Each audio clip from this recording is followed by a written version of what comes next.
They were once the famous gay couple in the business school, promising to never part ways. However, they broke up at the end of their senior year, leaving everyone guessing the reason, which only they knew. 5 years after breaking up, they met again. Now, one is the high and mighty CEO Yi Ting, the other is the unknown B-list star Yang Jia, who, to save his band, reluctantly agrees to accompany someone for drinks. He closes his eyes, thinking he might lose himself tonight. At this moment, a man walks in with shiny shoes and an imposing aura, catching his eye. He drunkenly looks up and freezes. The man before him, even if turned to ash and put in an urn, he could recognize by the scent. It's Yi Ting. Yi Ting extends a hand, his voice cold, long time no see. Yang Jia, head slightly bowed, heart trembling, wipes his hand vigorously on his clothes. Just as they are about to shake hands, Yi Ting unhesitatingly withdraws his hand, saying, "How have you become so vulgar?" and turns to leave. Yang Jia stands there awkwardly, mocking himself with a smile. Back then, he held hands with him boldly despite the world's scrutiny. Now, for some resources and money, he's willing to be humiliated to this extent. No wonder he said those words. At the dinner table, the contrast between Yi Lian's guests and the elegant atmosphere is stark. The small boss beside him angrily said to Yang Jia, "Why don't you come over and toast Mr. Yi?" Hearing this, Yang Jia quickly picked up his wine glass and walked to Yi Ting's side. "Mr. Yi, I'll drink first, you do as you please," he said and downed his drink in one go. But he choked, his face turning red. Yi Ting, standing beside him, raised his eyebrow slightly. As the gathering came to an end, everyone bid farewell, leaving only the drunken and unconscious Yang Jia and Yi Ting in the room. Yi Ting looked at Yang Jia lying on the table and mocked coldly. "Clearly, you can't hold your liquor, yet you come to accompany at these gatherings. You brought this upon yourself." Yang Jiali's eyes were as red as a rabbit's. He weakly lifted his head and snorted, "Life is bitter, and I have to make a living. Mr. Yi, I need to eat too." Yi Ting coldly snorted, reached out, and pulled Yang Jia up, heading towards the hotel exit. He hailed a taxi and stuffed Yang Jia inside. Closing the door and turning to leave, he was suddenly called back by Yang Jia. Yi Ting frowned, wanting to say something like, "Thank you for helping me." Yang Jia, even more dizzy from the alcohol, started speaking without thinking. He asked Yi Ting, "How have you been these years?" Yi Ting replied coldly, "Very good." Yang Jia made a gesture, "That's right, looking at you, even your hair exudes the aura of a successful person. That's good, quite human-like." His Adam's apple rolled, and he couldn't help but ask again, but before he could finish, Yi Ting interrupted, "None of your business." Yang Jia lowered his eyelids, "Got it." The scene was awkward when they heard a boy getting out of the luxury car parked nearby. "Ting Ji, why so long?" Yi Ting turned around and replied gently, "Sorry, Xiao Xia, for keeping you waiting. Let's go now. Are you cold? How about I take off my jacket for you?" The boy, full of youthful vigor, shook his head, "No need." Yi Ting gently pushed his head back into the car, "Be good, don't stick your head out, be careful not to bump it." "Xiao Xia, I have something to do, wait for me a bit longer." Yi Ting turned his head back, and asked Yang Jia impatiently, "Do you still have something to say?" Yang Jia looked at everything in front of him, showing a bitter smile, murmuring softly, "Not anymore."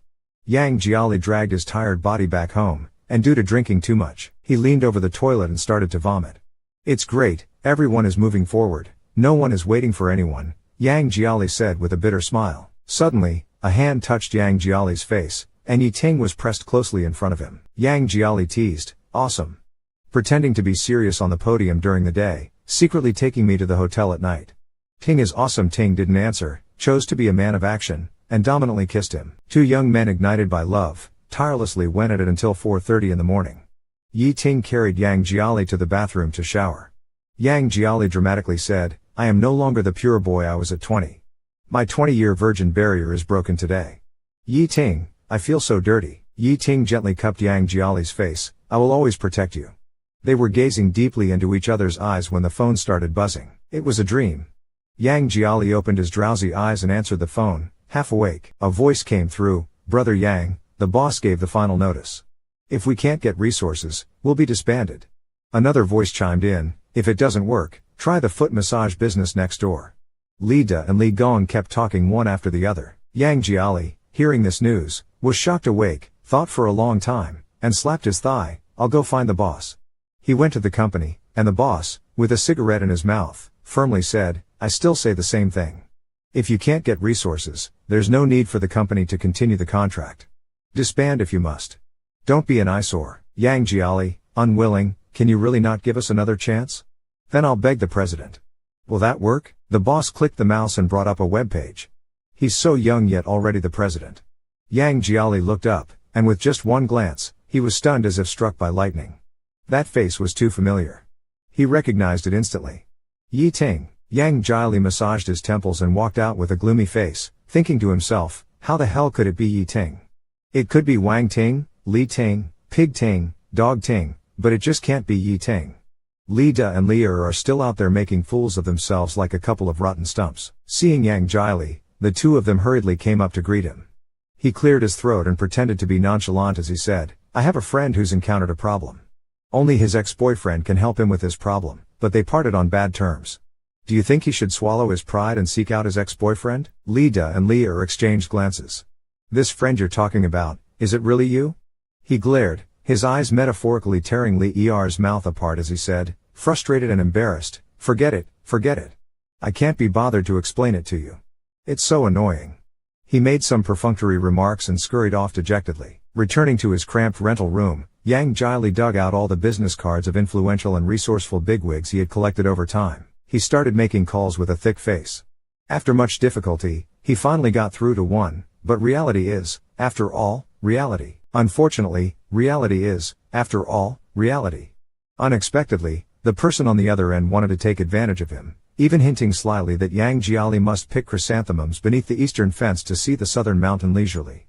If asked where to offer chrysanthemums, go to Emperor Hotel Room 608. Yang Jiali was silent for a few seconds before dropping a fuck off and hanging up the phone. With that, those paths were dead ends.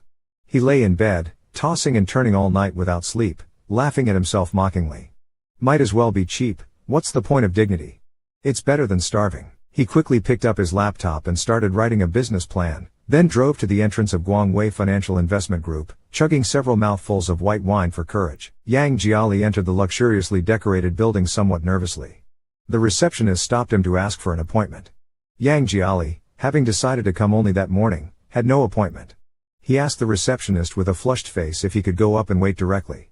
The receptionist, gentle yet firm, apologized and said that wasn't possible. President Yi was very busy and did not accept visitors without an appointment. Suddenly, a ding sounded from the nearby private elevator, which opened. Polished black leather shoes stepped out. Yi Ting, dressed in a high-end custom shirt and trousers, walked out of the elevator expressionlessly, followed closely by a pretty handsome boy who seemed to be the one he had seen at the entrance of Wen Nan Mansion before. Yi Ting walked steadily towards them. Seeing Yang Jiali, his eyes narrowed displeasingly. Yang Jiali's hands were a sweaty mess from nervousness. He tried to appear calm and greeted with a smile, Mr. Yi Ting, I am. Yi Ting ignored him, turned his head, and sternly reprimanded the receptionist. What's going on with you? The group is not a shelter. Don't let any Tom, Dick, or Harry in. Do your job properly. Upon hearing this, Yang Jiali's face suddenly burned hot, as if slapped out of thin air, utterly humiliated. Yi Ting withdrew his gaze, turning somewhat tenderly to the handsome boy beside him, instructing, all right, I'll drop you off here. I've asked the driver to wait outside for you. Go to school and don't make your supervisor angry again. Listen to him. The boy, with his backpack on, acknowledged, got it, Brother Ting. I'm off then. Yi Ting smiled at him, go ahead, call me if you need anything. Yi Ting watched his back disappear before finally turning around slowly. His indifferent gaze fixed on Yang Jiali. Yang Jiali lowered his head, feeling like an unwelcome clown mocked by everyone. Yi Ting's voice carried coldness, what are you here for? Yang Jiali stared at the tip of his shoes and murmured, I'm here to talk to you about something. I don't think there's anything left for us to talk about. Yi Ting glanced at his watch, you can leave now. Yang Jiali adjusted his emotions, took a deep breath, I'm sorry, I didn't mean to disturb you. He looked up at Yi Ting and cautiously added, just half an hour of your time. Yang Jiali gritted his teeth, 10 minutes. I'll only take 10 minutes. Once I'm done, I'll leave immediately and won't bother you. Yi Ting stared at Yang Jiali without speaking. Yang Jiali nervously sweated. Yi Ting's eyes were deep. After a while, he silently walked to the exclusive elevator and went upstairs. Yang Jiali breathed a sigh of relief and quickly jogged to Yi Ting's side. Yi Ting frowned, looking at the illuminated floor numbers. This is the high-level exclusive elevator. Yang Jiali froze, his mouth twitching unnaturally. He smiled and said, oh, my brain is muddled again. This exclusive elevator is for President Yi and his sweetheart. What am I doing here? All right, I'll take the stairs. A true man can bend and stretch. Suffer for 10 minutes, and enjoy a lifetime of happiness. Who's afraid of you? Yang Jiali mumbled to himself as he climbed the stairs, panting. Yang Jiali entered Yi Ting's office. Yi Ting was already sitting behind his desk, buried in paperwork. Yang Jiali hesitated several times but couldn't bring himself to speak. Finally, Yi Ting raised his head, looking at Yang Jiali with a blank expression. You have 5 minutes left. Yang Jiali's eyes widened. Didn't we agree on 10 minutes? From the moment you walked in, you've already wasted 5 minutes. Yang Jiali became anxious.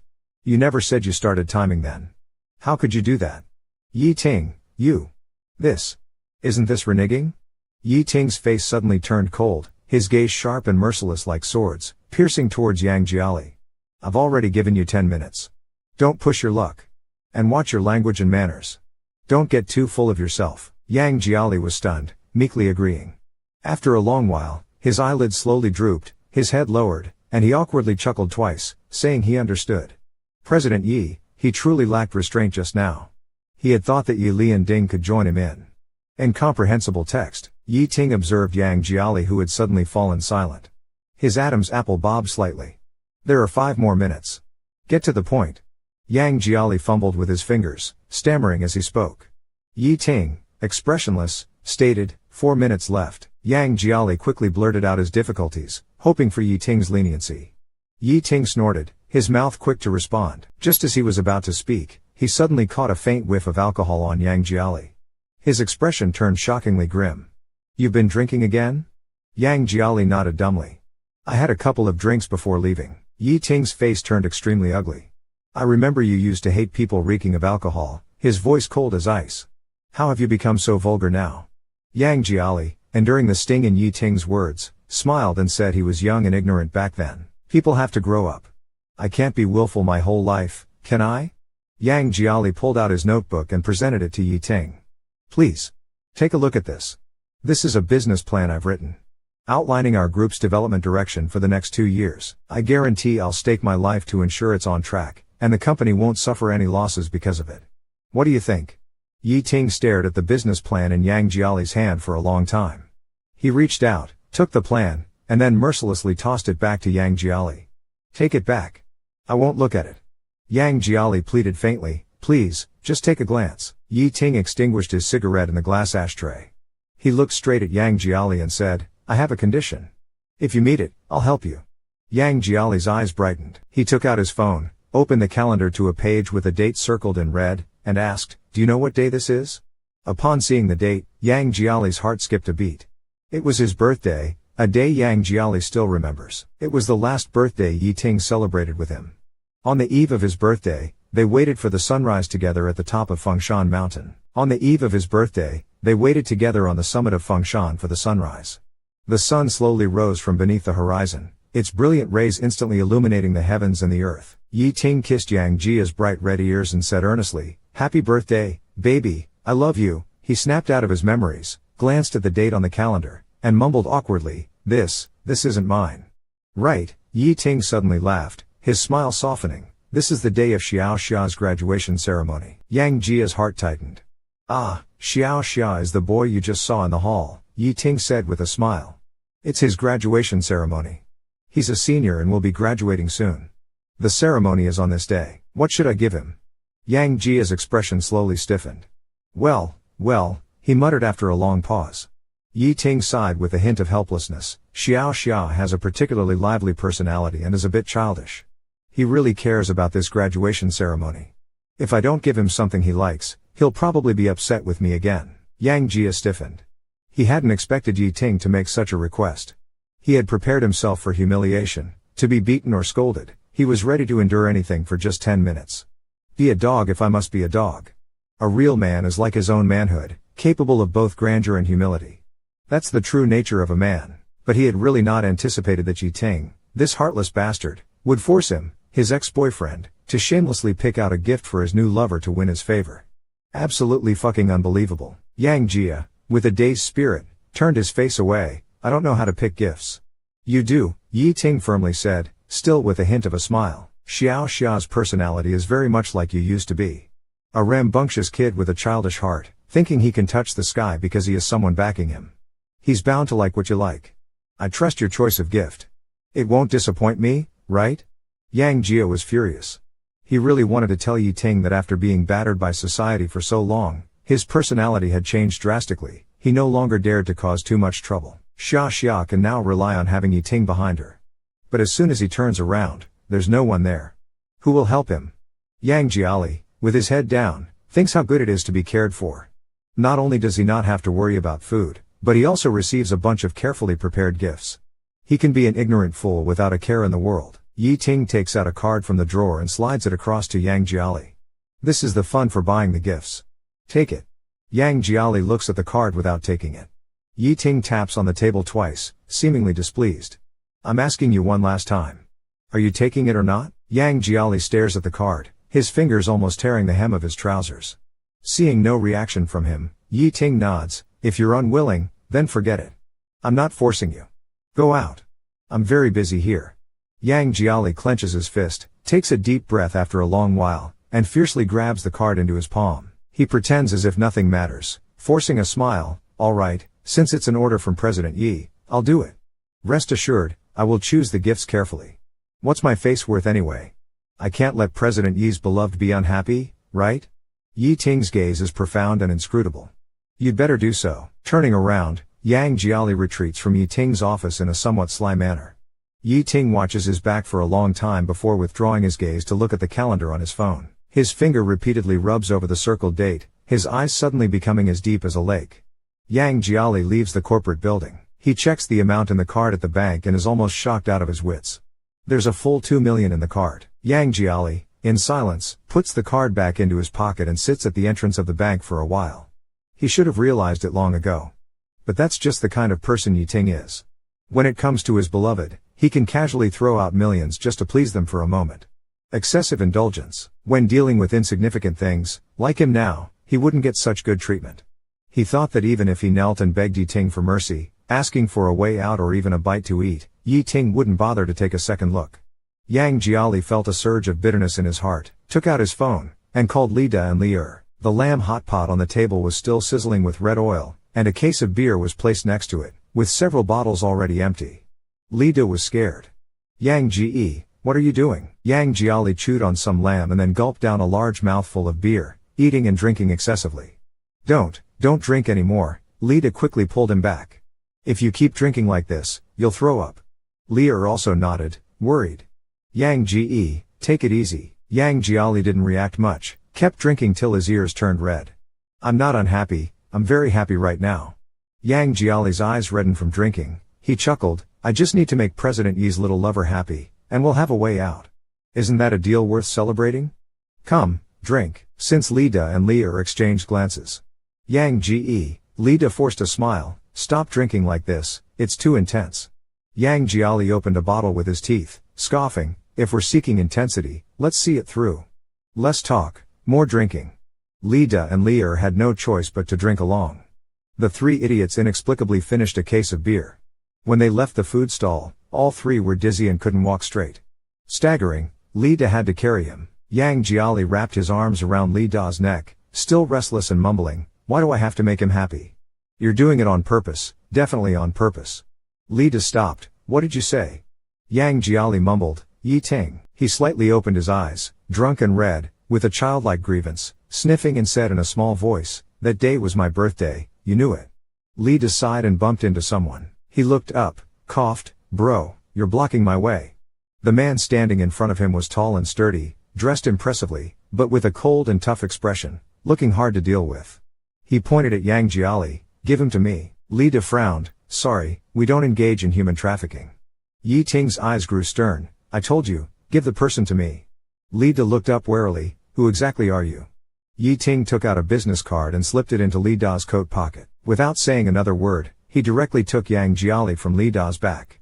Yang Jiali, pulled uncomfortably, behaved like an unruly cat, throwing a tantrum. Yi Ting forcefully dragged Yang Jiali to his side, restraining his flailing hands.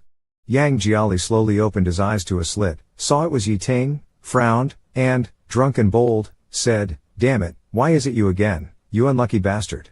Will this ever end? Yi Ting remained silent, his clenched jaw indicating his displeasure. Yang Jiali struggled to free himself from Yi Ting's grip, humming incoherently. Let me go, I don't want you touching me, I want Li Do to hold me. Hearing this, Yi Ting's eyes suddenly narrowed, his gaze turning extremely sharp. He grabbed Yang Jiali's chin, turning his face towards him. Behave yourself. Yet, Yang Jiali still flailed like a crab. Let go of me, don't touch me. If you touch me again, I'll. Yi Ting sneered, you'll do what? Before Yang Jiali could finish, his stomach churned, and he vomited all over Yi Ting. The moment it happened, Yi Ting's face turned utterly dark. He dragged Yang Jiali into the house, stripped him of his dirty clothes, then threw him onto the bed. The high-end custom suit was ruined by the vomit. With a cold face, Yi Ting threw the clothes into the trash and messaged his assistant to bring a new set. At some point, Yang Jiali woke up, still bleary-eyed from the alcohol. Upon seeing Yi Ting, he hummed for water, want water, pour it myself. Yi Ting remained indifferent, pouring the water himself. Yang Jiali is so drunk that his mind is foggy, shaking his head and drinking water. He wants you to pour, but you just sit there with no reaction and a terrible tone, saying, pour it yourself. Didn't you not want me to touch you? Now you want my help? Yang Jiali slightly lifts his hand but then puts it down weakly. He turns his head, and his tone drops like a roller coaster to the bottom, filled with disappointment and a bit of grievance. You can give your little lover a $2 million gift, but you can't give me a glass of water? Yi Ting, I'm thirsty. Sitting by the bed, he suddenly grabs Yang Jiali's chin, forcing his face over, his voice icy. Why do you feel wronged? Yi Ting tightens his grip, his tone even harsher. To whom I give a $2 million gift is none of your business. Why do you feel wronged? We broke up a long time ago. Stop being delusional. Yang Jiali uncomfortably struggles and suddenly starts coughing violently. Yi Ting originally had a lot of resentment and wanted to vent it, but seeing Yang Jiali clutching the bedsheet tightly, coughing until his face is red and neck is swollen, coughing so much his voice becomes hoarse, he eventually grits his teeth, let's go, and goes to the kitchen. He makes a bowl of soothing hot soup and brings it to Yang Jiali with a cold expression. Open your mouth. Yang Jiali, still groggy, sits up, brings his head closer, and bites the edge of the bowl like a young cub, sipping it slowly. After just a few sips, he starts coughing again, his eyebrows furrowed in pain. Yi Ting, expressionless, says, drink it even if it's bitter, open your mouth. But Yang Jiali shakes his head, his drunken eyes staring at Yi Ting, probably not even aware of what he's saying. His mind jumps to another channel and suddenly asserts, you're not Yi Ting.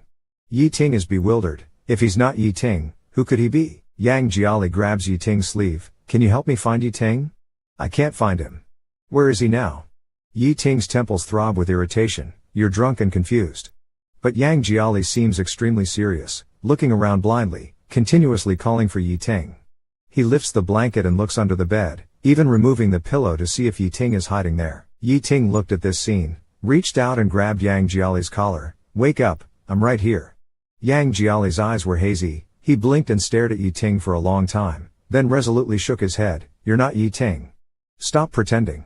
Yi Ting suppressed the anger in his heart. How am I not Yi Ting? When Yang Jiali mentioned this, he smiled radiantly, his teeth neat, eyes twinkling like stars. It seemed that mentioning the Yi Ting in his memory made him come alive. Stop pretending. Brother Ting knows I hate bitterness the most. He keeps several cans of honey on the bookshelf. He knows I have hypoglycemia and always carries sugar with him. He wouldn't let me drink something so bitter. When I complain about bitterness, he feels heartache, unlike you, brother. Stop pretending, no one treats me better than him. Yi Ting looked at Yang Jiali's bright smile and felt a pang in his chest, a dull ache spreading. He slowly put down the bowl, stood up, walked to the trash can, and retrieved the suit pants he had thrown away. He reached into the pocket and found 2 pieces of candy. Yi Ting looked at the candy in his palm and let out a sarcastic laugh. He unwrapped the candy, opened Yang Jiali's mouth, and mechanically shoved the candy in, then poured the remaining soup into his mouth.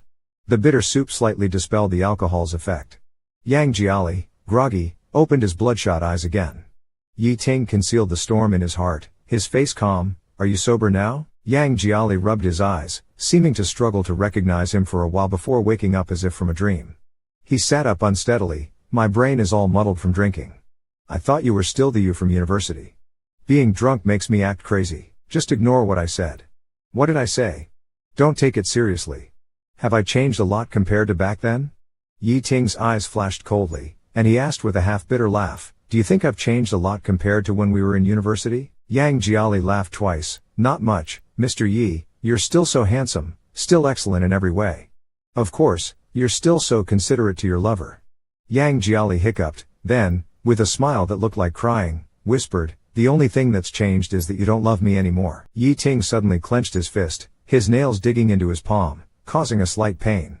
As Yang Jiali spoke, the alcohol seemed to surge again, making him look confused and spaced out.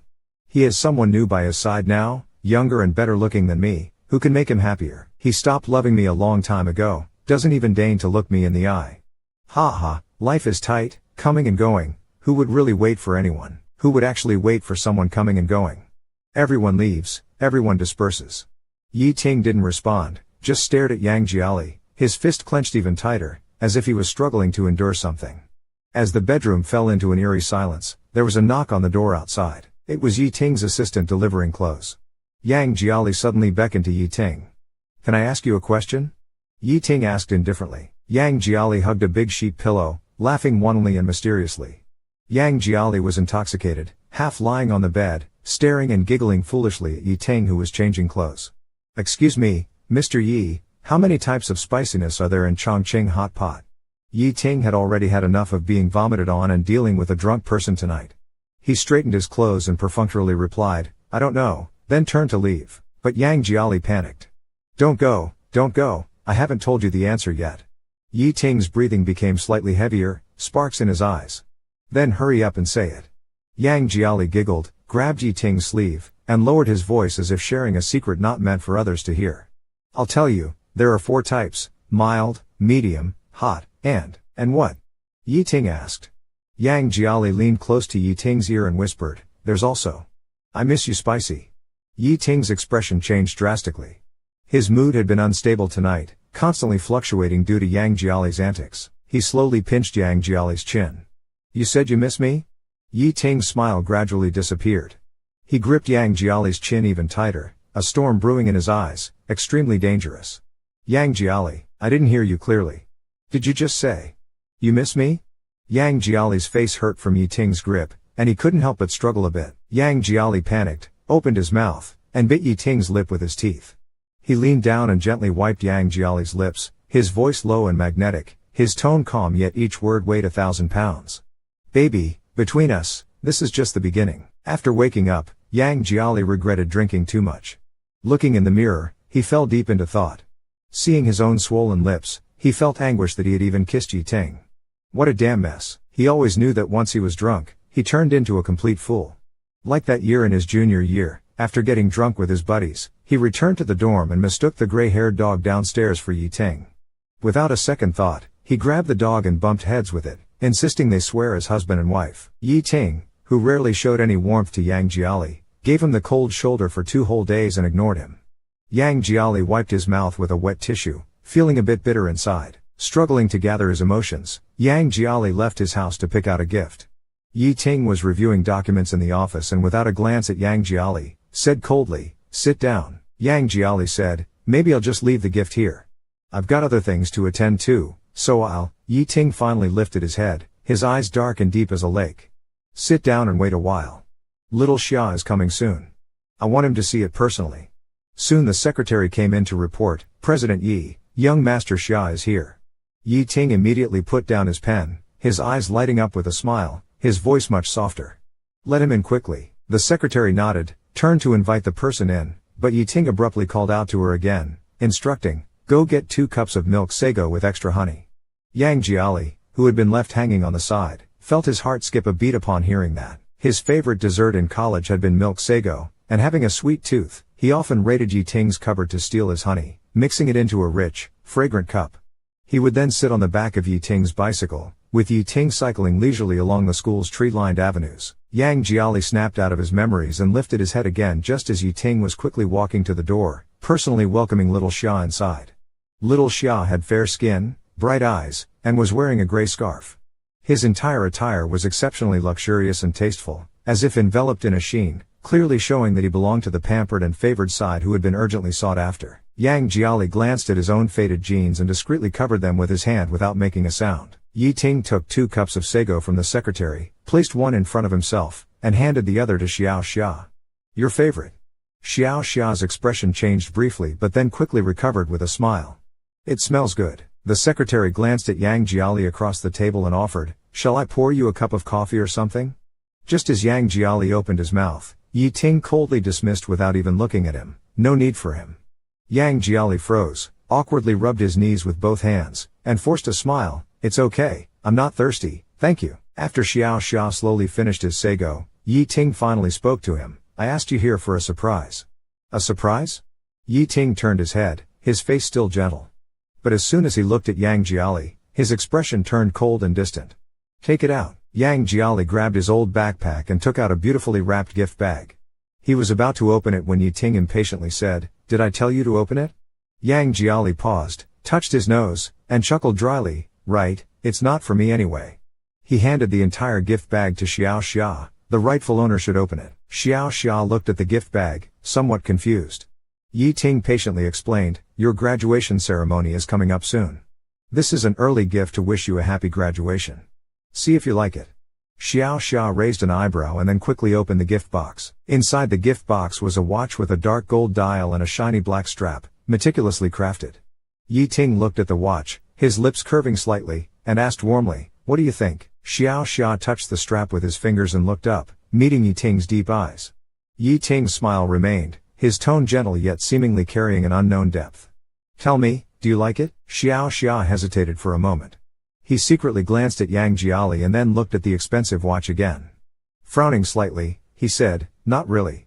Upon hearing this, Yang Jiali's face turned pale. "Not bad, I took a long time choosing this watch. It's from a top luxury brand with good craftsmanship. Moreover, he hadn't finished his sentence when Xia Xia shrugged and interrupted him. "I don't like this style despite your hard work." Xia Xia carelessly tossed the watch on the coffee table, picking up something else while still seeming a bit upset. He picks up his scarf, still seemingly annoyed. "I don't want this watch. I'm going downstairs to eat." Yang Jiali watches him leave, his face a mix of confusion and dismay. He really put a lot of effort into choosing this gift, taking 3 whole days to pick it out, only for it to be discarded without a second glance. Not even Empress Dowager Qixi was this hard to serve. After Xia leaves, Yi Ting leans back on the sofa, legs crossed, smirking. "Yang Jiali, this is the good job you've done?" Yang Jiali is genuinely perplexed. He spent 3 full days shopping to please Xiao with a gift, his eyes dizzy from all the browsing, meticulously selecting this one. Yang Jiali's cheeks involuntarily twitch as he tentatively asks, "Shall I choose another one?" Yi Ting's gaze is sharp as ice, piercing through Yang Jiali. His fingers tap lightly on the table. "You can choose another gift, but my intentions and Xiao happiness, how will you compensate for those? Who do you think you are?" Yang Jiali suddenly falls silent as his phone in his pocket vibrates abruptly. Yang Jiali takes out his phone, glances to the side and sees it's from Li Da. He sneaks a peek at Yi Ting and doesn't take the call. Instead, he texts Li Da to call back later. "Who's calling?" Yi Ting watches Yang Jiali closely. "Who's calling?" He sees him put the phone back in his pocket. "Who's calling?" Suddenly, he changes the subject. "Who's calling you?" He inquires with indifferent curiosity. "Who's calling you?" Yang Jiali snorts, "None of your business." Yi Ting narrows his eyes. His eyes darken slightly. "It's not your boyfriend, is it?" "No, I remember you're currently single." At these words, Yang Jiali's fists clench instantly. Reuniting with Yi Ting, this phrase sounds to Yang Jiali like a taunt that he's unwanted. He grits his teeth and stiffly counters, "What about a hookup?" This isn't a lie. He and Li Da are indeed hookup buddies, friends with whom he sets off fireworks. Last New Year's, he even blew a hole in Li Da's pants with a firecracker, exposing his indigo underwear. What's wrong with calling it a hookup? Yi Ting heard this? His entire aura became even more dangerous. He coldly asked again, "Oh, so you've been to bed?"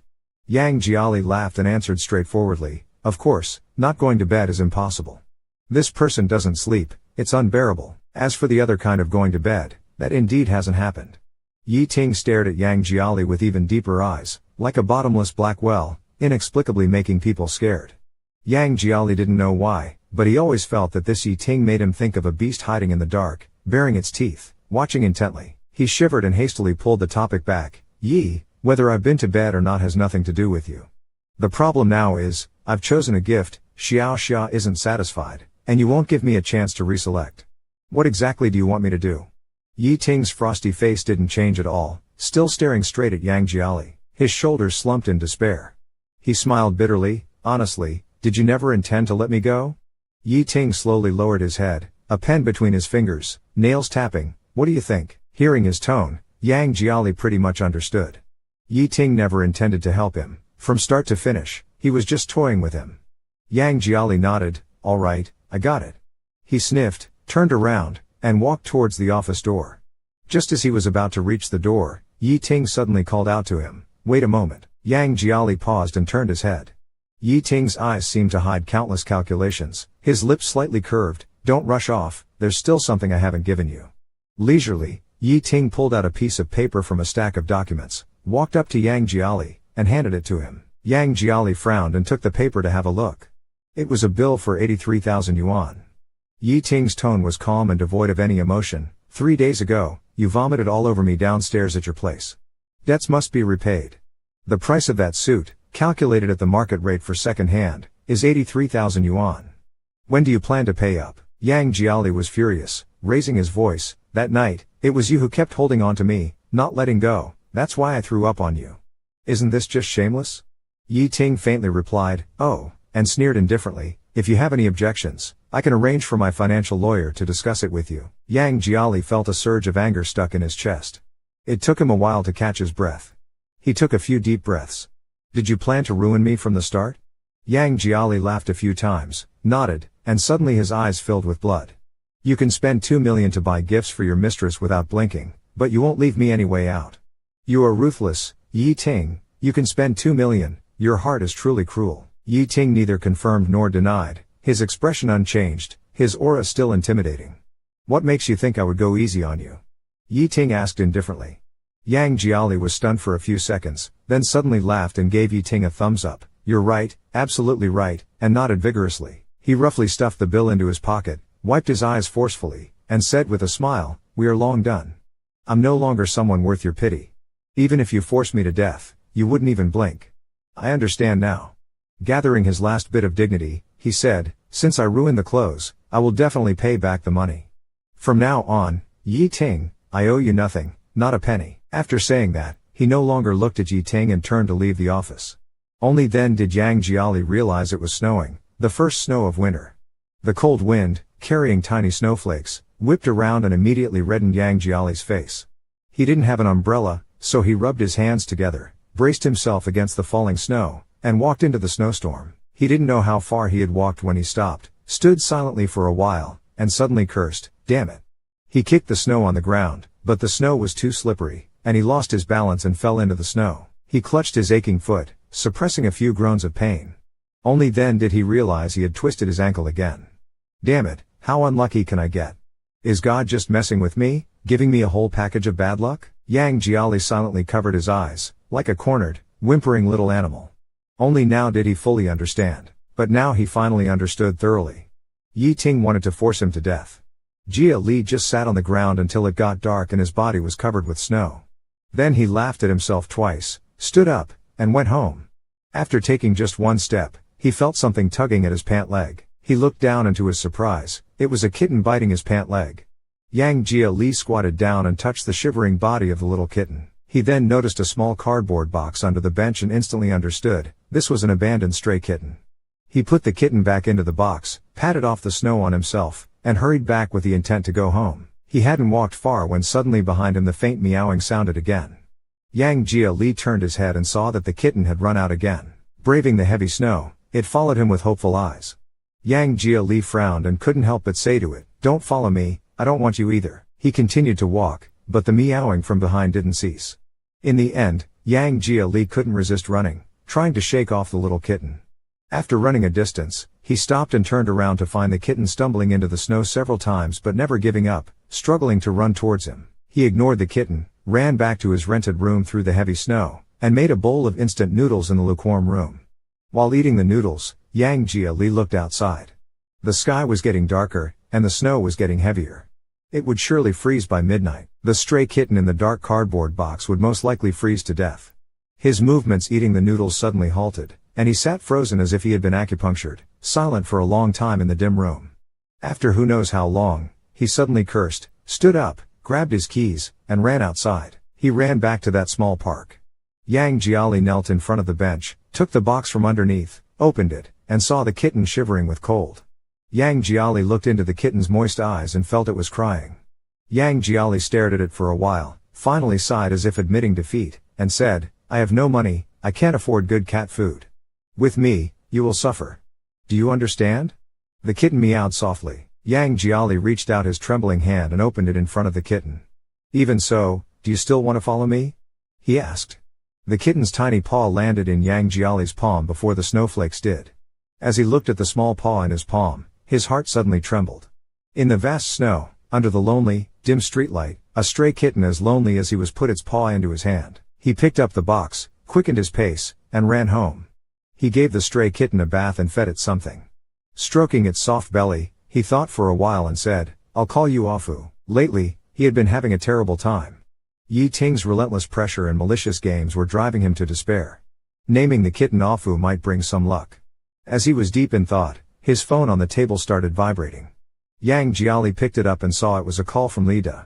At that time, he was confronting Yi Ting and didn't have a chance to answer. Yang Jiali answered the call. Li Da, what's up? Li Da's voice sounded anxious.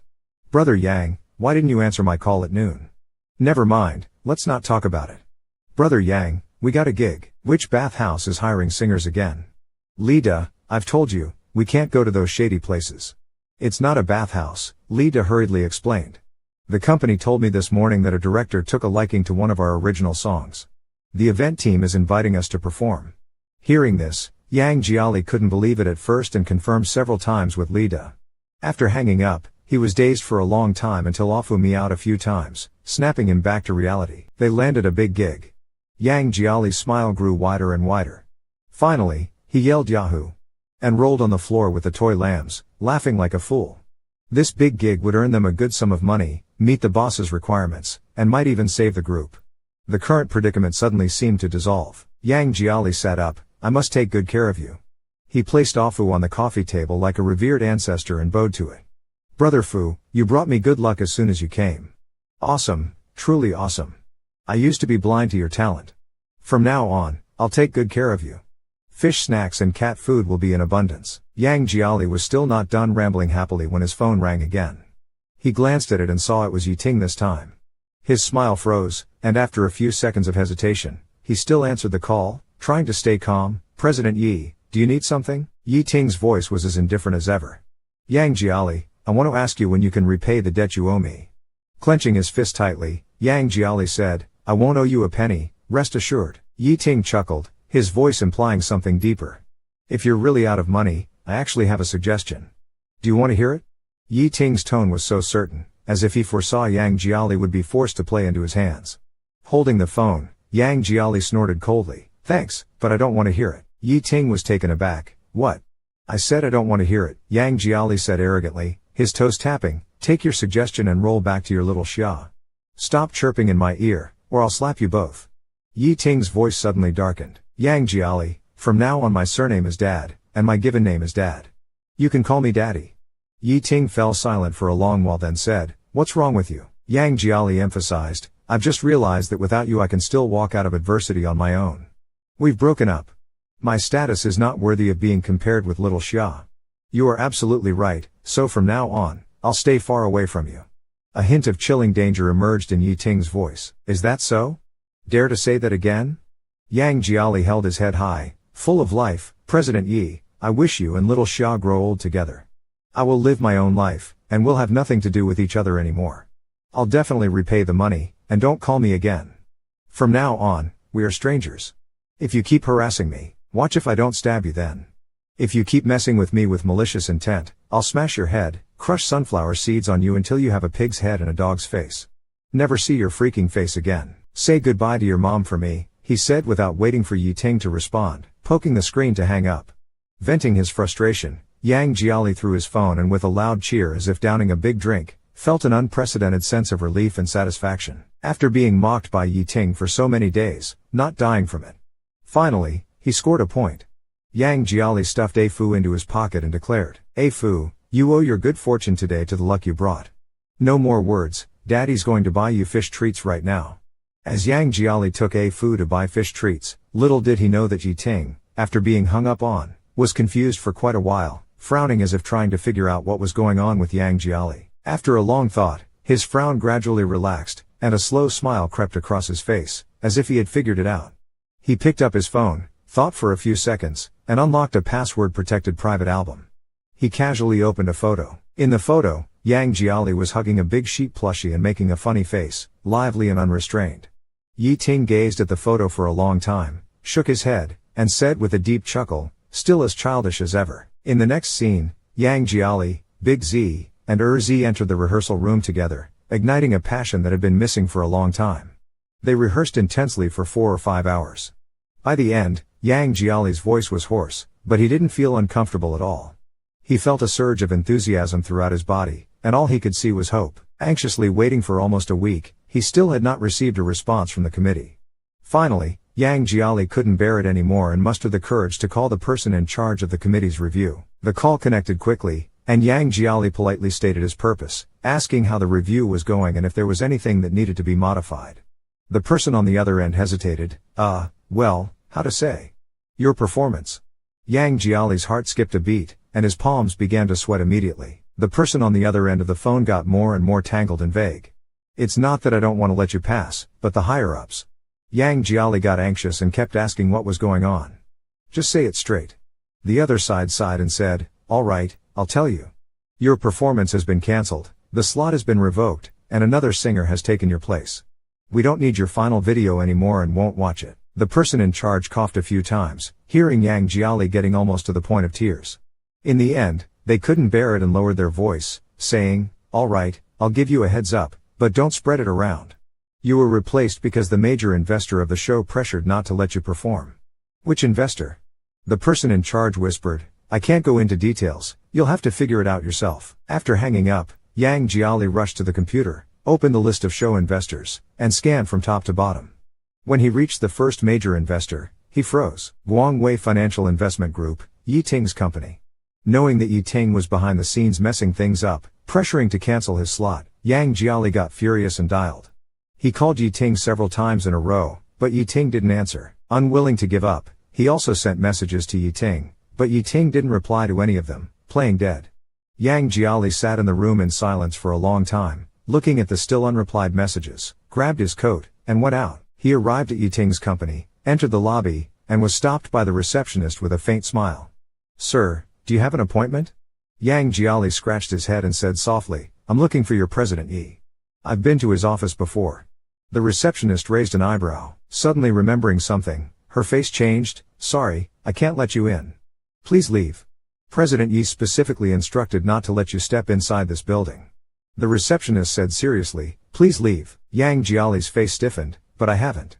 The receptionist didn't give him a chance to argue, pressed the bell, and called for security. Before Yang Jiali could react, he was grabbed by several burly security guards and unceremoniously dragged out of the lobby and pushed outside as if throwing out trash.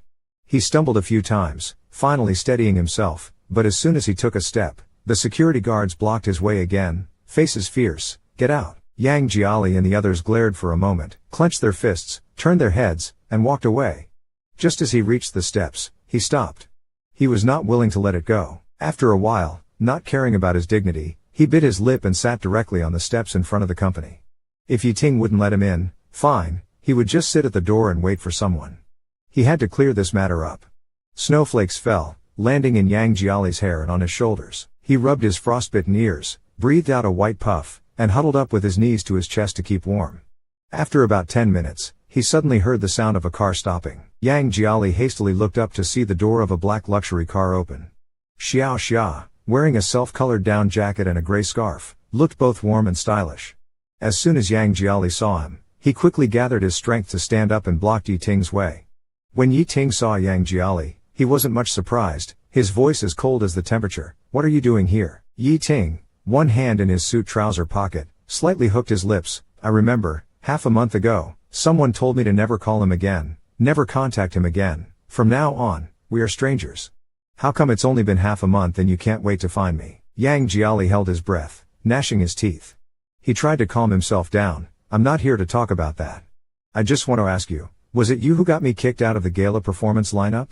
Yi Ting smiled, his eyes as deep as the ocean. What do you think? Yang Jiali's eyes widened, his eyelashes covered in snowflakes trembled slightly with emotion. He grabbed Yi Ting's tie in one hand. Lowering his voice, he roared, "Why did you do that?" Yi Ting's face turned cold, looking down at Yang Jiali from above. "Because I wanted to." He pried open Yang Jiali's fingers one by one, gracefully and calmly saying, "Xia likes a singer very much. She hopes to see the performance of that singer at this party. Coincidentally, I am the major investor of the party. So I mentioned it to the director. To not affect the party's duration, unfortunately, I have to ask you to pack up and leave." Yang Jiali's hand and voice were trembling. "This is an opportunity I fought for myself." "Yeting, who do you think you are?" Yeting suddenly asked back, stepping closer to Yang Jiali with an imposing presence. He stared into Yang Jiali's eyes like a beast cornering its prey. "May I ask, who is he?" Yeting straightened up, feeling that some people's grievances can truly evoke pity. Some people's grievances make others feel heartbroken, making them want to do everything to make them happy. But some people's grievances only bring laughter. "Do you understand?" Yang Jiali was stunned and couldn't speak. He looked into Yi Ting's eyes for a long time, then slowly lowered his head, wiping his eyes hard with his sleeve, and laughed twice, as if mocking himself. "Indeed, why would I think of coming to you?" Yi Ting took a step closer and said in a deep voice, "Is it now? Don't forget you still owe me 80,000. You may not be able to go on stage again. What other options do you have? So, do you want to beg me now?" Yang Jiali lowered his head and said after a few seconds of silence, "No." Yi Ting's eyebrows furrowed suddenly, as if he hadn't expected Yang Jiali to answer this way. Yang Jiali took out a crumpled sheet of music from his pocket. It was the final draft he had revised countless days and nights, with eyes reddened from exhaustion. He smoothed out the sheet, wanting to say many things. He wanted to tell Yi Ting how much he wanted to perform at this gala, how much effort he had put into it, and how unwilling and sad he felt. But in the end, he said nothing and just said lightly, "Forget it." He threw the paper away without looking at Yi Ting again, turned around, and left. The snow was falling heavily, and Yang Jiali's foot injury had not fully healed. He walked on the snowy ground with uneven steps, struggling a bit. He didn't know how long he had walked when suddenly, urgent footsteps sounded behind him. Yi Ting's voice rang out, "Stop." Yang Jiali paused for a moment but continued walking forward without looking back. The emotion in Yi Ting's voice surged more intensely. "Yang Jiali, I told you to stop." He even sped up a little. The accumulated snow was soft and slippery. He limped through the snow, and just as he was about to take another step, a sudden powerful force came from behind. Being forcefully turned around to face the cold and stern Yi Ting, Yang Jiali was confronted directly. Dressed in a black suit, Yi Ting's appearance was refined and gentlemanly, exuding an air of calm authority and professionalism unique to high-ranking corporate executives, embodying a demeanor often seen among elite professionals. He tightly held onto Yang Jiali's arm, his gaze dark. "You've hurt your foot," he stated. Yang Jiali struggled to free his hand, retorting, "Leave me alone." Determinedly, he turned away, escaping Yi Ting's grasp, and continued to walk with difficulty on the snowy ground. Yi Ting approached again, forcefully stopping Yang Jiali, his eyes cold. "Let's talk. There's nothing to discuss. You just want to drive me to death, to block every path I could take," Yang Jiali said, resigned to his fate. Watching his slender figure, Yi Ting felt an unexplainable pang of harshness in his heart. Just as he was about to turn the corner, the next second, he felt lighter on his feet and was suddenly carried sideways by Yi Ting. Yang Jiali was immediately infuriated, struggling angrily like a small animal trapped, growling, "What are you doing?" With a tense face, Yi Ting remained silent, carrying him towards the company.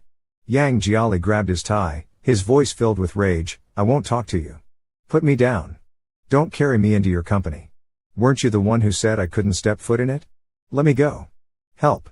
There's a villain abducting a man in broad daylight." Yi Ting glanced at him emotionlessly, showing no intention of putting him down, instead quickening his pace. Seeing that Yi Ting wouldn't let go, Yang Jiali attempted to kick him, but as soon as he exerted force, his foot throbbed painfully, causing him to cry out. The pain made Yang Jiali scream, his face contorting with agony. Yi Ting, carrying an uncooperative Yang Jiali, entered the company, went upstairs, and walked into his spacious and comfortable office. Xiao Xia was sitting on the office's off-white sofa, legs crossed, holding a report, with a cup of aromatic coffee steaming beside her. Hearing footsteps, Xia Xia looks up to see Ban Tinghua and Yi Ting attracting much attention at the dining area, sensing the tension between them.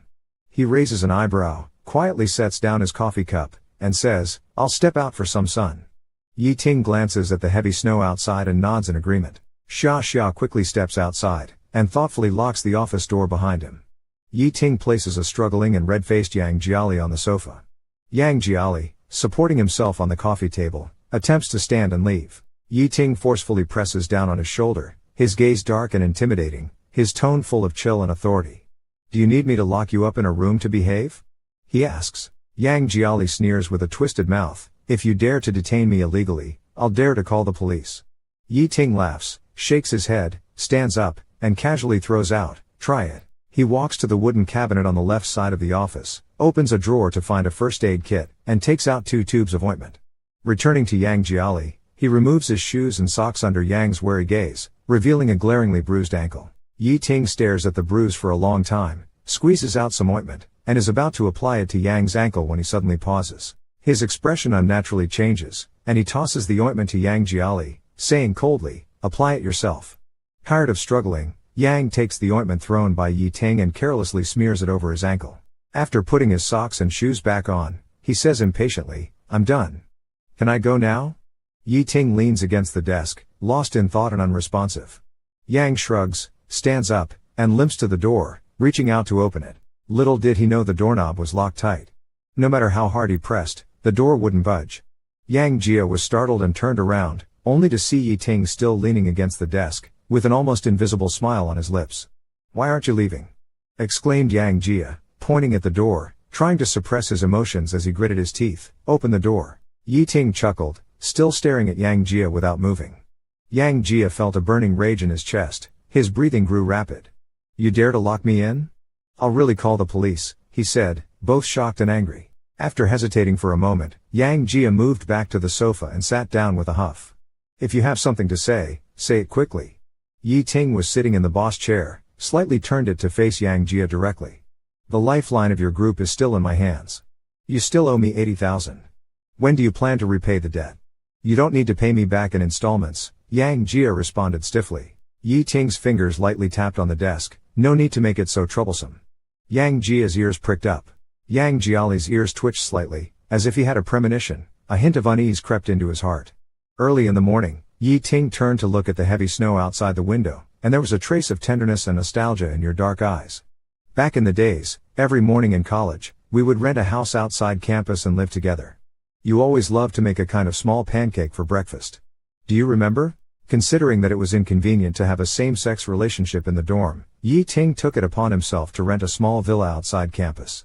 Making these pancakes was the only craft his mother taught him, and he was quite good at it. Yi Ting used to love them so much. Yang Jiali lifted his eyelids to look at Yi Ting. "Why bring this up?" Yi Ting smiled, "I haven't had them for years, and I kind of miss them, so I want you to make them for me a few more times." "Make pancakes for you?" "Ha," Yang Jiali scoffed sarcastically, "aren't you afraid I might poison you?" Perhaps reminiscing about the past, Yi Ting's expression softened a lot. He even answered with a smile, "How would you be happy if I were poisoned to death?" Yang Jiali sneered, "Last time you said if I bought gifts for Xia, you'd let our group off the hook. In the end, I still ended up owing you money. You want to trick me again?" "That was then," Yi Ting said quietly, "this time, just make them. Regardless of the outcome, as long as you do it for 2 weeks, all our debts will be settled. We can sign an agreement, fair and square."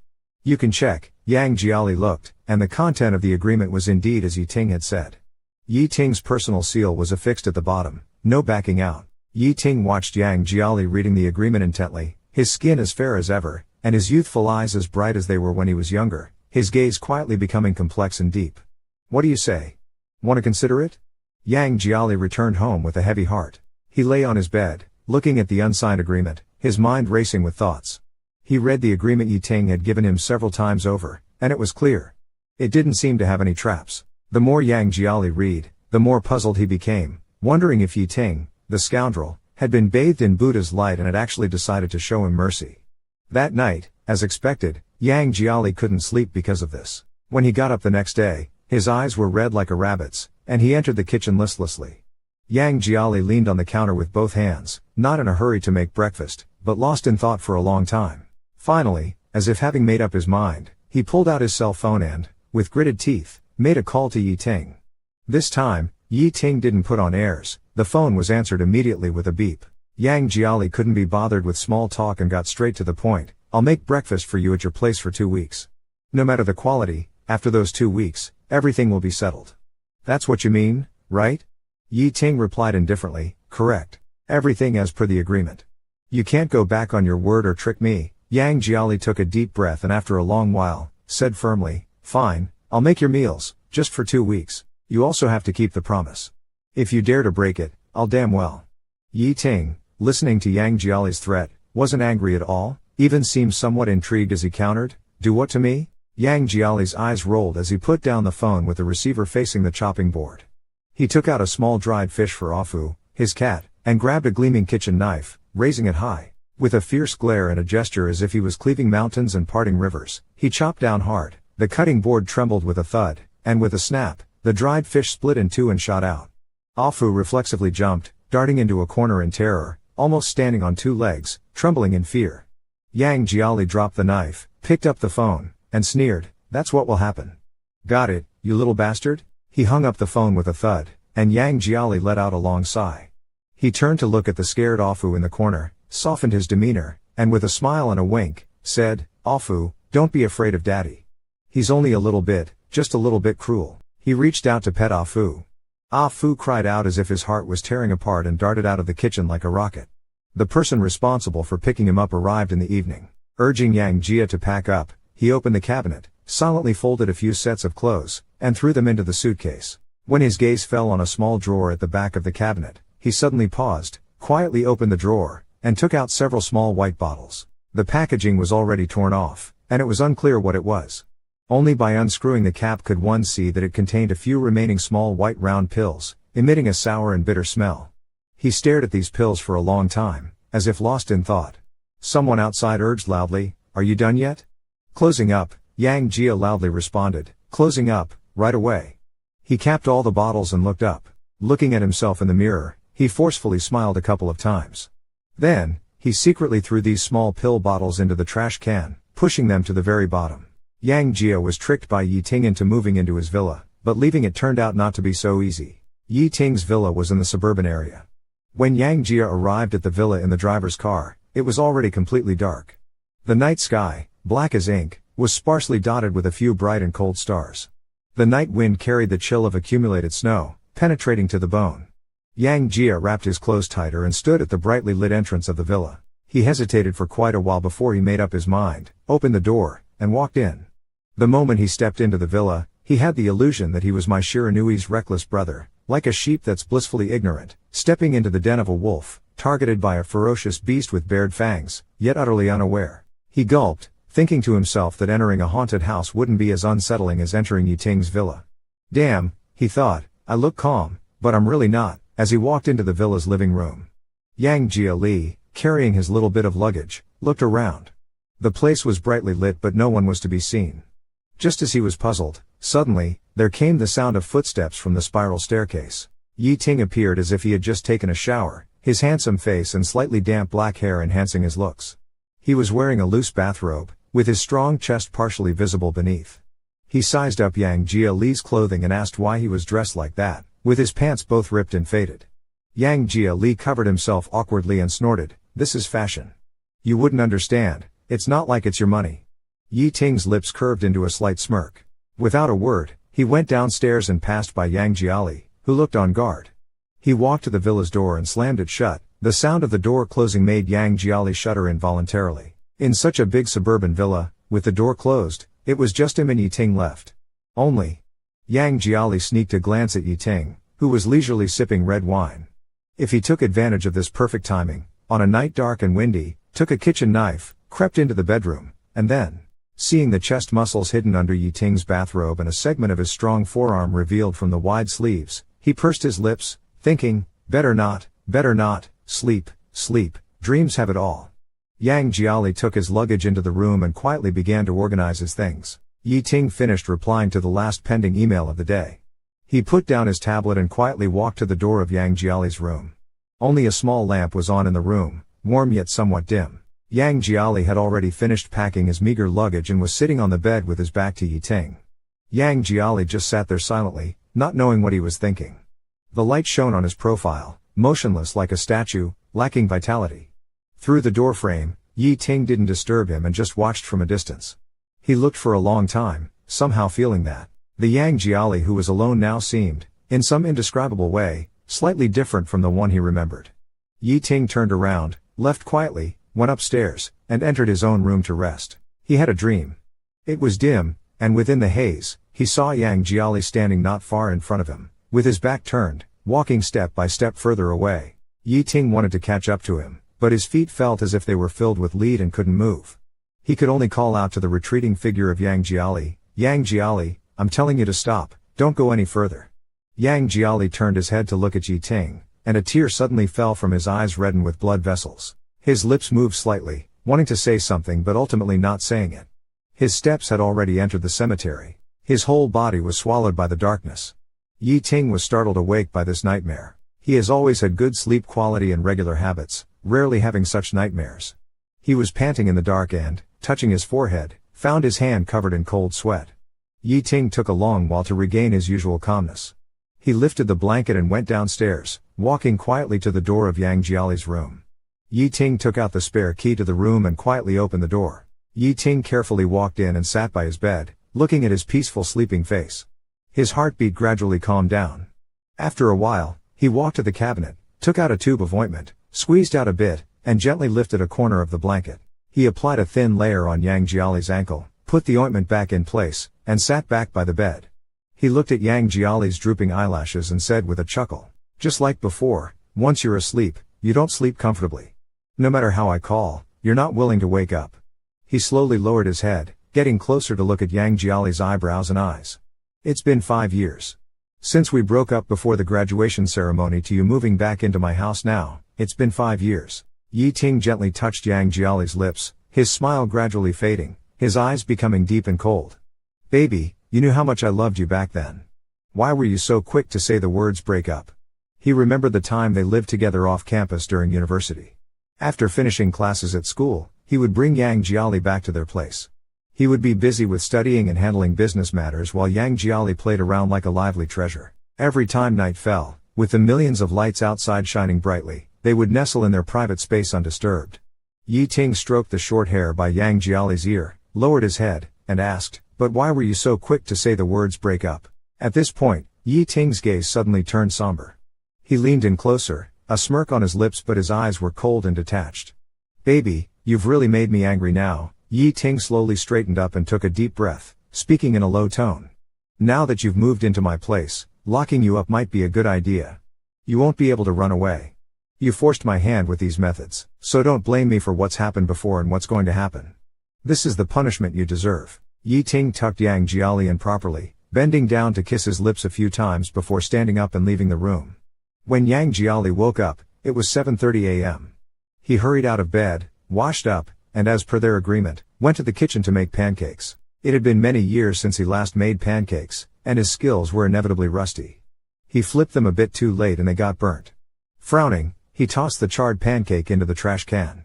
Yang Jiali thought for a moment and decided to find something like a wooden spatula to help. After searching the entire kitchen and finding nothing, he turned to the living room and opened a storage cabinet to search. When he pulled open a small drawer inside the cabinet, his gaze suddenly froze. There were several boxes still wrapped in plastic, several bottles, and a pair that looked like hand restraints. Yang Jiali picked up the restraints and looked at their shiny surface, his mouth twitching uncontrollably. "Yi Ting, that scoundrel," he thought. "The games we play in bed are getting wilder and wilder," he thought, with a mixture of feelings about their increasingly adventurous intimacies. Yang Jiali kept stealing glances at Yi Ting. He observed Yi Ting's professional appearance in a white suit and black tie and couldn't help but internally mock him, thinking about the games they played. "Xia xia, oh xia xia, you're in for a tough time with such a wolf in sheep's clothing," he sighed to himself. He was just about to look away when Yi Ting, who had been earnestly replying to subordinate emails, suddenly looked up and caught Yang Jiali's sneaky gaze. Yi Ting frowned and said unhappily, "What are you looking at?" "There's nothing to see." Yang Jiali awkwardly turned his head away. After a long silence, he couldn't help but ask, "Is it just the two of us living in this villa? Where's Xiao Xia?" Yi Ting swiped on the tablet emotionlessly. "Why does he need to be here?" Yang Jiali pouted, "Isn't he your current partner?" Yi Ting looked up at Yang Jiali, his gaze calm and undisturbed. "He has his own house. He is much more obedient than you," he said, taking a sip of his tea. "Besides, I don't like living with others." Yang Jiali smirked, "Then why did you force me to move in?" "You're just here to make breakfast," Yi Ting said, looking down at the screen and chuckling lightly. "You're not even qualified to be a housekeeper. Don't flatter yourself." Yang Jiali was teased by Yi Ting and fell silent. But when he bit into the biscuit, he did so with unusual ferocity, as if he wasn't just eating the biscuit, but Yi Ting's flesh. As soon as Yang Jiali's ringtone went off, it was Lida calling. Before he could even speak, he heard Lida excitedly telling him that the committee had reinstated their slot, agreed to let them perform, and asked them to come for a rehearsal tomorrow evening. Hearing the news, Yang Jiali was ecstatic. He couldn't believe that right after he agreed to Yi Ting's conditions, Yi Ting had sorted everything out. At least he kept his word. He quickly restored the copy of the music score and arrived at the performance center the next afternoon, finally finding Lida and Lear in front of a dressing room. Lida and Lear were standing in the middle of a crowd. Lear looked extremely agitated, clenching his fists so tightly his veins popped and his teeth gritted, his eyes bloodshot. Yang Jiali quickly pushed through the crowd to reach them. What's going on? Facing them was Ni Yun's manager, who didn't seem to care about anyone else. What are you arguing about? Yun Ji needs to rehearse in peace. Who do you think you are, trying to take Yun Ji's dressing room? Lear, with eyes wide and furious, retorted, half of this dressing room is ours. Why should he take it all? But Yang Jiali, with a cold look and a sarcastic smile, said regretfully, all I know is that if you're wrong, you should apologize. Suddenly, Ni Yun spoke up. Lifting his eyelids, he said, if you can get me to take a good look at you, maybe I'll consider apologizing. But, obviously, you're just a nameless dog. You're not worthy. He slowly walked up to Yang Jiali and suddenly smiled. If you want an apology, fine. As soon as his words ended, he raised his hand and, under the timid gaze of others, unhesitatingly slapped Yang Jiali across the face with a forceful, wolf-like swat, almost knocking Yang Jiali off balance. 5 bright red finger marks appeared on his face instantly. Ni Yun smiled, this is my apology. Yang Jiali's face was jerked to the side from the slap, burning with pain, his ears ringing. Ni Yun looked at Yang Jiali with calm and arrogant eyes. After delivering the slap, there was no change in his expression, as if teaching a lesson to such a disrespectful and offending newcomer was the most normal and rightful thing to do. Regaining his composure, Yang Jiali slowly lifted his head, his eyes sharpening like a wolf cub. You started the fight. I'm not hitting you, I'm teaching you, Ni Yun said calmly, schooling him on the ways of the circle. Yang Jiali wiped the blood from the corner of his mouth, his anger mounting. He clenched his fists, and unable to hold back, he cursed and raised his fist, ready to hit back fiercely. Amidst the chaos, someone rushed into the crowd and pulled Yang Jiali away. Director Zheng turned to Ni Yun, his previously stern face breaking into a warm smile. Brother Ni, it's been too long. I'm so glad you could make it today. Welcome, welcome. He then pointed angrily at Yang Jiali, you three, bring your things over here. With crossed arms and a sarcastic sneer, he said, where do you three get the confidence to cross Ni Yun? Do you no longer want to survive in this industry? Yang Jiali turned his head and let out a cold, scoffing laugh. Director Zheng, pointing at Yang Jiali, said, it's not just about slapping you, if you wanted your mother's ashes. Yang Jiali's face turned furious. He reached out and grabbed Director Zheng's collar. What did you say? Director Zheng frowned, what are you doing? Want to start a fight again?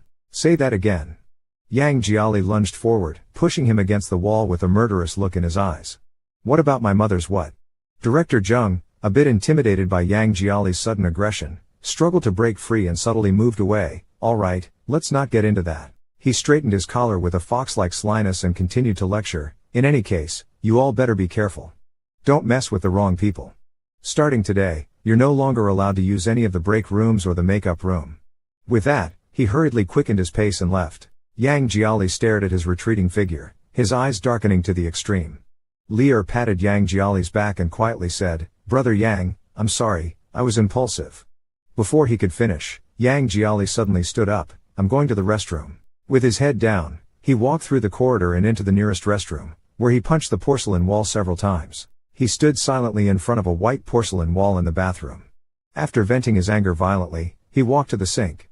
In the mirror, his eyes were bloodshot, and his fists were covered in blood. Suddenly, a man came out of the bathroom.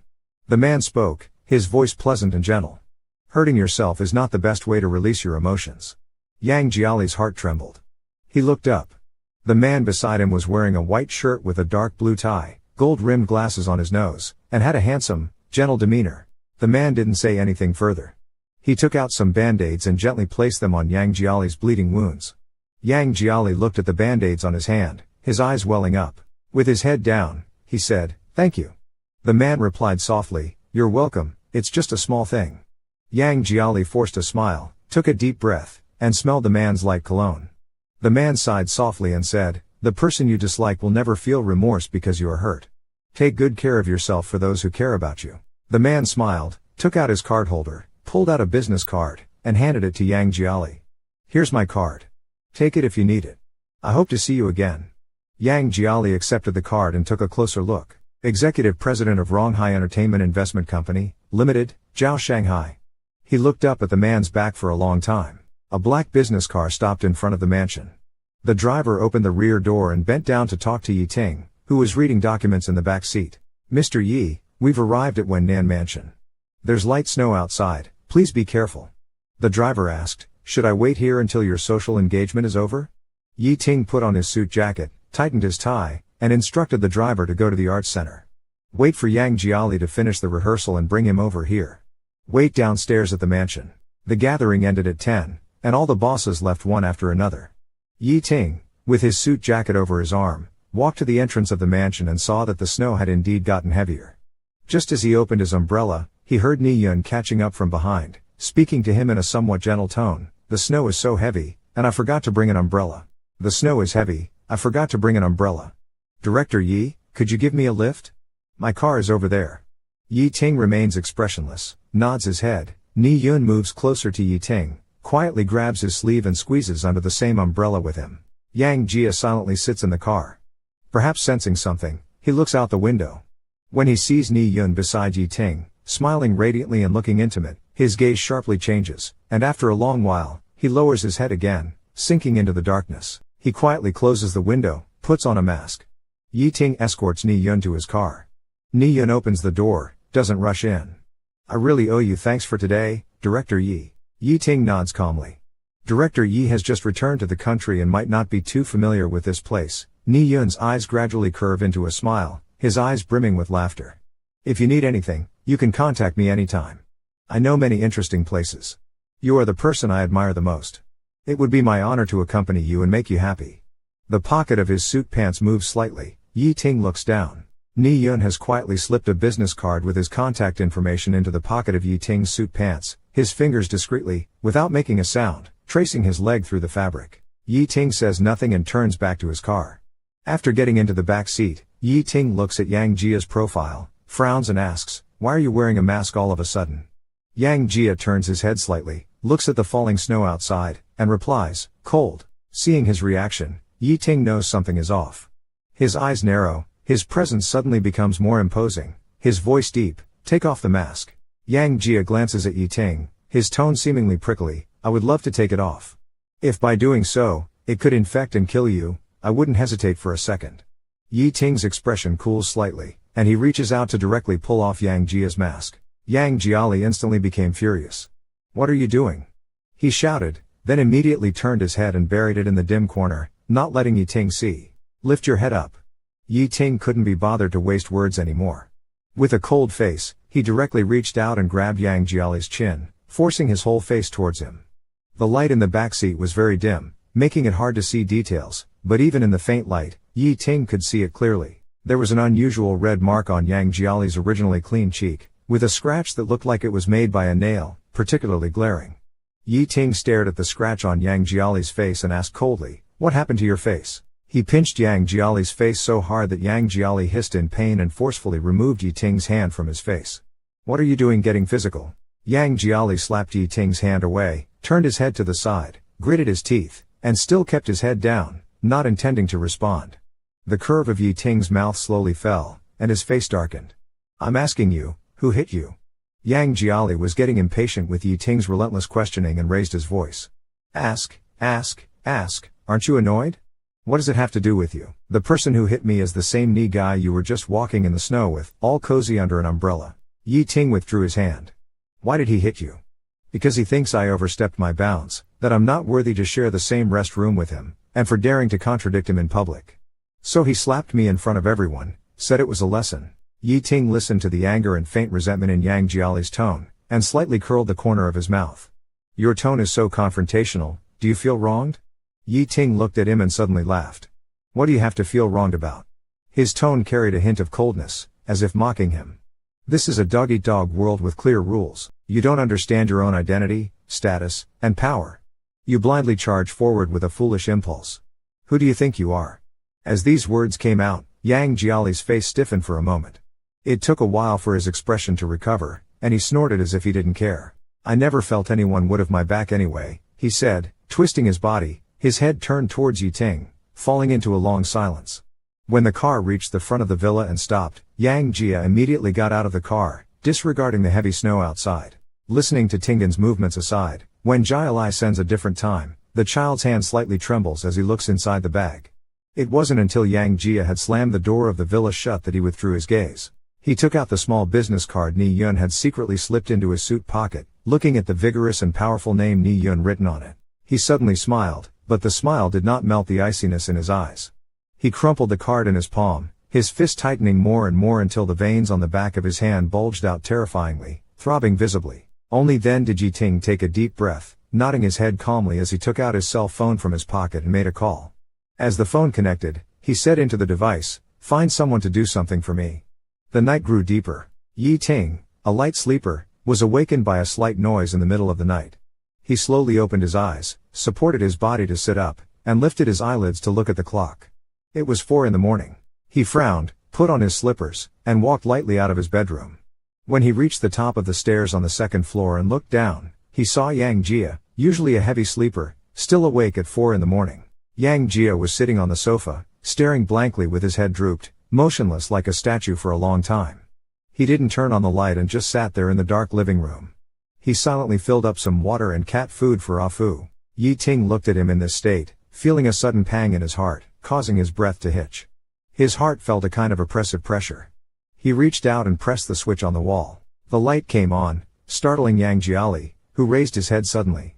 He noticed Yi Ting standing at the top of the stairs, looked at him for a few seconds, then lowered his eyelids again and threw the pillow aside. Yi Ting asked him why he wasn't sleeping in the middle of the night. Yang Jiali turned his head away and said, "None of your business." Not sleeping late at night, sitting alone in a dark room like he's sick, silent.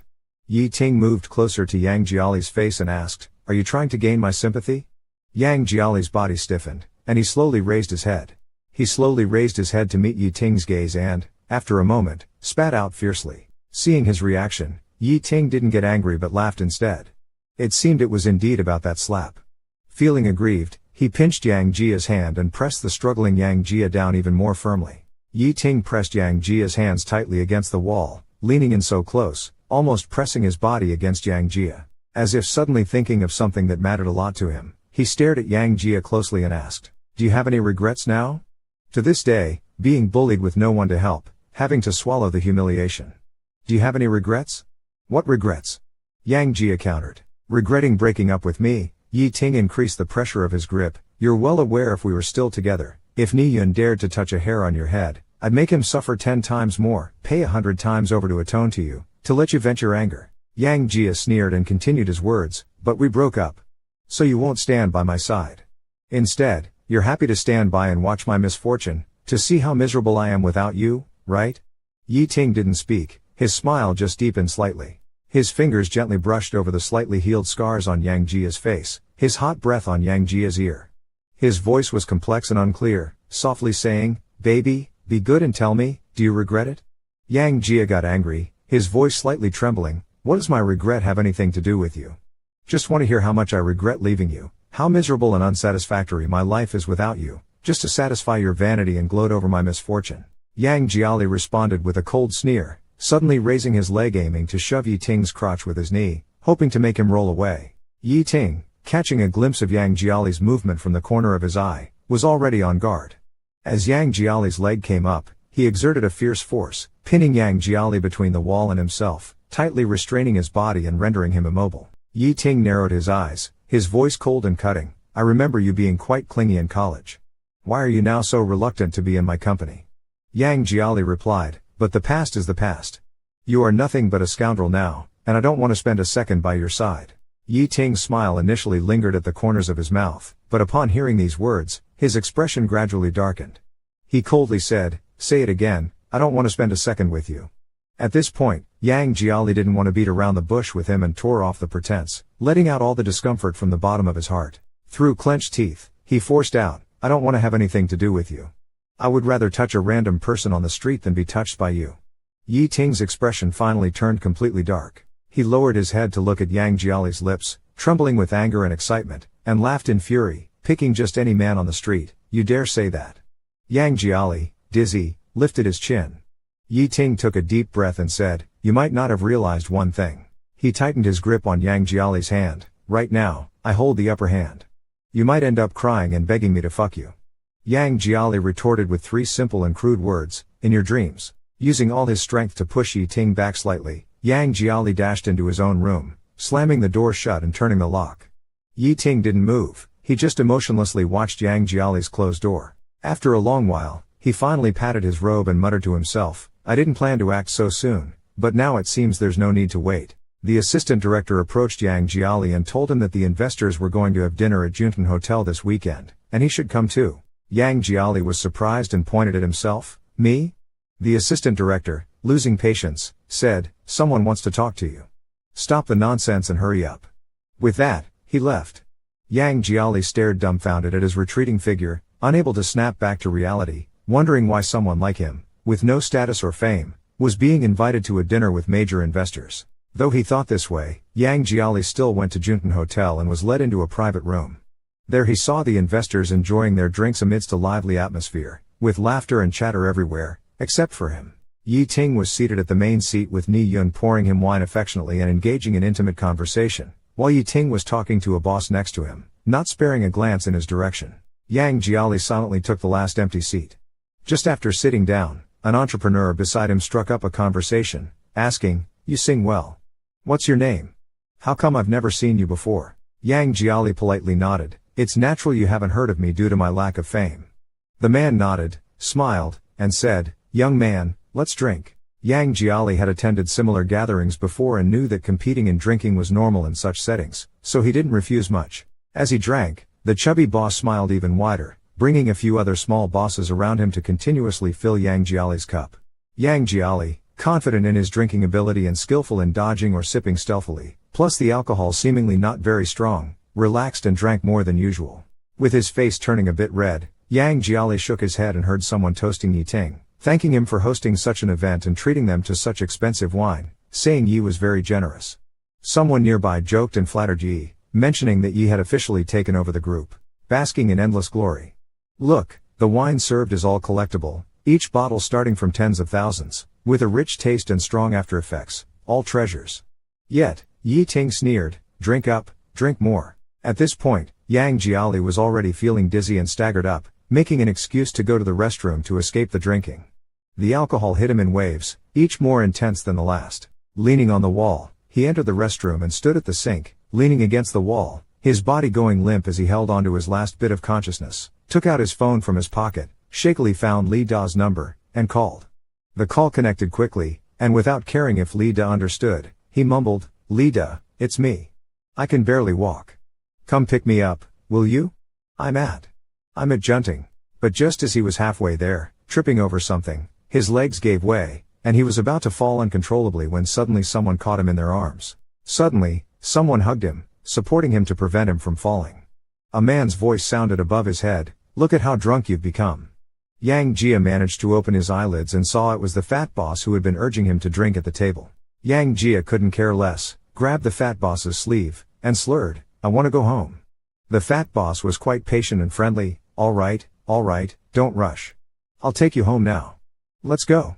Yang Jia slightly shook his head, no need, someone will pick me up at the door. His shaking motion and the soft voice from being drunk were like acting coquettishly in his arms, making the fat boss's cheeks instantly heat up, uncontrollably swallowing a gulp. His gaze lingered on Yang Jia's delicate skin, unable to move away. I'll help you rest. Ni Yun sat next to Yi Ting, affectionately poured another glass of wine for Yi Ting, and said, the wine Mr. Yi ordered really packs a punch. I feel like my whole body is going soft, he said, leaning towards Yi Ting as if he was really about to pass out. Ni Yun glanced around, noticed no one was paying attention, and quietly placed a hand on Yi Ting's leg under the table, caressing through a layer of suit pants. You wouldn't be. Yi Ting smiled, slowly turned his head to look at Ni Yun's teasing and ingratiating expression, and leisurely said, scram. Ni Yun's smile stiffened. Yi Ting grabbed Ni Yun's hand from under the table and threw it aside mercilessly. He pulled his clothes together, nodded at the other investors. "I have some urgent matters to attend to. Please continue without me." He quickly stepped out of the private room. Yi Ting asked expressionlessly, "Where is he?" A bodyguard approached and answered, "He went up to the 3rd floor, seems too drunk to stand." "Was he taken there?" Yi Ting nodded. Taken, looking upstairs, drunk, taken. "Let's go, to check, let's go." The fat boss switched to supporting Yang Jia, entered the room, and gasped for air. Looking at Yang Jia's face and body, he was so excited that he was breathless. He hurriedly unbuckled his belt. Just as he was about to step forward, the door was suddenly knocked twice forcefully. The chubby boss frowned. "Who is it?" There was no response from outside, only the knocking grew louder and more urgent. The chubby boss sneered, frowning impatiently as he walked to the door and yanked it open. "Who the hell is knocking on my door? I'm in the middle of..." Before he could finish his sentence, he looked up and saw the icy cold eyes of Yi Ting and immediately let out a yelp. Yi Ting kicked the chubby boss hard in the stomach, sending him sprawling to the ground. The chubby boss's face filled with terror. "Mr. Yi, what are you doing?" Yi Ting looked down at him condescendingly, his voice chillingly cold. "Which hand did you use to touch his waist just now?" The chubby boss's eyes widened, but Yi Ting was already impatient. He lifted his leg and stomped hard on the back of the chubby boss's left hand with his shiny black shoe, showing no mercy. Yi Ting lowered his head. Seeing the chubby boss covering his mouth, unable to make a sound, Yi Ting smiled. "My darling, you think you can touch him?"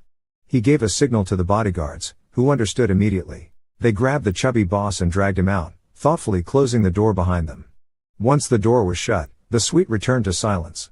Yi Ting walked to the edge of the bed and looked at Yang Jiali, who was lying there, drunk and mumbling softly. Yang Jiali had his eyes closed and eyebrows furrowed, seeming a bit uneasy, as he mumbled softly, "Home. I want to go home." When Yang Jiali woke up, his head was throbbing with pain. He instinctively tried to move, but his entire body felt like it had been crushed, sharp pain shooting up from his bones. Yang Jiali let out a cry of pain and immediately regained consciousness. He opened his eyes and looked at the unfamiliar surroundings, sitting up in terror. He vaguely remembered being heavily drunk last night. While he was still somewhat sober, he quickly called Lida to pick him up. How did he end up in what looked like a hotel suite? Yang Jiali lifted the blanket and saw his chest, bruised and red. He was no longer a naive 18-year-old boy. He knew very well what these marks meant. His palms were sweating, and he cursed, trembling, "Son of a bitch." The sound of running water in the bathroom stopped. The door opened, and Yi Ting came out wrapped in a towel. When Yang Jiali turned his head and saw him, his eyes widened in shock, almost tearing at the corners. He exclaimed, "I was really fucked by a dog." Yi Ting, expressionless, drying his hair, said coldly, "You're awake. Go freshen up." Yang Jiali didn't speak, still staring at Yi Ting with extreme shock. After a while, he suddenly grabbed a pillow and threw it at Yi Ting. Yi Ting impatiently swatted the pillow away, saying, "What are you doing?" Yang Jiali seemed to go mad, jumping up from the bed. "If you dare mess with me, I'll fight you to the death." But as soon as his feet touched the floor, his legs gave out, and he collapsed onto the ground. Yi Ting looked at Yang Jiali's miserable state and snorted coldly. Yi Ting put on his suit and tied his tie in front of the mirror. He looked at Yang Jiali, who was still sitting on the floor, and said, "You got drunk last night and were taken to a room by a small investor's boss. I pulled you out of there out of past sentiments. Don't be ungrateful. Besides, it's not the first time for us. What's there to be embarrassed about?" Yang Jiali, clutching his aching butt, hissed through gritted teeth, "Yi Ting, you bastard." Yi Ting ignored Yang Jiali's curses, walked up to him, pulled him up from the ground, and threw him back onto the bed. "If you're not feeling well, just lie in bed," Yi Ting said. "You're not going anywhere today. A driver will come to take you back to the villa later. Rest well, we can talk about everything else after I get off work tonight," Yi Ting said as Yang Jiali's eyes burned with rage. Yi Ting glanced at his watch, like a heartless playboy, and left Yang Jiali alone in the suite, exiting the room. Just as he closed the door, he heard Yang Jiali's furious roar from inside. Yi Ting laughed, shook his head, and went downstairs. Reclaiming Yang Jiali after 5 years brought him unprecedented joy. He went to the company, where his secretary told him, "President Yi, Ni-yun is waiting for you at the office. He says he has an appointment with you." Looking at the bite mark left by his darling on his finger from last night, Yi Ting replied, "Let him wait." He wasn't in a hurry to see Ni-yun. Instead, he methodically dealt with the remaining business from last night and then called several senior executives for a morning meeting. Our Yang was beaten up. How will our doting husband, President Yi, take his revenge? How will our doting CEO Yi exact his revenge? Ni Yun is sitting on the sofa in the reception room, drinking tea. Hearing the noise and seeing Yi Ting coming in, he immediately greets him warmly. Ni Yun asks him, President Yi, you called me in such a hurry, is there something wrong? His face flushed with a hint of red, he lowered his voice and said, as long as President Yi likes it, I can do anything. Yi Ting didn't even look at him and said, really? He pointed to an empty space next to him and said, then you stand over there first. Ni Yun was a bit confused, what? Suddenly, a force came from behind and kicked him hard on the buttocks. Ni Yun was shocked and fell to his knees on the ground immediately. The bodyguards grabbed Ni Yun's hands from behind. Ni Yun, scared by the situation, said, President Yi, what are you doing? Slap, a bodyguard slapped Ni Yun's right cheek, causing his whole head to twist to the side. Yi Ting didn't listen to him but frowned, picked up the phone from the coffee table, and made a call, instructing, have the people been brought back? Keep an eye on him, don't let him run away. Also, tell the housekeeper to prepare some food for him later, and cook a cup of milk sago with extra honey, he loves it. After hanging up, he looked at Ni Yun, who was kneeling with his face already slapped red, and said apologetically, I'm sorry. He raised an eyebrow, why is it only this red? Did you guys use enough force? In the office, there was a continuous slapping sound as the strong bodyguard raised his hand and slapped Ni Yun's face heavily again. Ni Yun screamed in pain, and when he looked up again, the corner of his mouth already tasted of blood. Yi Ting remained indifferent to all this, still sitting on the sofa with an impassive expression. Yi Ting caressed Ni Yun's fingers. His tone was quite gentle, but to Ni Yun's ears, it carried a chill that could seep into his bones. Do you know why I said your hands were beautiful that day? Yi Ting's smile gradually faded, and he looked at Ni Yun expressionlessly. You should have cherished such a pair of beautiful hands. But the last thing you should have done was to hit his face. Ni Yun was stunned, his mind in turmoil, somehow realizing who Yi Ting was talking about. He and I broke up 5 years ago. Yi Ting shook his head somewhat helplessly. Even if I've been holding back for 5 years, I'm only willing to bully him a little, use some tricks on him, press him down, but if it really comes to physically hitting him, causing him pain, I can't bear to. Yi Ting slowly tightened his grip on Ni Yun's hand. Ni Yun soon cried out in pain, grabbing Yi Ting's ankle. President Yi, I dare not anymore, he immediately knelt down. Please, President Yi, let me go. I dare not do it again, President Yi. After a while, Yi Ting surprisingly nodded, saying he could let him go. Ni Yun's body shook, and he looked up in surprise and joy. Really? But you have to do something for me, act out a play for me, Ni Yun blinked. What play? Yi Ting smiled, his gaze drifting off to somewhere as he softly said, a play that will make him have no choice but to seek refuge in my arms. Yi Ting opened the hidden album on his phone, looking at one of the photos where Yang Jiali took the initiative to kiss him, and thought back to the satisfaction of possessing Yang Jiali again last night, feeling content and in high spirits. He was about to close the album when a call came in. The call was from the security staff of the villa, their voice slightly anxious, saying that General Yi and young Master Yang had run off. Yi Ting's expression darkened, and he immediately tightened his grip on the phone. What happened? Young Master Yang was fine in the villa, but suddenly insisted on leaving to go back home. We didn't have time to notify you before he grabbed A. The security guard whispered, today, whoever tries to stop him, he said he'd beat them with his stick fighting technique. We wanted to stop him, but you had instructed us not to lay hands on him, so we let him go. Yi Ting was silent for a while before he came back to his senses. He hung up on the security and thought, Yang Jiali had escaped. With just a closed pole in hand, Yi Ting stumbled and ran, escaping the villa complex, thinking to himself, what kind of treasure must be hidden in the villa that warranted such heavy security? Once he caught his breath, he suddenly felt conflicted. He didn't know where to go or whom to find. Now, just thinking about Yi Ting saying he wanted to have a serious talk with him tonight made Yang Jiali shiver. Feeling helpless, a thought suddenly flashed through his mind, and he thought of someone.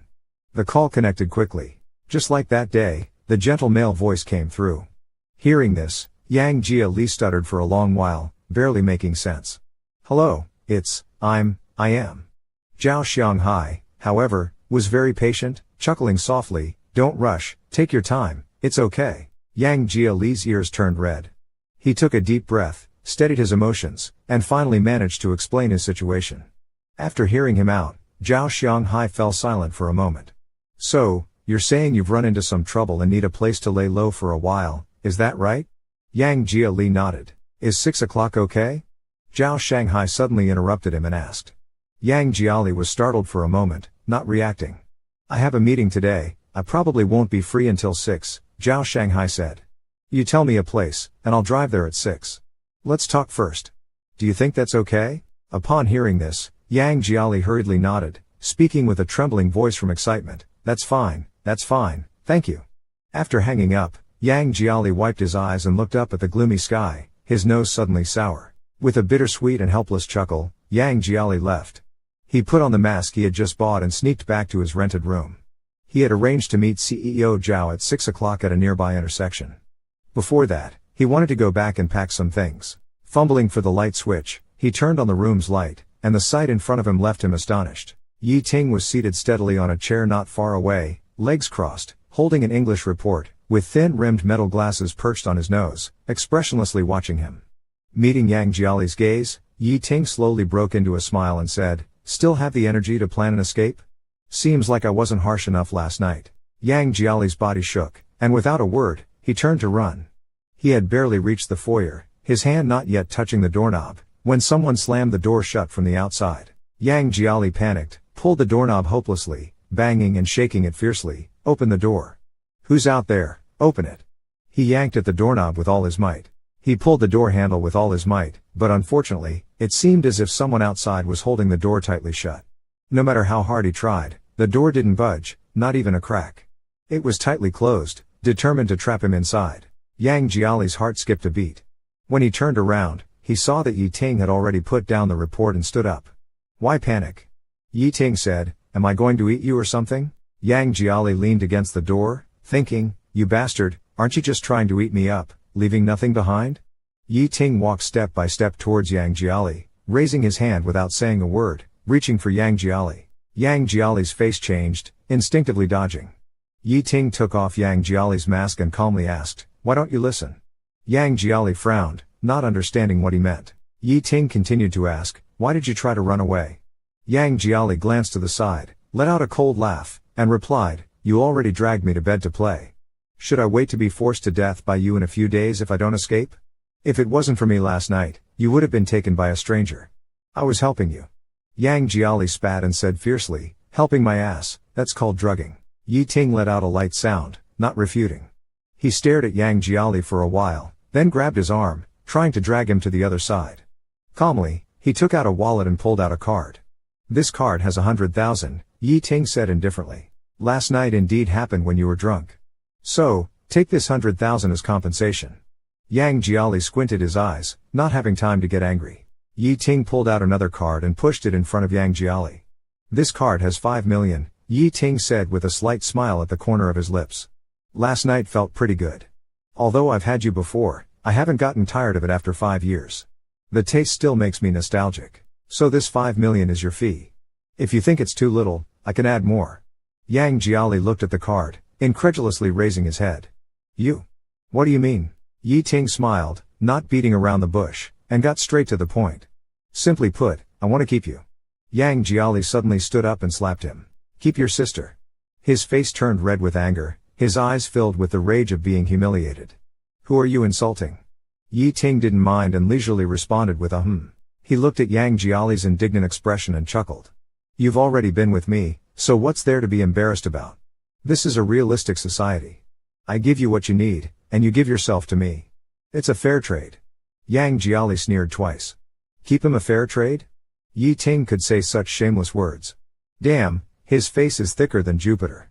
He roared, "Yi Ting, what the hell do you really want?" Yi Ting held the bank card between his fingers and waved it. "I'll give you another chance. Take the card and be obedient." Yang Jiali directly slapped the card away. Yi Ting raised an eyebrow, not annoyed by Yang Jiali's resistance. He just shook his head helplessly and sighed lightly. "Yang Jiali, it's been 5 years since our breakup." Shaking his head, he said, "The only thing that hasn't changed about you is that you're still as childish as before, unable to understand the situation." Yi Ting slowly stood up, patted his slightly wrinkled collar, and calmly said, "You know my character. I always get what I want. As long as I still find it fresh, I have to play with it until I get tired of it. And you, I know all your weaknesses, friends, career, dreams. Everything you care about, I can control in my hands. Do you understand?" Yang Jiali gritted his teeth, glaring at Yi Ting, and after a while, coldly squeezed out a sentence, "You are a dog." Yi Ting chuckled softly. It seems you're too emotional right now. How about this? I'll give you 3 more days to think it over. I'll come and ask you again in 3 days. After kissing him enough, he released the struggling wolf cub in his arms, smiling, you only have 3 days. Don't act impulsively. Think it over. Good night. After Yi Ting left, Yang Jiali lay down on the ground, feeling completely powerless. The gloomy emotions in his chest were like ink dripping into clear water, gradually spreading and diffusing. He sat alone in the dim room until nearly 6 o'clock. Yang Jiali got up and went downstairs first. He had an appointment with Zhao Shanghai at 6 o'clock nearby. He went to a small coffee shop nearby. Zhao Shanghai took a sip of coffee, looked at Yang Jiali, who had his head down, and asked, "What's going on? Can you tell me in detail?" Yang Jiali glanced at him, wanting to speak but hesitating. If they had met before he was caught by Yi Ting, he would have told the whole story clearly. But after being threatened by Yi Ting just now, he suddenly became worried. He wasn't worried about himself, on the contrary, if it was only him going against Yi Ting, he had nothing to fear, for his life was worthless anyway. Zhao Shanghai's eyes were gentle, and his tone was patient. Don't be afraid. Just tell me what's going on, and we'll figure out a way to solve the problem together, okay? Yang Jiali gritted his teeth for a while, then briefly narrated the situation, omitting Yi Ting's name and his verbal threats. Zhao Shanghai just nodded after listening. I roughly understand. Here, take this. Zhao Shanghai handed him a business card with a smile. Don't worry. There's always a way to solve the problem. Keep this card. It's my lawyer friend's card. I think the best way to deal with someone who keeps trying to coerce you is to call the police or file a lawsuit to eliminate future troubles. What do you think? Yang Jiali sniffled, looking at Zhao Shanghai's warm smile, and still took the card, holding it gently in his hand. He didn't say much, just nodded slightly and said, "Thank you, I understand." Hearing Zhao Shanghai's concerned words, Yang Jiali felt a lump in his throat. A stranger he had only met once or twice could show such kindness, yet Yi Ting, his ex-boyfriend who once loved him dearly, now left him almost without a way out. After thanking Zhao Shanghai profusely, Yang Jiali returned to his rented room. For the next 2 days, he didn't even step outside, just staying alone in the small, dim room. Zhao Shanghai listened and just nodded. I probably understood it. Zhao Shanghai handed him a business card and smiled. He said, "Don't worry. There's always a way to solve this problem." Sent a photo to Yang Jiali.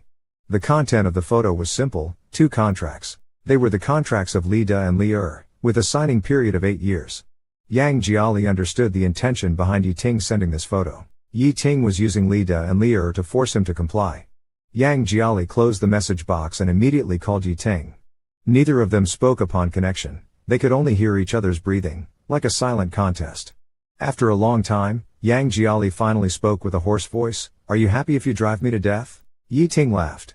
He did not answer Yang Jiali's question but calmly reminded him, "You have 10 hours left." After hanging up, Yang Jiali received a WeChat message from Li Da. In WeChat, Li Da sent him a photo. In the photo, Li Da and Li were sitting in the smallest practice room of the company, rehearsing with guitars in front of the microphone under the toughest conditions, and grinning at the camera. Li Da asked him, "Brother Yang, we are rehearsing." Yang Jiali did not reply. After a while, he wiped his reddened eyes and replied with a smile, "Super cool." After replying to this message, Yang Jiali put away his phone. He pulled a scarf and a coat from the side and went out for the first time in 3 days. Yang Jiali went into Heshan Cemetery alone.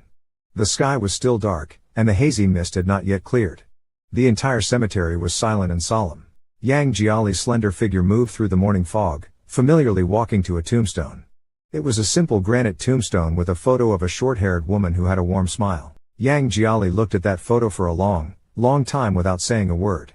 He pulled out a handkerchief he had prepared in advance from his pocket and quietly began to wipe the tombstone. I also wiped the dust off the tombstone. Yang Jiali sat down leaning against the tombstone. He looked up, squinting at the dim light on the horizon, and called out softly, "Mom." Yang Jiali gently pressed his head against the tombstone, speaking in a voice so faint it was as if he were sharing an intimate secret with someone. "Things haven't been going well lately. I might have to take medicine again. But don't worry, your son's tough. It's just a small thing. I got through it before, and I'll get through it this time too. Slowly but surely, really." He paused for a moment, then continued, "Lately, I've been dreaming a lot. I dream that as soon as I push open the door, you're standing in the kitchen where you can see the sunset. You're wearing that checkered apron, sweat all over your face, and your hair sticking to your forehead.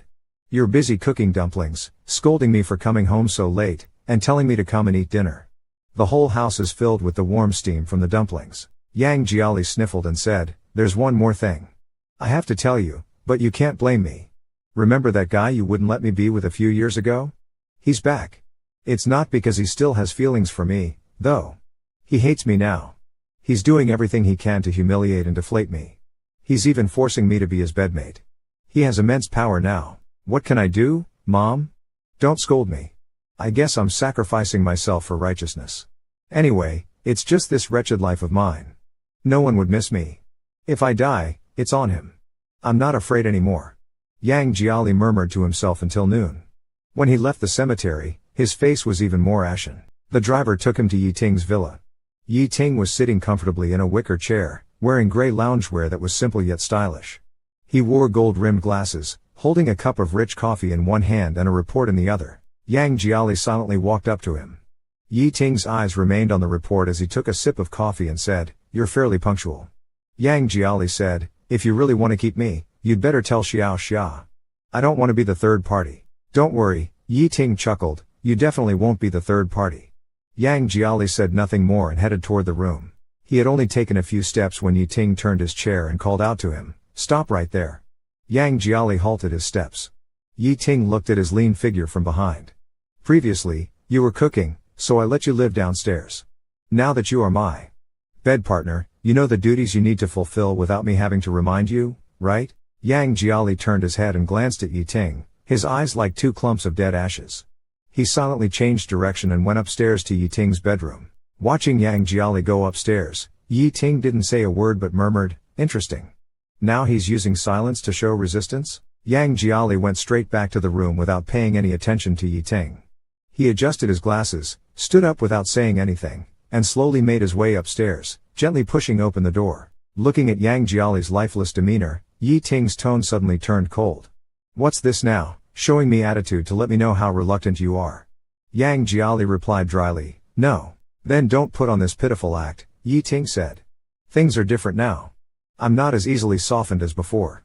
Yang Jiali responded indifferently, "Understood." Yi Ting observed his response, which seemed very obedient on the surface, but the irritation and bitterness in his heart suddenly intensified. Squinting his eyes, he lifted Yang Jiali's quilt and took off his bathrobe. Looking down at Yang Jiali's body, he said in an indisputable tone, "Spread your legs." Hearing Yi Ting's command, Yang Jiali paused for a moment. He looked at Yi Ting standing not far away, his hands unconsciously gripping the sheets tighter, the knuckles straining against the skin, his nails digging in. Yi Ting stared at Yang Jiali's reaction. Seeing Yang Jiali's obvious resistance and unease, it provoked him to continue issuing the command. "I'll say it one last time. Spread your legs." Yang Jiali's teeth chattered softly. He looked at the ceiling, taking deep breaths in and out. After a moment, he closed his eyes and slowly spread his legs. Yi Ting untied the towel around his waist and turned off the light. In the dim room, only the sound of accelerated heartbeats and muffled groans were left. After it ended, Yi Ting carried Yang Jiali to the bathroom to bathe. Lying in the bathtub, hot water poured down from his head, but Yang Jiali remained lifeless with no reaction at all. Only when foam got into his eyes did he reach out to wipe it away. Yi Ting held him tightly and whispered in his ear, "I told you before, I can make you willingly spread your legs and beg me. See, I did it." Yang Jiali hung his head in silence.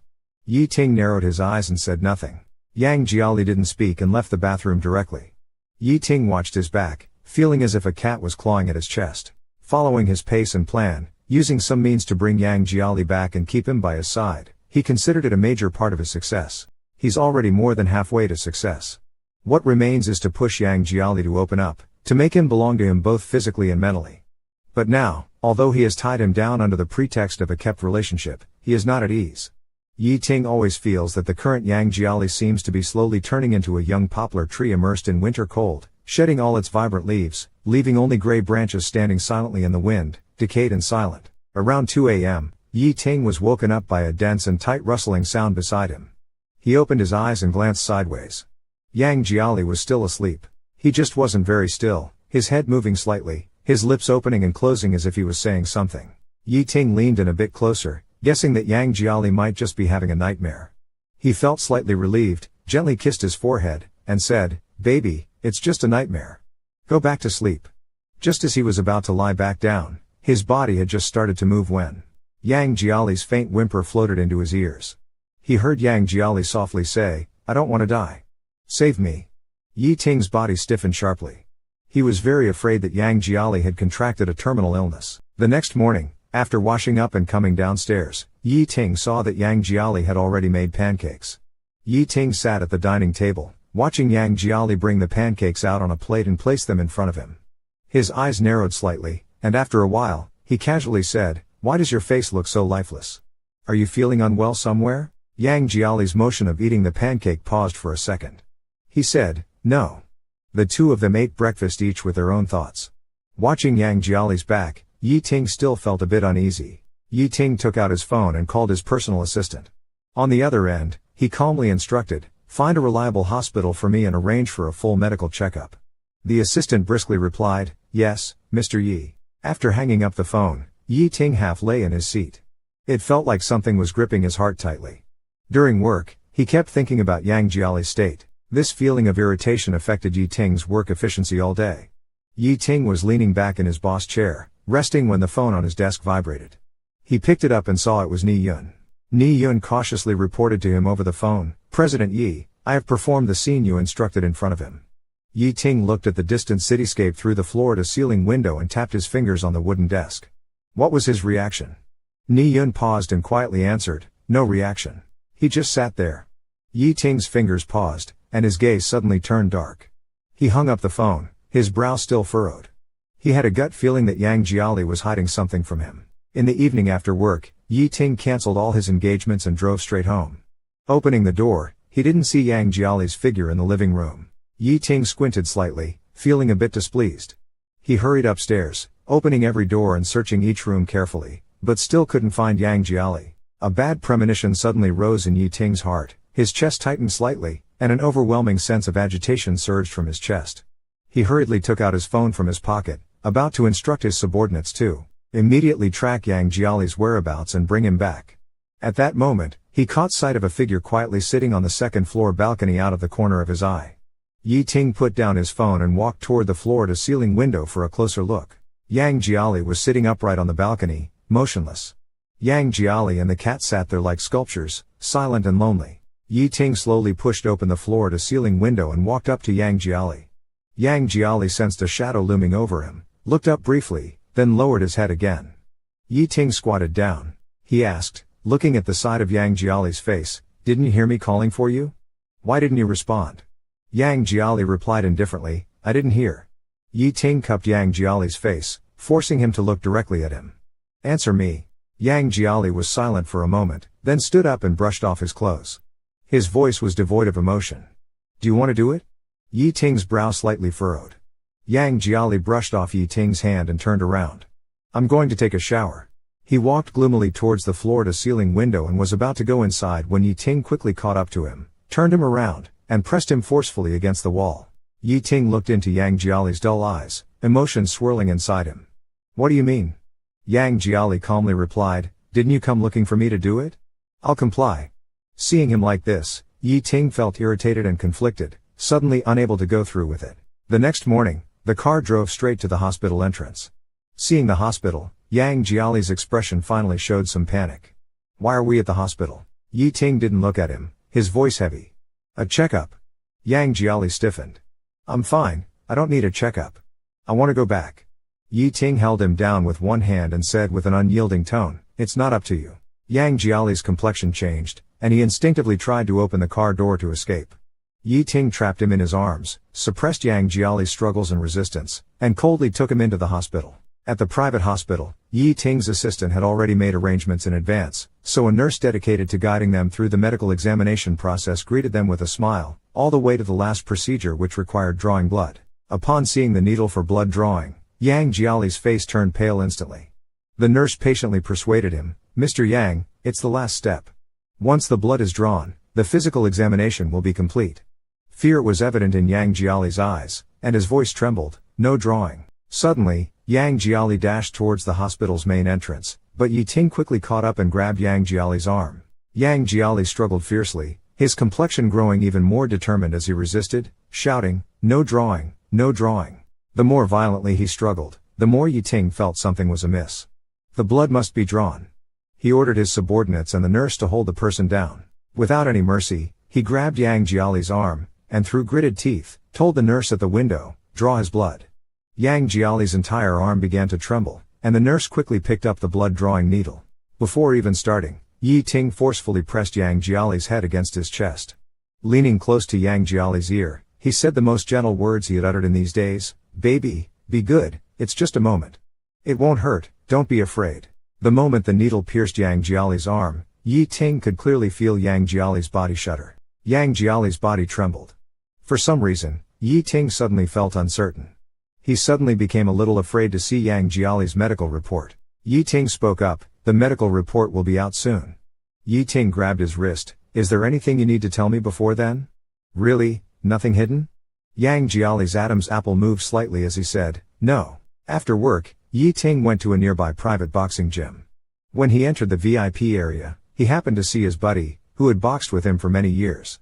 This buddy was named Xiao Yeshu, and he had a very close relationship with Yi Ting. They fought a fierce match in the ring, almost like beasts, and then rested by the ring. Xiao Yeshu handed Yi Ting a bottle of water. "What's up today? You're fighting so hard, not holding back at all." Yi Ting didn't speak, unscrewed the cap with a grim face, and took a few gulps. He thought about the medical examination this morning. The doctor said, "We conducted a comprehensive physical examination of Mr. Yang. According to the results, there are no major physiological diseases. Please rest assured." Yi Ting's eyes scanned the text on the report eagerly. The doctor explained, regarding Mr. Yang's stomach condition, "From the examination and inquiry results, Mr. Yang has some damage to the gastric mucosa due to long-term alcohol consumption." Coming back to his senses, he frowned and asked again, "Since there's nothing wrong physically, why does he always look so ill?" The doctor pondered for a long time and answered, "On this point, I think it would be better for you to ask Mr. Yang yourself. I believe it's more of a personal emotional issue, perhaps something has been bothering him recently." Hearing this, Yi Ting quietly breathed a sigh of relief. He was stunned for a moment, then nodded, "I understand." Xiao Yeshu rubbed his arm that had been hurt by Yi Ting's punches earlier and tentatively asked, "What's wrong? Did that little lover you brought home make you angry?" Yi Ting glanced at him coldly and sneered, "If I don't vent first, I'm afraid I'll torment him to death when I get home." Yi Ting drives home, comes out after taking a shower, stands by the window, and gestures with his eyes for him to lie down on the bed. Under the dim moonlight that seeped in with the chill of the night, Yang Jia could feel the warmth of Yi Ting's body approaching in the dark. He looked at Yang Jia's dim eyes and asked through gritted teeth, "Now you are so reluctant to stay by my side, forcing yourself into this sickly, depressed, and numb state?" Yang Jia's eyes flickered, his breathing grew heavy. Yi Ting added pressure to his grip, "I'll give you one last chance to tell the truth. Tell me if you are hiding anything from me." Yang Jia closed his eyes and pursed his lips. Yi Ting laughed, bit Yang Jia's earlobe, and then kissed him on the cheek. "If I find out you've hidden something very important from me in the future, Yang Jia, don't blame me for not being gentle with you." After the storm, Yi Ting held Yang Jia's hand and went to sleep. After hearing Yi Ting's even breathing, Yang Jia slowly opened his eyes. It seemed as if there were dark shadows floating in front of him, making him slightly dizzy. There was also a surge of emotions in his chest, making him gasp for air in bursts. Unable to sleep until 3 a.m., Yang Jia swallowed quietly, gently turned his head, and confirmed that Yi Ting was asleep. He carefully withdrew his hand from Yi Ting's grasp. He put on his pajamas, got out of bed with light movements, and walked downstairs. Yang Jia opened the door to the room he used to live in. He walked to a small cabinet in the corner, crouched down, and slowly pulled out the bottom drawer. Inside the drawer were several bottles of medicine. Yang Jia took out a small bottle without a label. Just as he was about to twist off the cap, he heard a deep and cold male voice behind him, "What are you eating?" Yang Jiali's body shuddered violently, and his hand, which was twisting the cap, instantly stiffened. With an outstretched hand, Yi Ting forcefully pulled Yang Jiali over, and seeing the panic that flashed through Yang Jiali's eyes, he commanded sternly, "Give me what you're eating." Yang Jiali was forced to turn around. He calmed his emotions forcibly, and turned his head, "I haven't eaten yet." Yi Ting scrutinized Yang Jiali's expression and opened his hand. Yang Jiali hesitated for a few seconds, then extended his hands wide open, revealing they were empty. He said forcefully, "Like I said, I haven't had the chance to eat yet. Everything is in the cupboard." Yi Ting turned on the light, squatted down, and pulled out the entire drawer, then poured all the bottles and jars from inside it next to him. The little bottles rolled around, clinking loudly. Yi Ting looked deeply at Yang Jiali and began to inspect the bottles one by one. Yang Jiali stood by, occasionally looking nervous, his face slightly pale, and sweat forming on his forehead. Yi Ting had turned over all the medicine bottles. Pointing to the pile of bottles, Yi Ting asked Yang Jiali, "What are you eating these for?" To regulate the body, Yang Jiali touched his nose, took out the bottle of melatonin, and poured 2 pills onto his palm. "I was planning to eat 2 of these because I can't sleep. This helps with sleep." Yi Ting nodded, "Okay, then I'll take these bottles away. I will have someone check the pills inside to see exactly what they are, and then I'll return them to you." Yang Jiali tried to appear nonchalant, "Whatever." Yi Ting's tone was thick with threat and danger. "If I find out you're lying to me, I'll make you cry without tears." He pulled Yang Jiali back upstairs and lay down on the bed. Yang Jiali kept his back to Yi Ting, staring into the dark corner of the room. The wall clock still ticked away, the late night was silent. Waiting until Yi Ting behind him was once again sleeping soundly, Yang Jiali quietly turned his head to look at him and sighed in relief. He curled up slightly, gently pulling out an unlabeled small medicine bottle from his pajama sleeve and poured out 2 pills. Looking at the bottle in the light, he sneakily popped 2 pills into his mouth, then gently tossed the bottle under the bed. The bottle silently rolled under the bed along the carpet. The next morning, Yi Ting rushed to the company without stopping for a moment. After the morning meeting, Yi Ting walked into his office, followed by his assistant who reported to him the matters and schedule. "Mr. Yi, you have a phone call with the CEO of Shengmao at 3 o'clock this afternoon and need to attend the launch ceremony of the Business Innovation Union at 4. Besides, you need to go to France tomorrow to meet with the French team. The trip is planned for 5 days. Flights and accommodations have been booked." Yi Ting, looking down at his documents, nodded, "Okay, got it." The assistant bowed and turned to leave when Yi Ting suddenly called her back. He took out a bag of medicine bottles he had collected from Yang Jia's place from the drawer. Yi Ting took a bag of medicine bottles he had collected from Yang Jiali's place out of the drawer and handed it to his assistant with a cold voice, instructing, "Find someone reliable to check these pills in the bottles, see exactly what they are. Tell me the results before I leave for a business trip to France. By the way, I asked about this villa I'm currently living in." The assistant stroked his chin, thinking for a moment and replied, "It shouldn't have any. Since you've just been reassigned back to the country, this villa hasn't been renovated before your return. It's been completely vacant, so there's no security surveillance installed." Yi Ting hummed in acknowledgement and immediately asked someone to get a system set up, tapping his fingers lightly on the desk, indicating urgency. The assistant agreed and left the office. Yi Ting sat silently in the spacious office, looking at his mobile phone. He has always been suspicious by nature. Yang Jiali's reactions these days have been too off, and he always felt there was a problem. He furrowed his brows. He dialed Yang Jiali's number. The call connected quickly, but it wasn't Yang Jiali who answered. It seemed to be his friend called Li De. "Brother Yang is out with us right now. He's drunk and shouting wildly. Hey, Brother Yang, don't bite, I can't breathe." In a cool voice, Yi Ting said, "Send me the address, I'll come to pick him up." After receiving the location from Li De, Yi Ting personally drove to the place.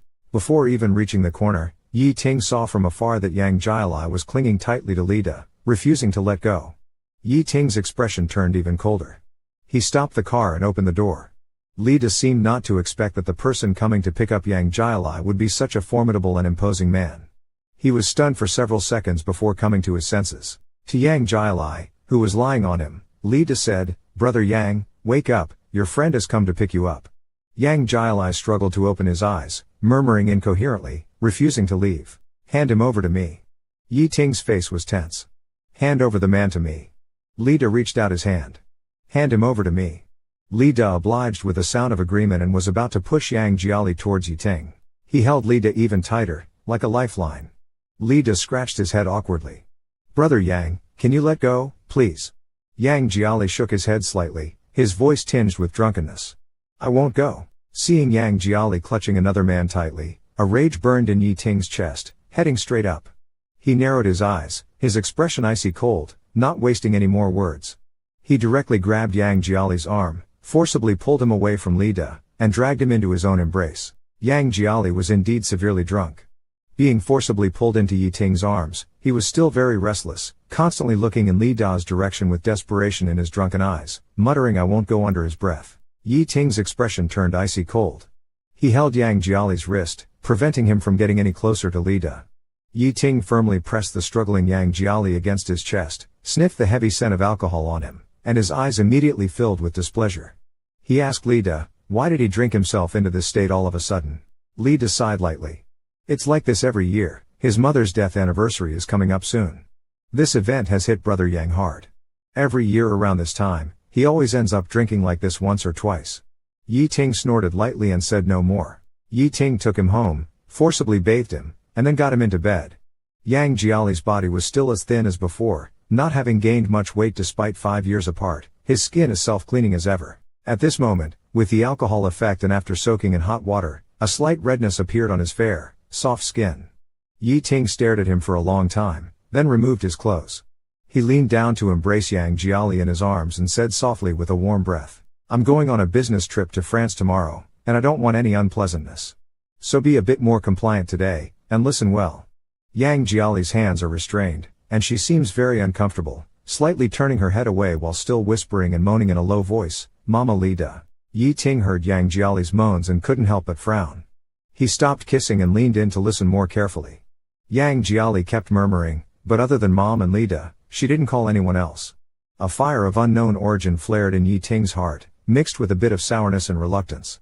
He grasped Yang Jiali's chin, turned her face towards him, and said soothingly but firmly, Say Yi Ting. Yang Jiali's eyes were dull. She didn't open her mouth even as Yi Ting increased the pressure in his hand, getting even closer, his tone more urgent and coercive, Be good and say Yi Ting. Yang Jiali's lips moved, but in the end, she didn't say it. Yi Ting coaxed her for a long time, but Yang Jiali still didn't say his name. His face went from gloomy to calm and then a smile appeared. He said coolly, It seems you're still not obedient. He let go of her, got out of bed, opened the drawer, and took out the cuffs. With a cold face, Yi Ting opened the cuffs and lifted Yang Jiali's hands above her head, shackling them to the bedpost. Yang Jiali seemed to realize something was wrong, struggling frantically like prey caught in a net, causing the metallic cuffs to clash against the bedpost with a sharp and cold sound. Yi Ting paused for a moment, about to say something, when he heard Yang Jiali call out his name with a trembling, weak voice, Yi Ting. Yi Ting paused, reached out to touch Yang Jiali's hair, and unlocked the cuffs on her wrists, his eyes finally showing some warmth. Wouldn't it have been better to be like this from the start? He bent down, his fingers gently brushing across Yang Jiali's feverish eyelids, and while she was still intoxicated, he asked again, You've been unwell for so many days, were you deliberately putting on this act, or is there something else you're hiding from me? Be honest and tell me. Yang Jiali didn't speak, suddenly stretching out her hand to hug Yi Ting's neck. Yi Ting was slightly taken aback. With a drunken tone, Yang Jiali huskily sobbed in Yi Ting's ear, Yi Ting, I'm sad. He pressed Yang Jiali's head into his chest and kissed her on the cheek, asking, Besides being sad, is there anything else more important? Yang Jiali kept repeating the same line, Yi Ting, I'm sad. Yi Ting sighed. If you're feeling upset now, don't be moody anymore. If you were as obedient as you were today, would I need to resort to those methods? The next day, when Yang Jiali woke up, the space beside him was empty. He lay numbly on the bed for a while. He got up, washed, and went to the dining room. There was a note on the table. Yang Jiali picked up the note and saw it was Yi Ting's handwriting. It said that he had to go to France on a business trip for 5 days and to call him if anything came up. Call him if you need anything. Breakfast is in the thermal box, remember to eat. Yang Jiali crumpled the note into a ball and threw it into the trash can. After making sure that Yi Ting had really gone on a business trip, he silently breathed a sigh of relief, squatted down, and with great effort, pulled out the tiny bottle of medicine from under the bed. Yang Jiali blew the dust off the bottle, unscrewed the cap, and poured out a pill. He swallowed it in one gulp. In Paris, France, which is 6 hours behind, Yi Ting had just returned to the hotel with the senior team. The assistant handed him a tablet with the screen lit up. He took the tablet and saw that it was playing a segment of surveillance video that had been cropped and enlarged. His finger touched the screen where Yang Jiali was taking the medicine, and after a long while, Yi Ting handed the tablet back to the assistant and said calmly, Contact someone reliable back home to take a few pills from this bottle as samples. Find out the name of the medicine and its indications immediately. Don't let him find out. The assistant acknowledged, and suddenly Yi Ting smiled and said, He really is hiding something from me. The next day, at the performance center, Yang Jiali, along with Lida and Lier, put on makeup and changed costumes. Coordinating with the director's team, they went through the process again.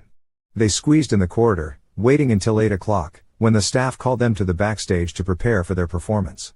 In the bustling and tense backstage, Lida and Lier looked at the stage lights, breathing heavily. Yang Jiali quietly patted their backs, comforting them, We've rehearsed so many times, relax. Li Da nodded and took a deep breath. The director's instructions came through the earpiece, and Yang Jiali, along with Li Da and Li got onto the lift and rose to the stage. Yang Jiali stood under the spotlight, his voice faintly youthful and clear. At the end of a song, the entire audience listened quietly. Yang Jiali suddenly burst into tears. No one knew that this song was written for his mother.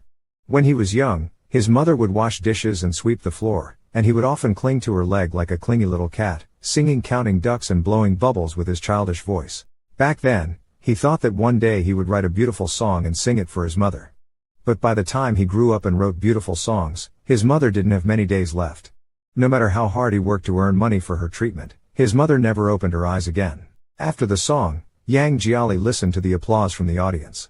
He thought, millions of people heard this song, but in this life, his mother couldn't hear it. Yang Jiali put down the microphone, bowed deeply, wiped away his tears, and walked off the stage. Backstage, Li quietly handed him a pack of tissues. Yang Jiali took the tissues and was about to thank him when a sarcastic remark sounded again. Pretty good acting, tears on command. Such low-level hype, Wang Yang sneered at Yang Jiali, looking disdainful. Pretend all you want, crying like your mother died. Yang Jiali stopped abruptly. He slowly turned his head, his originally tense face now looked deeply hurt. His expression turned gloomy as he looked at Wang Yang and suppressed his anger, replying, "Shut your filthy mouth." Wang Yang was intimidated by his gaze and took a step back. Wang Yang muttered quietly, "A bastard with no one to raise him." Yang Jiali's eyes suddenly flashed with fierceness, like a wolf ready to strike. He said coldly, "Say that again if you dare." The commotion had already drawn the attention of those around, and everyone backstage perked up their ears, waiting to watch the drama unfold. Wang Yang sneered, "I said you're a bastard with no one to raise you." He lightly touched his face, mocking, "You act quite well. Come on, take a shot if you dare."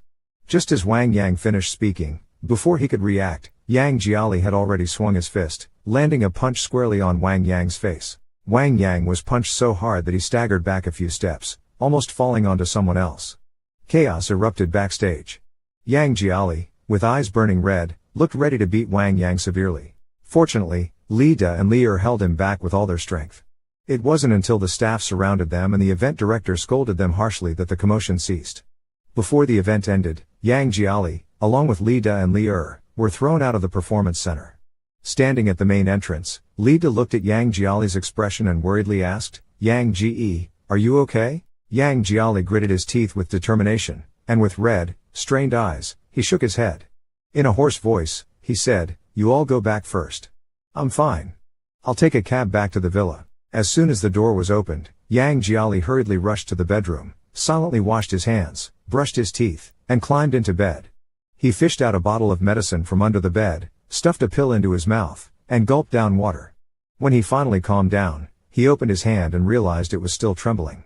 Unbeknownst to him, his fingernail had cut his palm, and there was a patch of fresh blood. He slept extremely unrestfully, tossing and turning several times before falling asleep. Yang Jiali was woken up by the continuous ringing of his cell phone. In a daze, he answered the call and put it to his ear. Li Da's exceedingly anxious voice came through, "Brother Yang, where are you?" Yang Jiali opened his eyes, "I'm in the room." Li Da's voice was trembling, "Forget it, I won't ask you about that now. Just check to see if there's any media waiting outside to ambush you. Quick, take a look." Yang Jiali jolted awake, sat up, and stumbled to the window. He cautiously pulled the curtain open a crack. The usually quiet villa entrance was today surprisingly crowded with various people, those with cameras, holding microphones, broadcasting live on the internet. Some were blocking the entrance, in a waiting posture. Li Da seemed to have guessed the situation and tried to stay calm. "Brother Yang, listen to me. Hide and don't go outside at all." Yang Jiali let the curtain fall back into place. "What's going on?" Li Da sounded quite angry, gritting his teeth. "Check Weibo." After hanging up, Yang Jiali opened the long-neglected Weibo to find the top trending search, "Heartache for Wang Yang."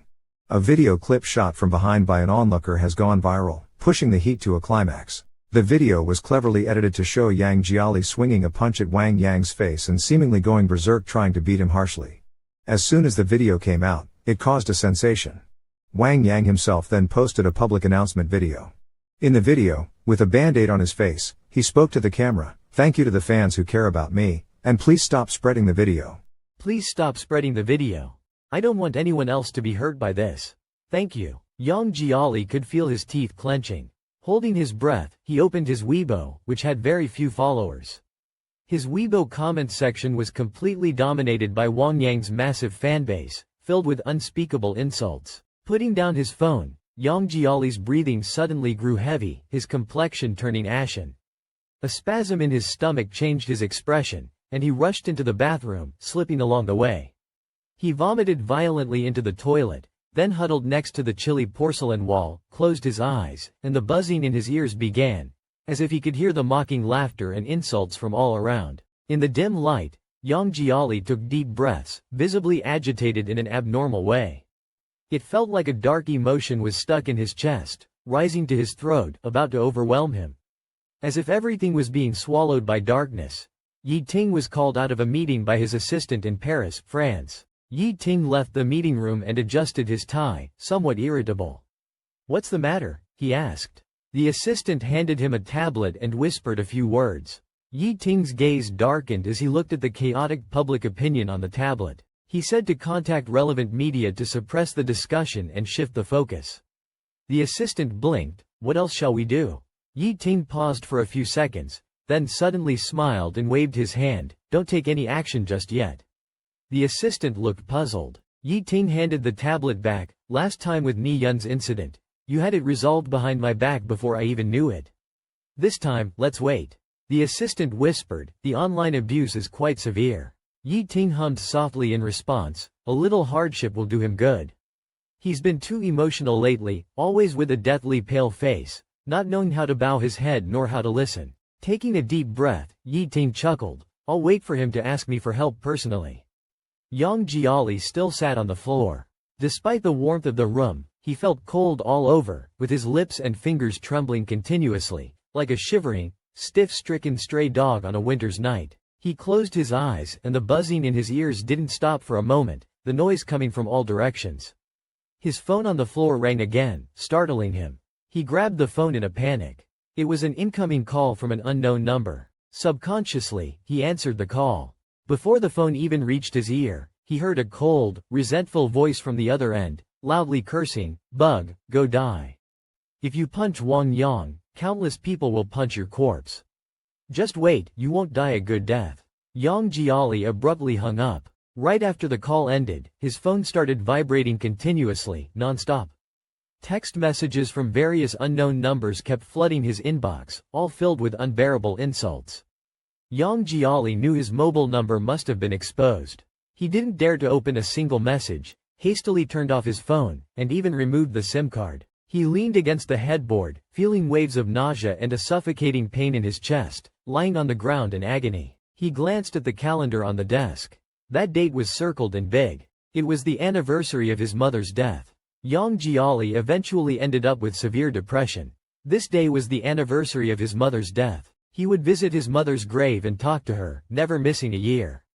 He packed the pancakes he had cooked into a bag. He took out the fresh flowers he had prepared in advance.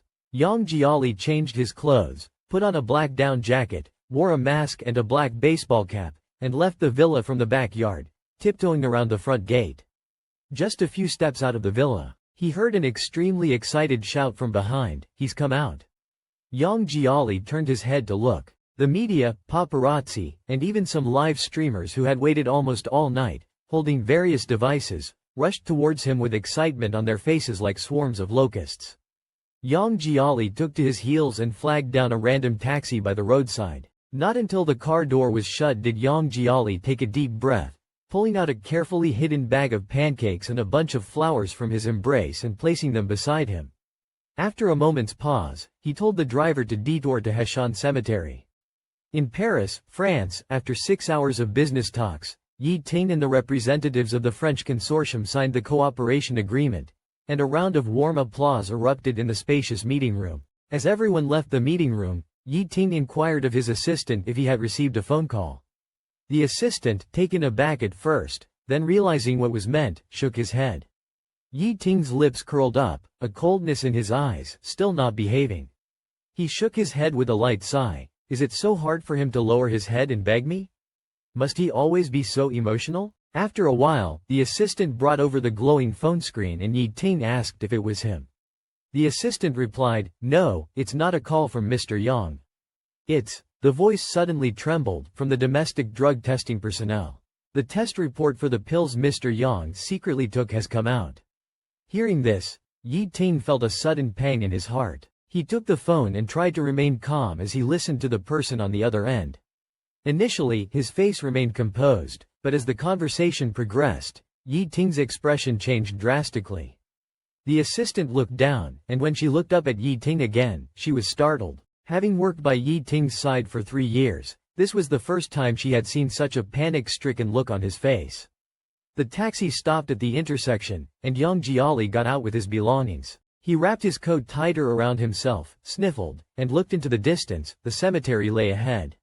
Suppressing the dark, overflowing emotions inside him, he put on his mask and continued walking with his head down. He had only taken a few steps when suddenly a siren wailed behind him. Several cars came to a screeching halt beside Yang Jiali. The doors flung open, and the media reporters who had initially been blocking the villa gates actually followed Yang Jiali's taxi all the way here. The reporters got out, each carrying their equipment, eyes shining as they charged towards Yang Jiali, asking, "What's your opinion?" He lifted his leg, ready to run. Unfortunately, there were quite a few cars parked around this time, and the paparazzi completely surrounded Yang Jiali, not giving him any chance to leave. Yang Jiali stood amidst the crowd, his eyes full of panic like a lost child, not knowing where to go. Layers of cameras and microphones were thrust in front of Yang Jiali, and a cacophony of noise exploded in his ears. "Yang Jiali, please talk about your thoughts on the incident." As the scene was in chaos, suddenly, from an unknown direction, an egg flew through the air. An egg suddenly flew over and hit Yang Jiali squarely on the head with a smack. The eggshell cracked and the sticky liquid flowed down. Yang Jiali was stunned. He touched the sticky egg on his face and looked up to see that, unbeknownst to him, a crowd had gathered, all with masks covering their faces and eyes full of anger aimed directly at him, as if he were their enemy. One of them shouted, "Avenge Yang Bao!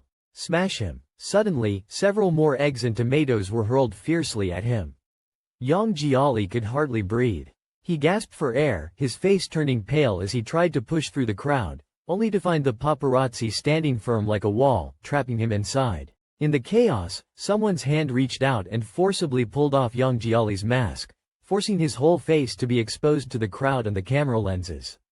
As soon as his face was revealed, the reporters went crazy, the flash bulbs flickering non-stop. As the media pressed closer, Yang Jiali raised his head, his eyes bloodshot, and seemingly losing control. He reached out and forcefully knocked away several cameras that were in his face. Gritting his teeth, he shouted angrily and pushed through the crowd, attempting to leave forcefully. Someone grabbed his clothes from behind, and with a flip, he tumbled to the ground, the contents he was carrying spilling out. Yang Jiali panicked. He saw the flatbread and bouquet rolling into the crowd and shouted anxiously, "Don't step on it, don't step on my things. Get out of the way." No one heard his cries. Everyone was too busy snapping photos for a scoop and chasing the next big story. When Yang Jiali finally managed to push the people away, he saw the flowers scattered on the ground, next to the crushed flatbread. He walked over step by step, crouched down, and picked up the broken pieces of flatbread, placing them in the palm of his hand. He looked up at the countless cold cameras and said blankly, "This is for my mom." After a moment, large tears fell from his eyes. Yang Jiali cried in front of all the cameras, in front of countless viewers mocking him in the live stream, sobbing loudly, "This is for my mom. Look, he's crying now, and for some reason, it feels refreshing." Crying now? What's the use of crying? When you were beating Wang Yang, you were so fierce. Look, he's crying, should cover his head with a pot lid. He's crying, but actually, I feel like it's a bit too much. But at this moment, amidst the surrounding chaos, not a single person reached out to tell him, "Don't cry, I'll take you home." No one. Yang Jiali stood among the crowd, no longer caring about his image, holding the broken cookies in his hands, crying like a child. Yang Jiali seemed unable to hear anything. He could feel the glaring lights flashing at him, but the harsh noise seemed to suddenly disappear from his mind, leaving only a faint buzzing. He didn't resist anymore and just stood there, numb. The media took this opportunity to snap photos from all directions. When they finally had enough footage, they packed up their equipment, gave Yang Jiali a few insincere words of comfort, and left satisfied in their cars. A female reporter, feeling a bit guilty before leaving, took out a tissue and wiped the flour, egg, and blood off Yang Jiali's face. She sighed, patted Yang Jiali on the shoulder and said, "Don't cry." Yang Jiali had no reaction, like a statue. The female reporter consoled, "All right, it's good you know you were wrong. Don't hit people again in the future. If you realize your mistakes and change, people are willing to forgive you, understand? Wipe your tears." She stuffed the remaining pack of tissues into Yang Jiali's pocket and left with her team. Yang Jiali stood in the same spot for a very long time. When almost everyone had dispersed and only a few self-media were still shooting with their phones, he slowly raised his head, his eyes bloodshot and his gaze profoundly empty, devoid of any sign of life. He looked at the broken cookies scattered on the ground and slowly knelt down. Trembling, he opened the bag and carefully picked up the pieces one by one, placing them into the bag and wrapping it tightly in his arms. He turned and walked toward the cemetery. Yang Jiali walked silently, with a few self-media hosts still filming him with smirks. Yang Jiali looked at them lifelessly and quickened his pace. He entered the eerie cemetery. Someone pulled at his clothes and said, "Stop, let us film a little more, everyone is waiting to watch." Someone blocked his path, "Don't go yet. Wang Yang's fans in the livestream are waiting for you to apologize. Look at the camera, apologize sincerely, and I'll stream it for you." "What are you doing? Hurry up. Those self-media people who keep taking pictures still want to follow us in." A sweep of the broom and a few words to brush them off. "What are you up to?" The old man glanced at their cameras and cursed, "It's a cemetery in here. What's with the cameras? Is your mother buried here or what? Get out." Those people were not convinced and still tried to sneak in. The old man raised his feather duster and yelled, "Get out, get out." Finally, he chased off the last few people taking random shots. He spat out a curse and turned back to the cemetery. He lifted his eyelids and saw Yang Jiali's thin figure gradually walking away. Yang Jiali walked step by step into the cemetery. Halfway through, he suddenly stopped. It seemed like he heard someone calling him. The voice was urgent, making him stop in his tracks. He slowly turned his head and looked at the dim darkness behind him. A tear suddenly fell from his bloodshot eyes. His lips moved slightly, wanting to say something but eventually not saying it. He lowered his head, his eyes numb, and slowly walked into the dark, unlit depths of the cemetery. Finally, his entire figure was swallowed by the complete darkness. When Yi Ting walked out of the airport, his legs gave way and he stumbled hard. Fortunately, his assistant was next to him and caught him. His face was pale, and his eyes were filled with an almost unprecedented panic. Yi Ting staggered into the car. As the car started, his mind was in chaos. The words of the person who tested the medication seemed to linger in his ears. "Mr. Yi, according to our tests, it is generally used for depression or for treating panic and anxiety." He thought the tester must be lying, that there must be a mistake. His Yang had always been carefree, with eyes sparkling whenever something happened, always smiling and full of energy. He could be emotional, sometimes unhappy, but how could he ever be?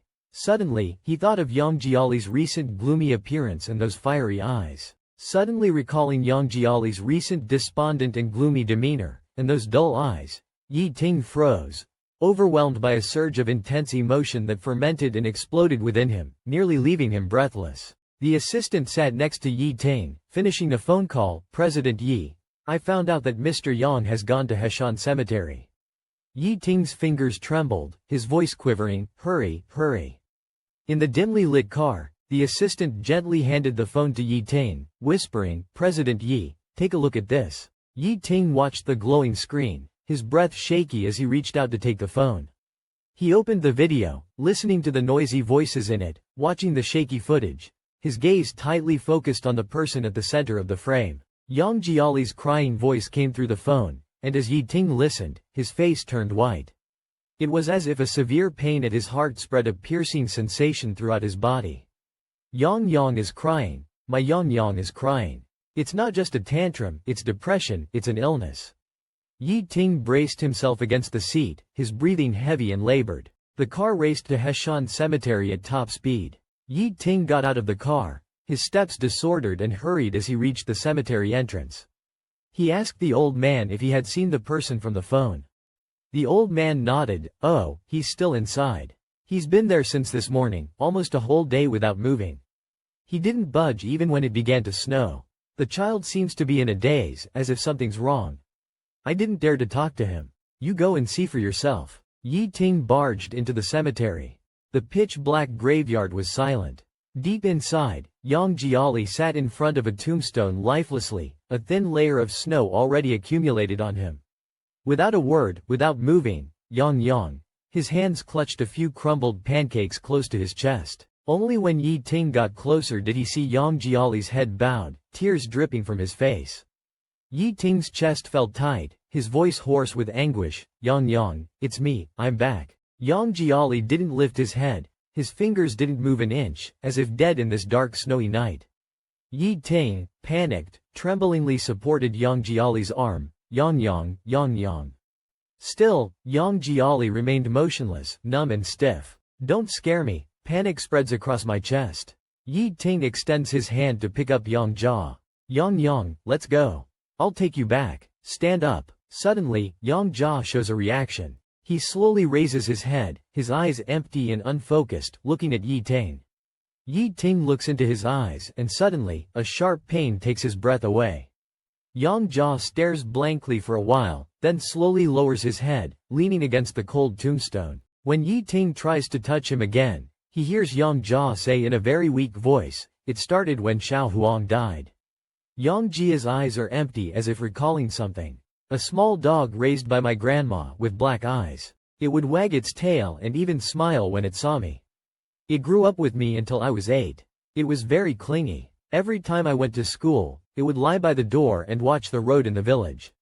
I knew it was waiting for me to come back. It waited every day, but one day, it stopped waiting. Grandma told me Xiao Huang ran away. I didn't believe it. Later, I found out from a neighbor that on that afternoon, some people came to the village to poison dogs. They shot Xiao Huang, who was waiting at the door for me, with a tranquilizer dart, grabbed its neck, and dragged it away. I never saw it again. I knew it would never come back. A tear falls from Yang Jia's eyes, streaming down his numb face. From that moment on, I knew that people's hearts are dark. Yi Ting's heart trembles, watching Yang Jia like this, he can hardly breathe. Yang Jia continues in a low voice, then there was my grandma. Her eyes crinkled when she smiled, and her wrinkles looked nice. Her legs weren't good, so she stayed home and made dumplings for me. She would sew clothes for me. She was the kindest person to me. When I was 12, I went to the county town with grandma. She was crossing the street to buy me candy.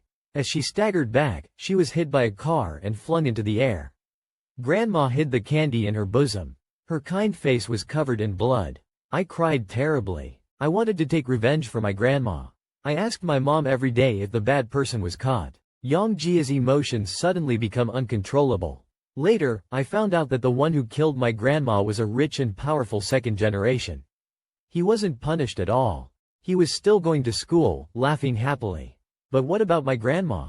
She died holding the candy she bought for me. From that moment on, you still had me. I realized that this world was also dark. Yi Ting's heart ached so much that it throbbed. He looked at the tears streaming down Yang Jiali's face and his numb yet struggling gaze, and just wanted to quickly hug Yang Jiali and take him home. Yang Jiali looked at the falling snow, his voice gradually choked with sobs. He turned his head to look at Yi Ting, his eyes illuminated by a faint light. Later, it was time for college. The luckiest thing for me was meeting you in college, Yang Jiali said softly. Those were the happiest 4 years of my life. Except for my mom and grandma, no one had ever treated me so well. I liked honey, so you stocked up a whole cabinet with it. I liked milk tapioca pudding, and you brought it to me every day. I will always remember how peaceful I felt sitting on the backseat of your bicycle, leaning against your back on snowy days. I can't bear to forget any second of those 4 years. But when I saw you bringing milk tapioca pudding for Xiao Xia, forgetting that I liked it too, and when I saw you remember Xiao Xia's graduation ceremony but forget that it was also my birthday, I knew that the happiness of those 4 years was stolen by me. It had ended long ago. You no longer loved me. Yi Ting's chest constricted sharply, his heart wrung with pain. He knelt down halfway, frantically grabbing Yang Jiali's arm. No, baby. Yang Jiali's eyes gradually dimmed. After breaking up with you, I went to work. My mom's illness was very serious and couldn't be delayed any longer. The doctor said it was already beyond hope. I didn't believe it and insisted on saving her. I worked 4 jobs a day and slept only 5 hours a day. I was willing to do any kind of work. I wanted to earn a lot of money to hire the best doctors for her. I really tried my best, but I could only watch as my mom's condition worsened day by day until I watched her heartbeat turn into a flat line. After she passed away, I didn't cry, my heart seemed numb, and I couldn't feel anything. I can't feel anything anymore. I opened the door to the rental, and it's empty inside. It's pitch black, not a sound to be heard, as if cut off from the world. That's when I truly realized I was completely alone. No one will ever dote on me again. Li Jiaqi lifts their head, tears dried up, eyes hollow. They look at Yi Ting and say softly, "Yi Ting, no one will ever dote on me again." In a fluster, he wraps Li Jiaqi in his arms, saying urgently, "That's not true, that's not true. It's cold on a snowy day, isn't it? Let me take you home, okay? What do you want to eat? Dumplings? Or sago soup?" Li, he helps Li Jiaqi to stand, holding them tight in his embrace. Li waits for Li Jiaqi's answer, only to hear the assistant behind them say somewhat panicked, "President Yi." Their eyes are closed. They seem unresponsive. Yi Ting freezes for a second, then slowly turns his head. His face brushes against Li Jiaqi's, chilled by the cold wind and snow. Yi Ting calls out in disbelief, softly, "Baby, don't scare me."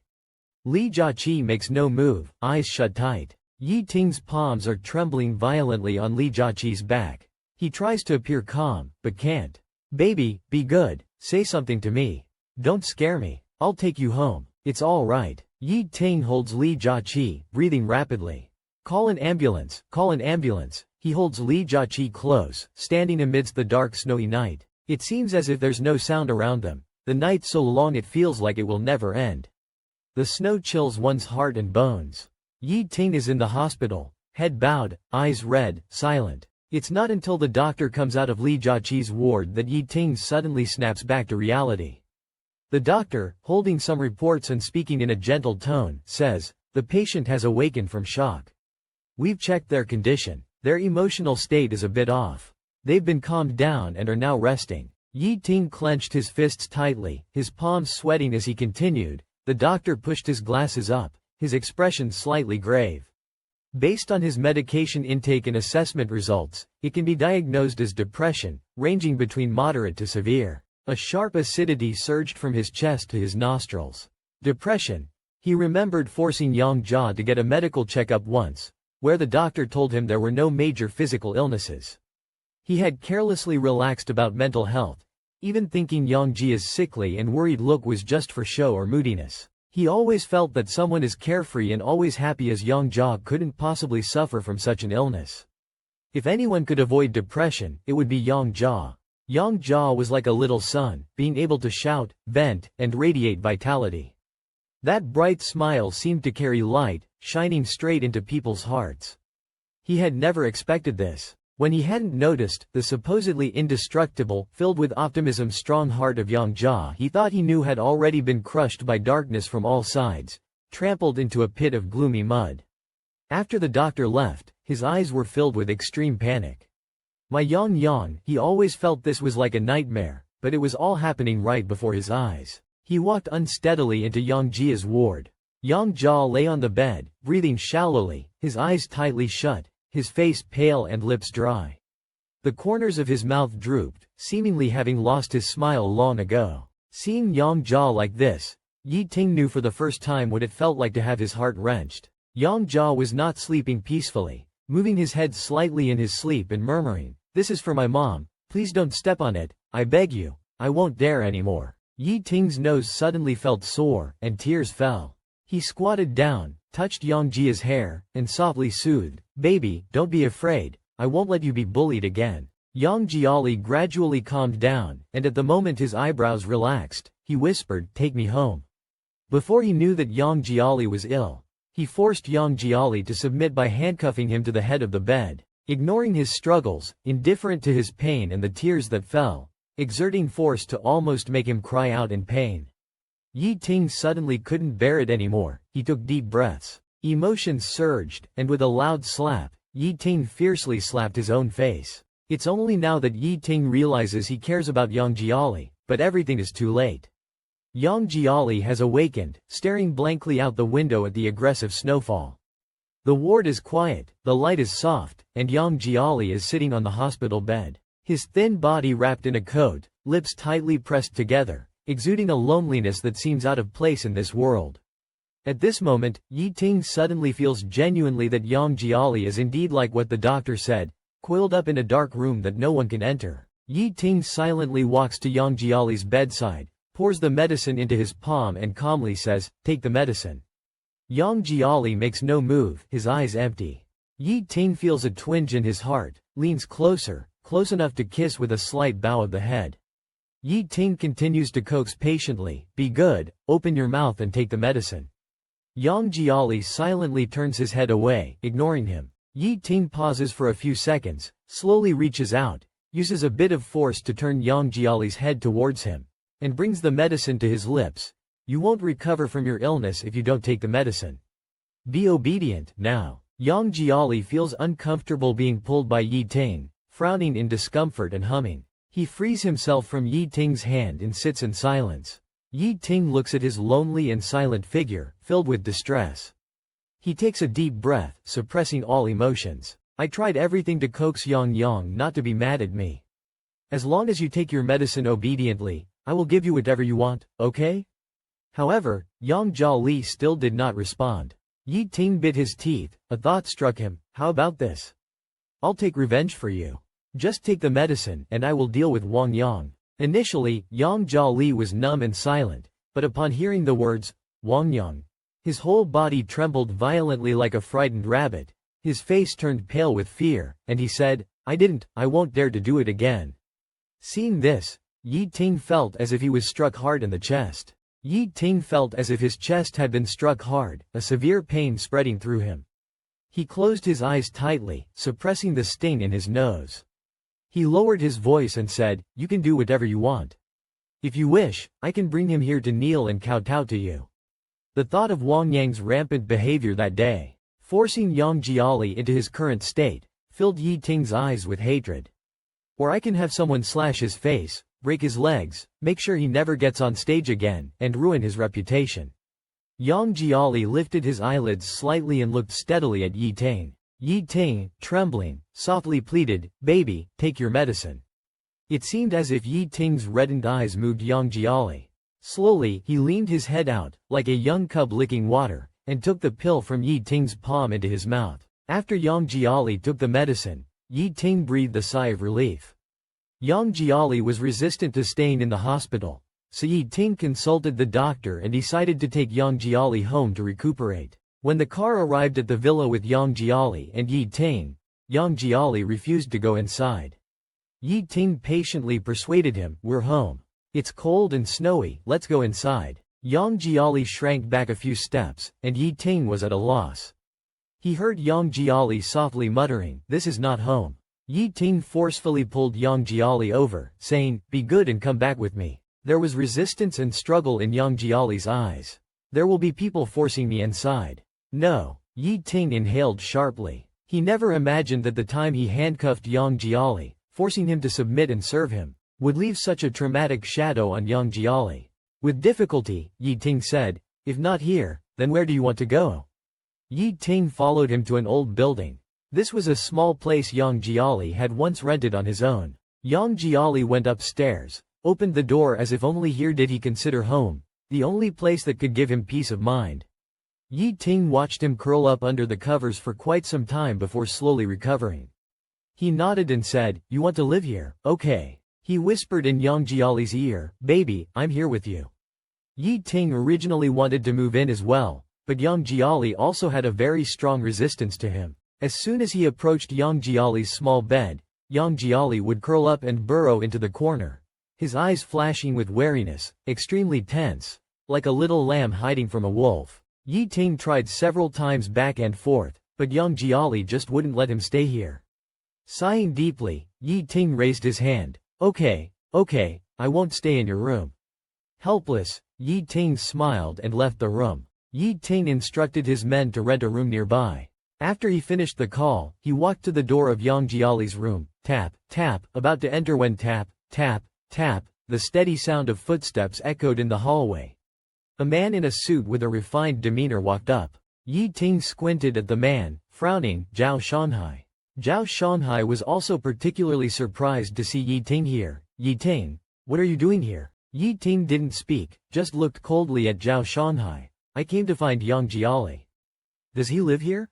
As soon as Yi Ting heard Zhao Shanhai was looking for Yang Jiali, he immediately became vigilant. What's your relationship with him? I've heard about his situation and wanted to see if he's okay. Zhao Shanhai maintained a graceful and gentlemanly smile. I suppose we're friends. Yi Ting suspiciously opened the door. Upon entering, Yi Ting's voice was stern and cold. Don't get close to him. His mental state is not good right now. He has tendencies toward depression and autism, and he doesn't like seeing people. He hides when he sees anyone. Not just you, even I. When I want to hold him for a while, he resists a lot.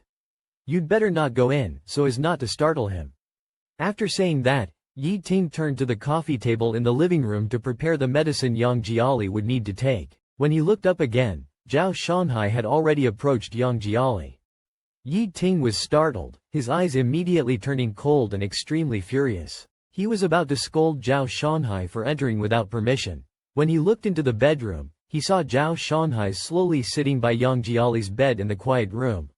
Upon seeing Zhao Shanhai, Yang Jiali's eyes softened and he no longer looked guarded. He slowly moved closer. As Zhao Shanhai called gently, Yi Ting, holding a glass of warm water and medicine, stood at the door and saw this scene. He felt as if another hard slap landed on his face.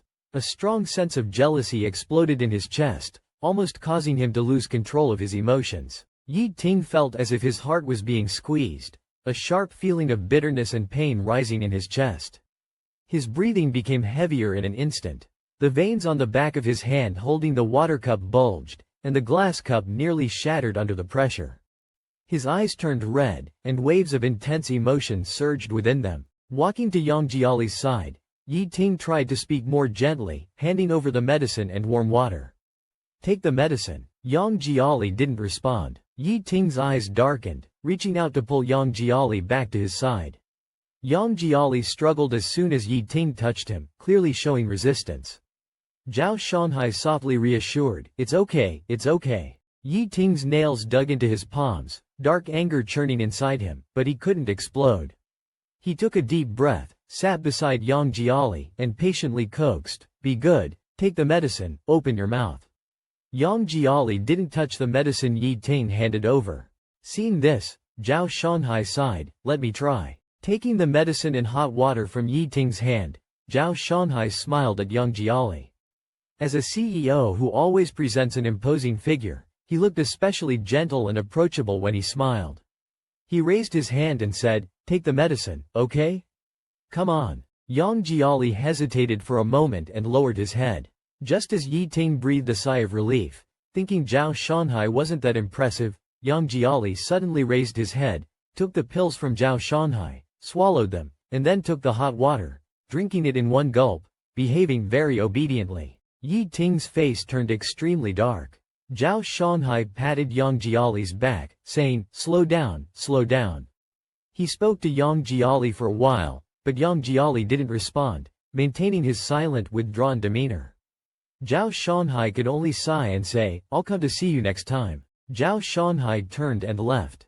Yi Ting followed him to the door. With his hand on the doorknob, Zhao Shanhai looked at Yi Ting, whose face was cold, and said in a low voice, Yang Jiali has roughly told me about his situation before. Yang Jiali had briefly talked to me about his affairs before. Yi Ting's heart skipped a beat, and Zhao Shanhai let out a laugh, his voice turning cold. If he was referring to you at that time, and you were the one who did those things to him, then his current resistance and wariness towards you are all justified. Watching Zhao Shanhai leave the place, Yi Ting closed the door heavily. Zhao Shanhai exited the rental room and hurriedly descended the stairs. Suddenly, he stretched out a finger and started writing on his hand. Just now, Yang Jiali had held his hand, and while he was still puzzled, he felt a series of touches on his palm. He then realized that Yang Jiali had been secretly writing on his palm. Probably because Yi Ting was present, he couldn't speak openly, so he had to converse with him in such a covert way. Zhao Shanhai retraced the words Yang Jiali wrote on his palm, rewriting them from memory, stroke by stroke. Yang Jiali had written 3 simple words on his palm. Take me away. After Zhao Shanghai left, Yang Jiali remained silent. Yi Ting watched the quiet figure, feeling as if a blunt object was pounding and thudding in his chest, causing a sour and stabbing pain, along with resentment. He approached 2 steps closer and reached out his hand, trying to speak in a calm tone. Yang, come here. In the darkness, a pair of wary eyes were fixed on Yi Ting, even shrinking back a bit. Yi Ting saw his retreating movement, his heart trembled, and his eyes instantly reddened. He knelt on one knee on the bed, reached out, and grabbed Yang Jiali's sleeve. Yang Jiali seemed panicked. His body tensed like a startled little animal. If he could climb walls, he probably would have already scurried up to the ceiling by now. Yi Jian was deeply affected by the scene of Yang Jiali not daring to approach him, which Wang Jinyu and Hai did not commit. He clenched his teeth, holding back the unwillingness in his heart, and still forcefully pulled Yang Jiali into his embrace. He whispered in Yang Jiali's ear, "What do I have to fear? I won't do anything to you." Yang Jiali trembled slightly in Yi Ting's arms. Yi Ting patted his back and extended his hand. "Hug me, be obedient." No matter how much Yi Ting coaxed, Yang Jiali just wouldn't extend his hands to hug Yi Ting, not even a little. But looking at Yang Jiali's current state, it seemed that he would not accept Yi Ting's approach under any circumstances. He gently turned Yang Jiali's face, half hopeful and half solemn, and asked, "Tell me, what am I to you?" Yang Jiali looked at Yi Ting for a while and said word by word, "You are a dog, you are a demon." Yi Ting slightly hooked his lips, pulled Yang Jiali back into his arms, and whispered in his ear, "Wrong answer, baby, remember, from now on, I am your man," Yi Ting said very seriously. He stole a kiss on Yang Jiali's cheek, pressed against Yang Jiali's warm ear, lowered his voice, magnetic and alluring, "You are sick now, I will take good care of you. Whatever you want, I will fulfill unconditionally.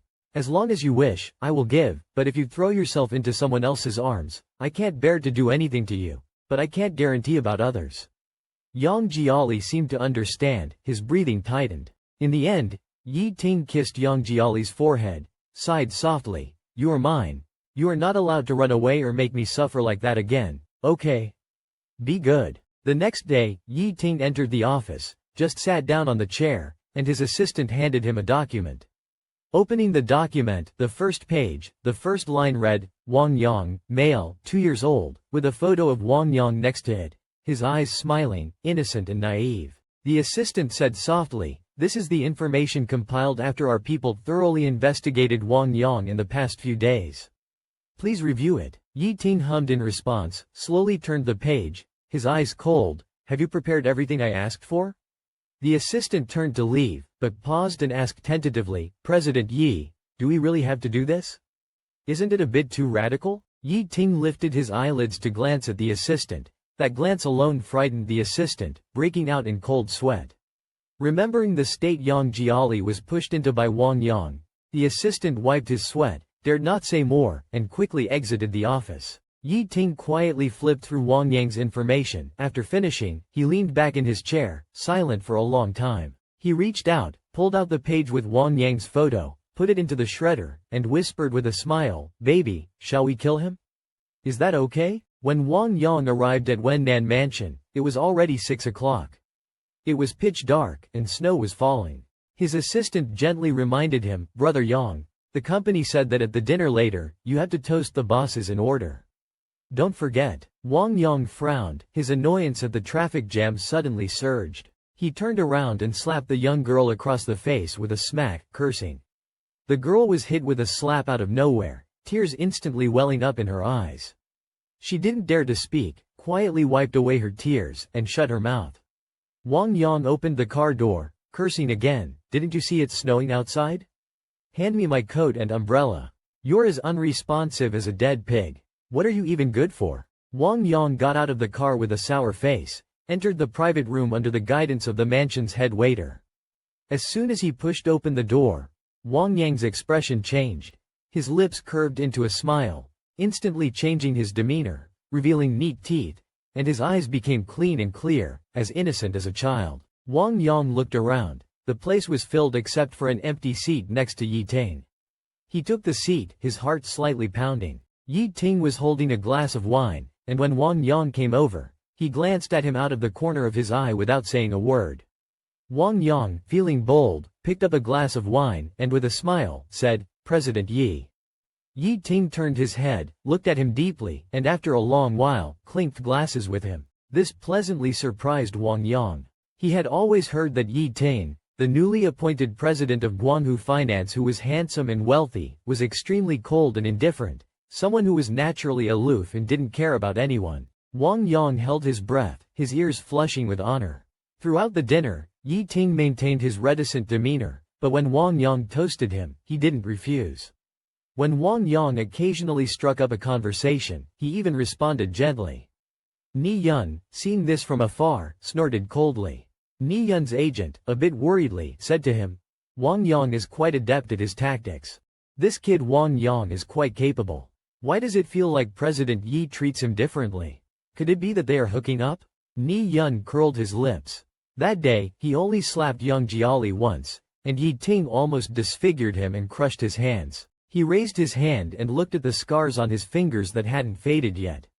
Wang Yang really put Yang Jiali in a bad spot this time. Ni Yun sneered and shook his head. "Fool, let him be." The dinner party ended, and Yi Ting got up. Wang Yang followed closely behind him. It was still snowing outside, and it was quite cold. Ting was wearing a black woolen coat, adjusting his collar. Wang Yang wanted to talk to him, but his phone rang again. He answered it. It turned out that the driver who was supposed to pick him up was still stuck in traffic, and asked him to wait a bit longer at the door.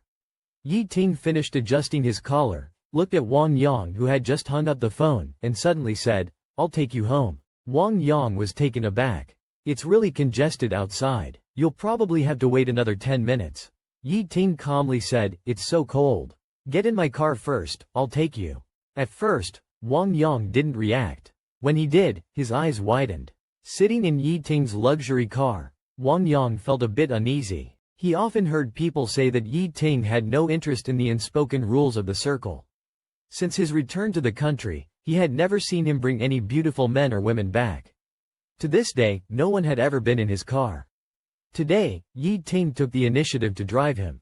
Could it be that Yi Ting had other intentions toward him? Wang Yang couldn't help but blush, discreetly observing Yi Ting the whole time. Trying to guess his intentions, Yi Ting didn't say a word the entire time and drove Wang Yang to his destination. After the car stopped, Wang Yang opened the door and was about to get out. Yi Ting suddenly called out to him, "Wait." Wang Yang's movements paused, and he looked at Yi Ting, holding his breath. Yi Ting slowly leaned over, smiled after a while, and gently wiped Wang Yang's cheek with his thumb, his voice low and magnetic, "Your face is dirty." It took him a long time to come back to his senses, and he called out in disbelief, "President Yi." Yi Ting smiled faintly, "What's wrong?" Wang Yang's ears turned red, and he lowered his head, took a deep breath, "Can I add you on WeChat?" Yi Ting didn't say anything, staring at Wang Yang's face. Wang Yang felt nervous. When afraid of displeasing Yi Ting suddenly nodded his head, making Wang Yang very happy. He took the initiative to scan Yi Ting's WeChat QR code. A friend request interface popped up on the screen. Yi Ting's avatar was a little sheep with its mouth open, as if it was calling out. His WeChat name was also very simple, just 2 characters, Home Sheep. Wang Yang asked him, "Home Sheep? Mr. Yi, what does your WeChat name mean?" Yi Ting's eyes deepened, a rare gentle warmth appeared in his eyes. "I'm born in the year of the sheep and I like sheep." Wang Yang let out a long, "Oh," somewhat embarrassedly scratching his head. He said softly, "My name has Yang in it." Mr. Yi, saying this makes people quite embarrassed. Yi Ting's eyebrows slightly furrowed, he laughed but said nothing, just steadily took back his phone. Wang Yang hesitated for a long time, thinking Yi Ting was about to leave, then waved his phone at him, "Let's keep in touch via WeChat." Yi Ting also smiled, WeChat contact. After Wang Yang left, Yi Ting didn't start the car but rolled down the window, watching the direction Wang Yang left in, his gaze cold to the bone. He chuckled, "What's the point of a fall from standing? You have to let people float up high from the ground first, let them inflate with arrogance, and then from thousands of feet high, harshly smash them down. That's what you call a complete and utter defeat, A pain so deep it breaks bones and tendons, from which there's no coming back. Yang Jia sat by the window, expressionless.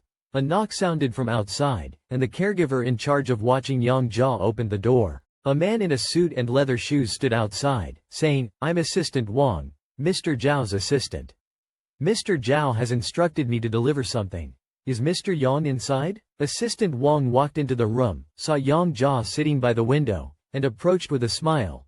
"Mr. Yang, Mr. Zhao heard you were sick and asked me to bring you something to boost your health.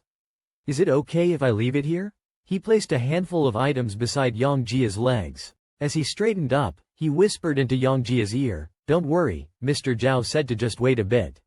"Once he's arranged everything, he'll find an opportunity to get you out to hide for a while, okay?" Yang Jia then nodded and indicated that the room was full of surveillance cameras and his phone was tapped. Taking a deep breath, Assistant Wang whispered, "Don't worry, there's always a way. Wait for my message, okay?" Yang Jia's Adam's apple moved, and his eyes sparkled with a glint of hopeful anticipation. Shortly after Assistant Wang left, Yi Ting came back. Yi Ting took off the black woolen coat covered with snowflakes. With an imposing air, he walked to Yang Jiali's side. When he saw the pile of supplements on the ground, he frowned. "Who sent these?" The nurse who was packing up to leave replied, "They were delivered by Assistant Zhao." Yi Ting's frown deepened. After a moment, he picked up the supplements and handed them to the nurse, saying coldly, "Throw them away." The nurse was stunned. Just as the nurse was about to dispose of them, Yang Jiali suddenly raised his head, his voice hoarse, "Don't throw them away." Yi Ting squatted down, touched his cold cheek, and coaxed him, "They're not good things. I'll buy you better ones. Be good." But Yang Jiali insisted, "Don't throw them away." Yi Ting paused, remained silent for a while, then said, "Fine, we won't throw them away." He opened his arms towards Yang Jiali, "Come over to me voluntarily." Yang Jiali stared at the buttons on Yi Ting's black shirt for a long moment before moving over sullenly, closing his eyes and hugging Yi Ting's waist. Yi Ting's heart instantly felt at ease. Then he turned around and left directly. After Yang Jiali got into bed, Yi Ting took out his phone. He made a call to Wang Yang. Wang Yang thought he had finally gotten close to the big boss Yi Ting and had eagerly changed into his pajamas early. Yi Ting instructed him to blindfold himself with the tie from the bedside, turn off the lights, and wait for a night of madness. He hurriedly took a bath in the luxurious suite, followed Yi Ting's instructions, turned off the lights, and blindfolded himself. Until Wang Yang fainted from exhaustion, he didn't know that the person who came wasn't Yi Ting. And the entire process of that night was completely recorded on camera. That night, Yi Ting was not in the suite but in the kitchen. He cooked a pot of sago, mixed it with milk, and the aroma was enticing. He left a bowl and added honey to it. Yi Ting carried the bowl of milk sago into the bedroom. Yi Ting carried a bowl of milk sago into the bedroom, scooped up a spoonful, and brought it to Yang Jia's lips, letting the fragrance touch his nose, but he didn't give in. Yi Ting coaxed for a long time, but he remained unmoved. Finally, Yi Ting had an idea and said, "If you finish this bowl, one will take you to an event in a few days to watch a special play." Hearing this, Yang Jia finally reacted. He turned his head to look at Yi Ting, silently took the bowl, and gulped it down. After he finished, Yi Ting wiped the water from the corner of his lips. Full of anticipation, "If you're willing to get close to me, I will cook for you every day." Yang Jia turned over, leaving him with a silent and cold back. Yi Ting sighed, "Then tell me what I need to do for you to be willing to get close to me." Yang Jia lifted his eyelids, finally taking the initiative to speak. He said word by word, "Let me go." Yi Ting stiffened and curved his lips awkwardly. "Good, let's not think about this." Yang Jia closed his eyes in disappointment. "If anyone dares to take you away," Yi Ting's voice suddenly turned cold, "I would personally break that person's bones." Yang Jia shuddered and turned his head to glare at him fiercely. Looking around, Yang Jia saw Zhao Shanhai sitting in the guest seats with his legs crossed, laughing and talking with some CEO. Sensing someone's gaze, Zhao Shanhai turned his head, saw Yang Jia, raised his eyebrows, and Yi Ting took Yang Jia to sit down in the front row, telling him there were no media cameras here. "Don't be afraid." Zhao Shanhai walked up to Yang Jiali with a glass of wine and smiled. "How are you feeling, Xiao Yang? Are you feeling better?" Yi Ting saw Zhao Shanhai and was filled with displeasure, pulling Yang Jiali closer to himself and said, "You don't need to worry. Zhao Shanghai shrugged, not taking Yi Ting's words too seriously. He reached out to shake hands with Yang Jiali. Yi Ting squinted his eyes and said directly, "No need for a handshake. He's fine, and I'll take good care of him." Zhao Shanghai laughed. President Yi is really assertive. However, I think Xiao Yang should have his own opinion. As he said this, he looked at Yang Jiali. Without hesitation, Yang Jiali reached out and firmly grasped Zhao Shanghai's hand. The moment their hands clasped, Yang Jiali seemed to freeze for a second but quickly regained his composure. After Zhao Shanghai left, Yang Jiali said to Yi Ting that he needed to go to the restroom. This was the first time in many days that Yang Jiali had taken the initiative to speak to Yi Ting. Yi Ting was stunned for a few seconds, and his gaze softened. "I'll accompany you." While it was said to be accompaniment, it was actually an assertive surveillance and control. Yang Jiali did not expose this and entered the restroom expressionlessly. Locking the stall door, Yang Jiali opened his clenched fist, revealing a half-wet note, sweated on from the palm. It was secretly passed to him by Zhao Shanghai during their handshake. Yang Jiali anxiously unfolded the note and skimmed through it, his heart pounding hard a few times. He memorized the content written on it. Then Yang Jiali threw the note into the toilet and flushed it away. Yi Ting was leaning against the porcelain wall outside. Seeing Yang Jiali come out, he pulled him closer and smiled. "Why did you come out so quickly? What did you do in there? Did you go to the bathroom?" Yang Jiali's body jolted in shock, and he hurriedly quickened his pace. Yi Ting watched his figure from behind and stood up to follow him. Back in the venue, Yang Jiali sat in a corner specially arranged by Yi Ting, avoiding the media's cameras, feeling quite at ease. Yi Ting, with a faint smile, took out a mask from his suit pocket, and put it on Yang Jiali's face. Wang Yang wore a pink suit with his fringed bangs hanging over his forehead, making his face look even more innocent and boyish, like an adolescent who hasn't fully grown yet. He briefly spoke a few words on stage, which immediately ignited the fans' wild screams from the back rows. Yang Jiali heard someone in the back rows criticizing, accusing him of being pretentious and hyping things up, and showing off at the charity gala.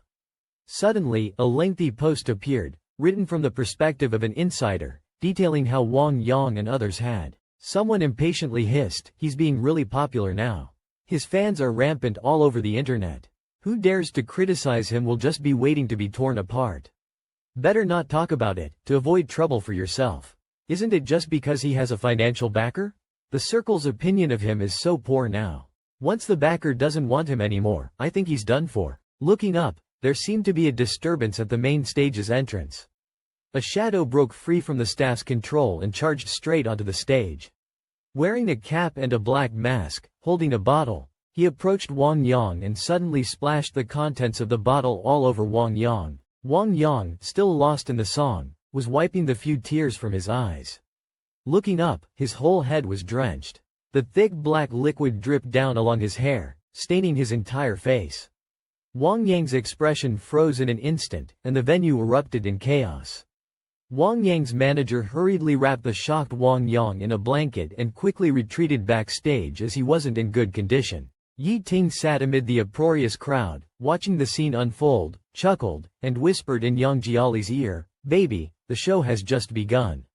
When Wang Yang attended an event the next day, he was surrounded by media, cameras nearly pressing against his face, and microphones almost poking into his nostrils. Wang Yang, annoyed by the flashing lights, had just put on his mask when someone, itching to do more, reached out and yanked it off, causing his ear to suddenly hurt. Wang Yang covered his ears, feeling dizzy.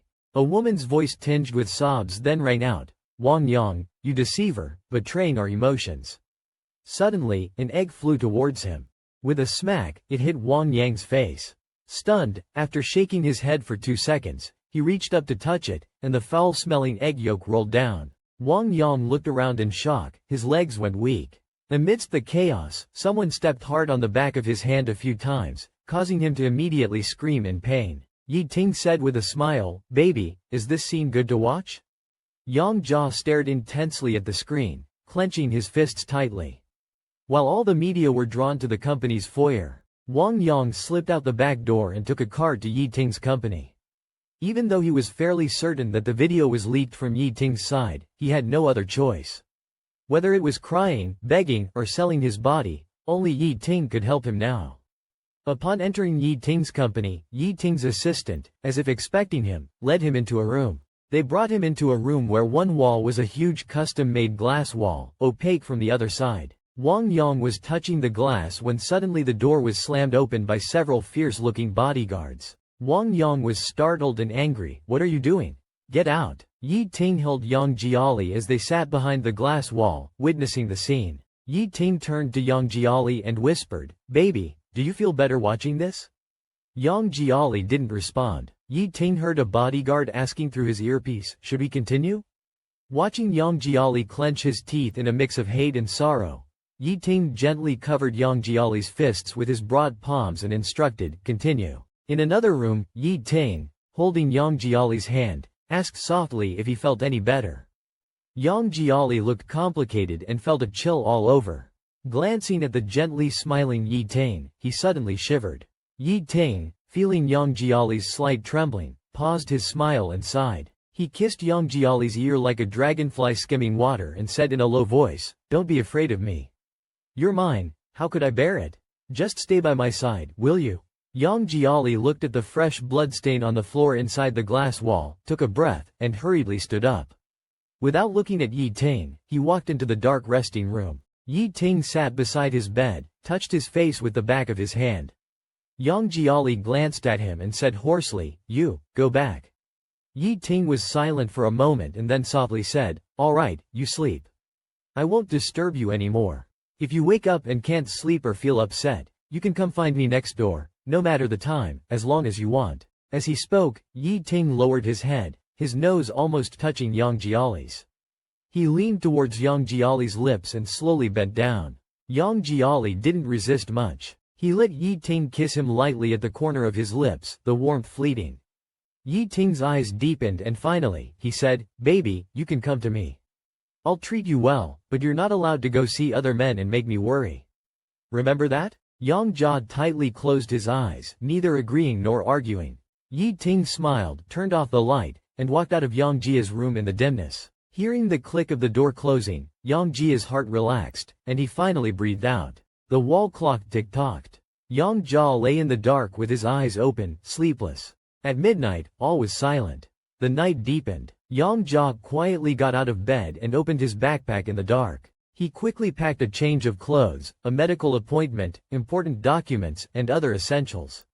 Then he changed into a black down jacket and pants, his figure blending into the night, hardly discernible. At 12:29, he put on a cap and a black mask, stood at the window looking out through the building's windows.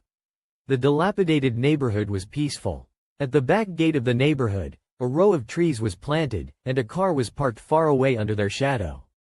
Yang Jia raised his watch, staring at the second hand, tick-tock, tick-tock. He counted down in his heart, 6, 5, 4, 3, 2. As the second hand jumped the last notch, he eagerly looked towards the car. In the dim night, the car's headlights flashed 3 times quickly. Yang Jia shuddered. The opportunity had come. Yang Jiali didn't turn on the light, the room was pitch black. He felt for the doorknob and quietly opened the door. There was no sound in the hallway, it was silent all around. Only the dim green light of the emergency exit sign at the base of the wall was glowing. Yang Jiali knew that Yi Ting was a light sleeper, so he didn't dare to run recklessly while going downstairs. Just like a child learning to walk, he held onto the railing and carefully placed one foot after another on the steps, not making a single sound. 4th floor, 3rd floor, 2nd floor. Yang Jiali felt his heart pounding violently in his chest. As long as he got out of this building, he could run freely. As long as he ran out of the neighborhood and got into the car waiting to pick him up, with the car door closed, Yi Ting would be history. The closer he got to the building's entrance, the faster his heart beat. The intense yearning for freedom was like the most potent stimulant, making his eyes shine brightly, his muscles tense, and his blood boil. Just as he was stepping off the stairs, the silence in the hallway was suddenly broken by the sound of a lighter clicking. A small flame lit up in the dark, illuminating a tiny cigarette butt. Yang Jiali held his breath. He saw Yi Ting leaning against the wall at the entrance, still wearing his black shirt and trousers from the day, his features sharp and distinct, his eyes deep and profound. With a sigh, Yi Ting said softly, "Baby, it's so late. Where are you planning to go?" Freedom was just one step away, but in the end, he failed. Yang Jiali's face turned pale rapidly, large beads of sweat appeared on his forehead, and he was so scared that he forgot to blink. Yang Jiali was on the verge of tears. He rushed down recklessly, but his steps faltered and he missed a stair. He screamed in shock, crashing down onto the staircase. His vision blurred briefly, and he hugged his leg, moaning in pain. Cold sweat drenched his face, his features twisted in agony, and tears flowed from the pain. The footsteps behind him grew closer.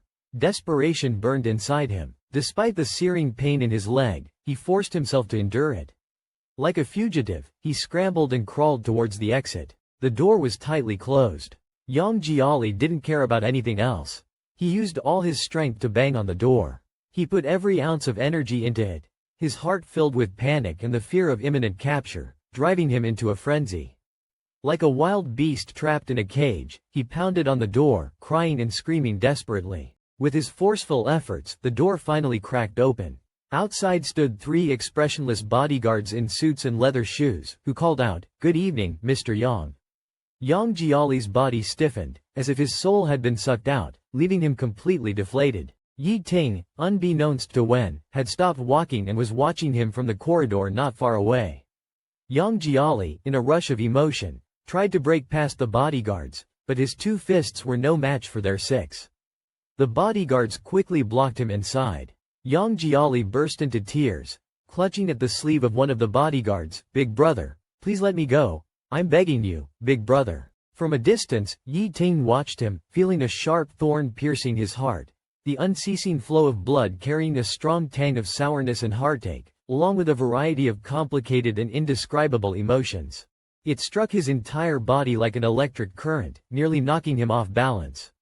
The hand holding the cigarette trembled violently as Yi Ting carried Yang Jiali upstairs. Overwhelmed by intense emotions, Yang Jiali's already burdened heart collapsed like a dam, unleashing torrents of pent-up emotions that left him gasping for breath.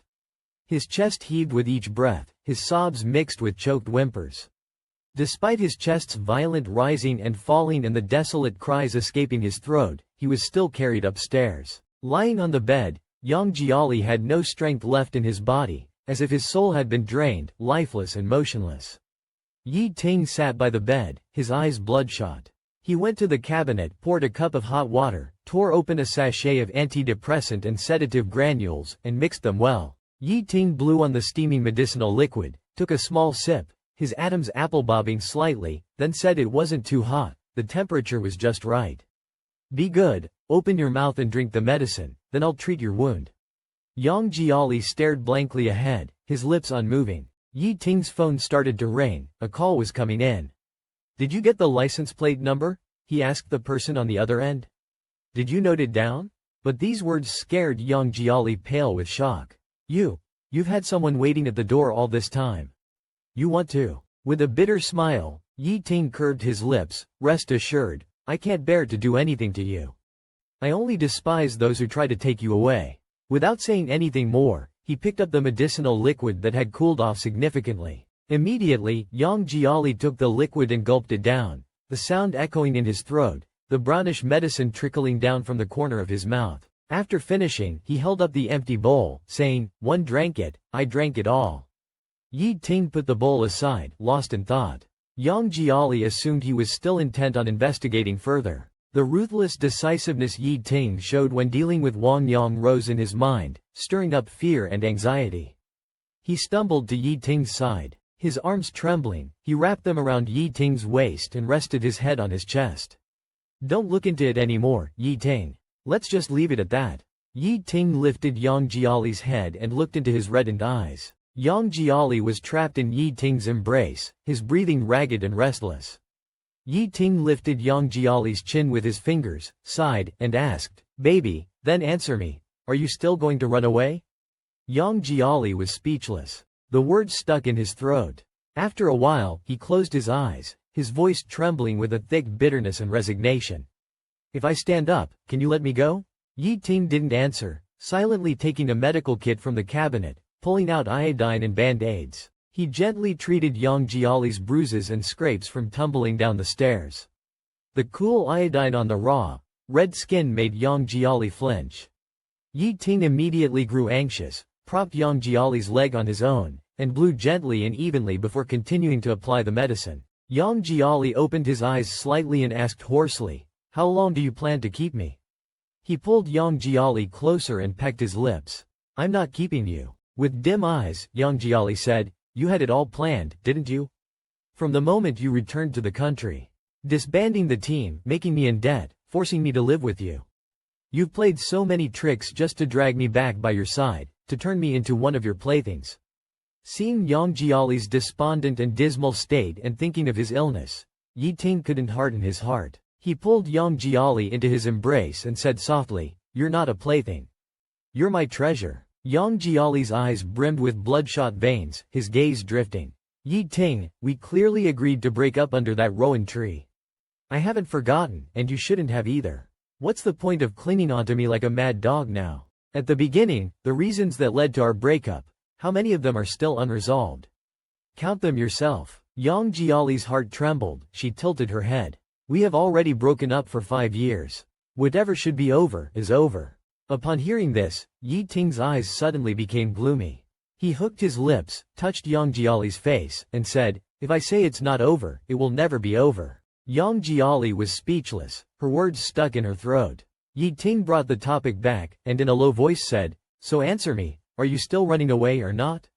Yang Jiali turned her head away, silent. She has a straightforward personality and can't lie. Whenever she tries to lie, she gives herself away. But she couldn't say this out loud. Yang Jiali chose to remain silent. Yi Ting observed her reaction, his gaze deepening. He suddenly said, "I can make people stop chasing the car that helped you escape and call them off." Yang Jiali was shaken, looking at Yi Ting in surprise. After struggling internally for a while, she ultimately did not want to implicate Brother Hai and the driver he sent to help her escape. Biting her lip, she reached out and hugged Yi Ting's neck, adopting an extremely intimate posture. He carried Yang Jiali into his bedroom and placed her on the spacious double bed.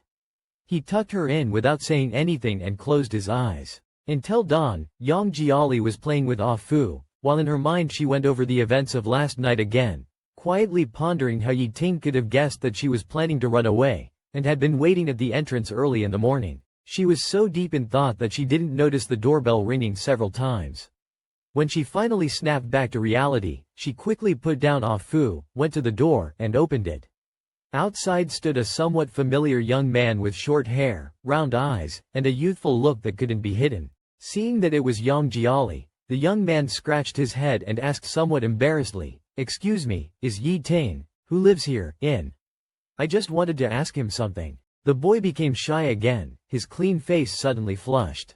"Do you still want to rent my room? I can move out. I'm a bit tight on money lately." Yang Jiali blinked, noticing that the Patek Philippe watch on the boy's hand was gone. Just then, the door opened, and Yi Ting dressed in a black shirt and slacks entered with a briefcase. When he saw the scene inside, Yi Ting's eyes darkened further. He approached Yang Jiali with a cold face, not saying a word, grabbed his arm and silently pulled him onto the couch.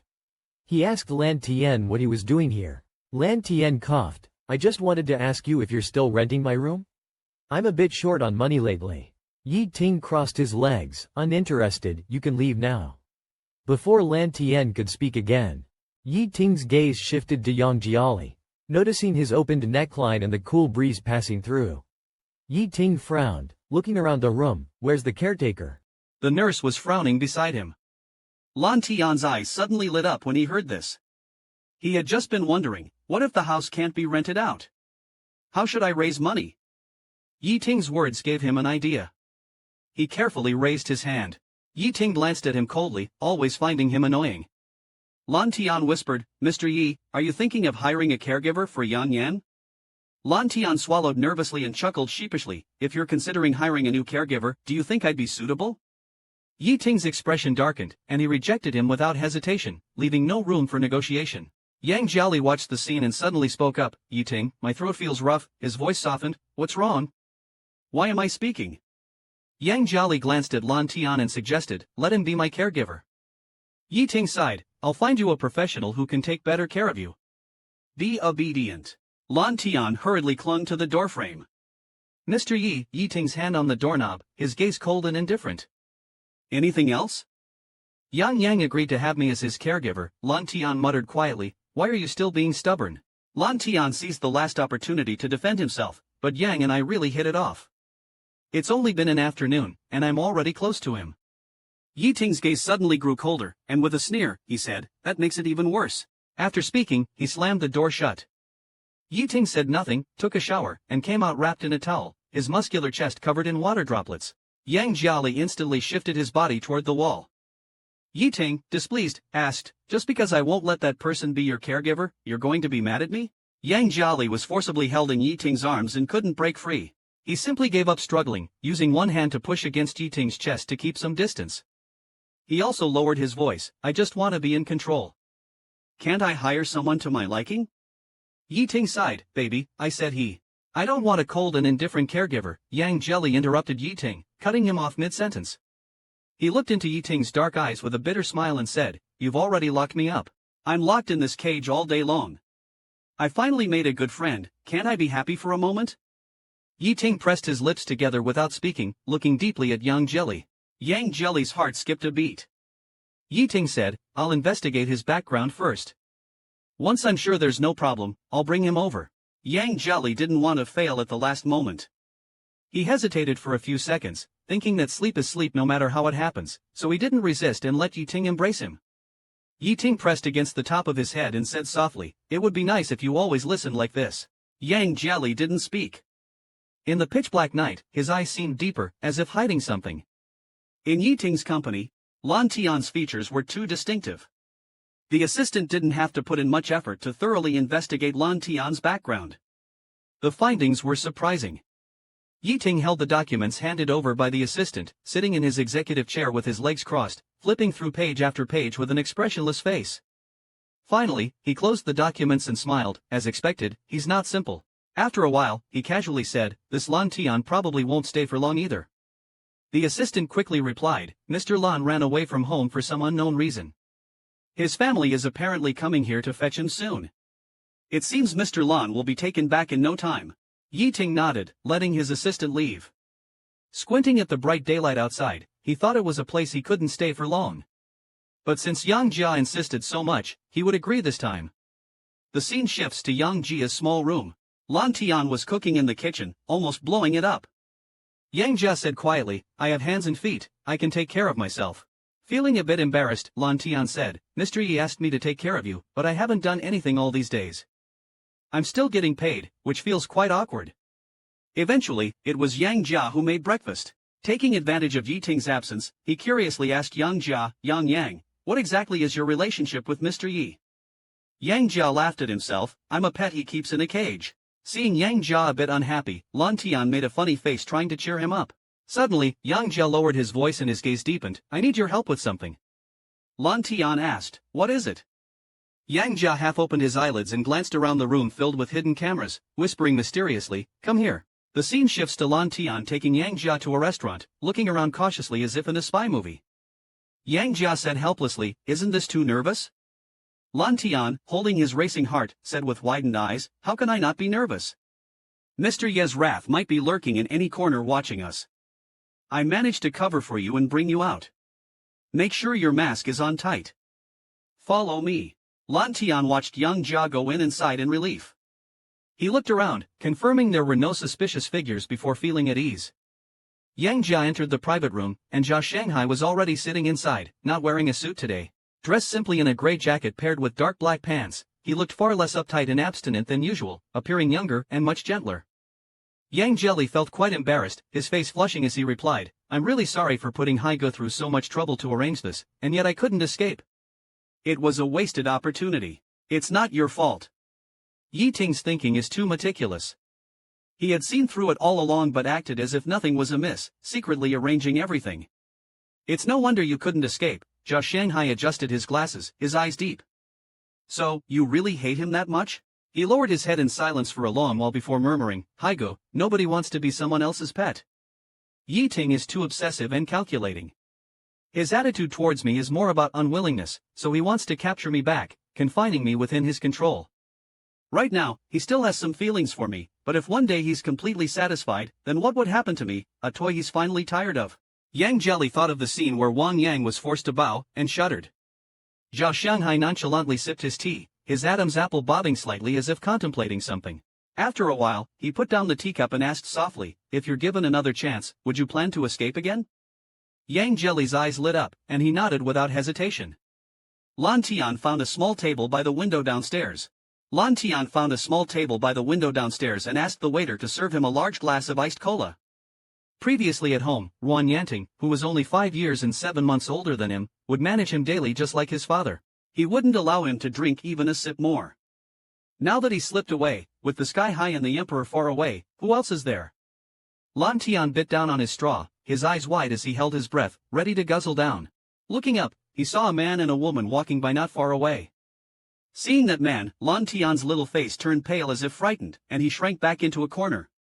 Hiding in the corner, Lan Tian watched the man, his eyes filled with shock, thinking it's really a case of speak of the devil.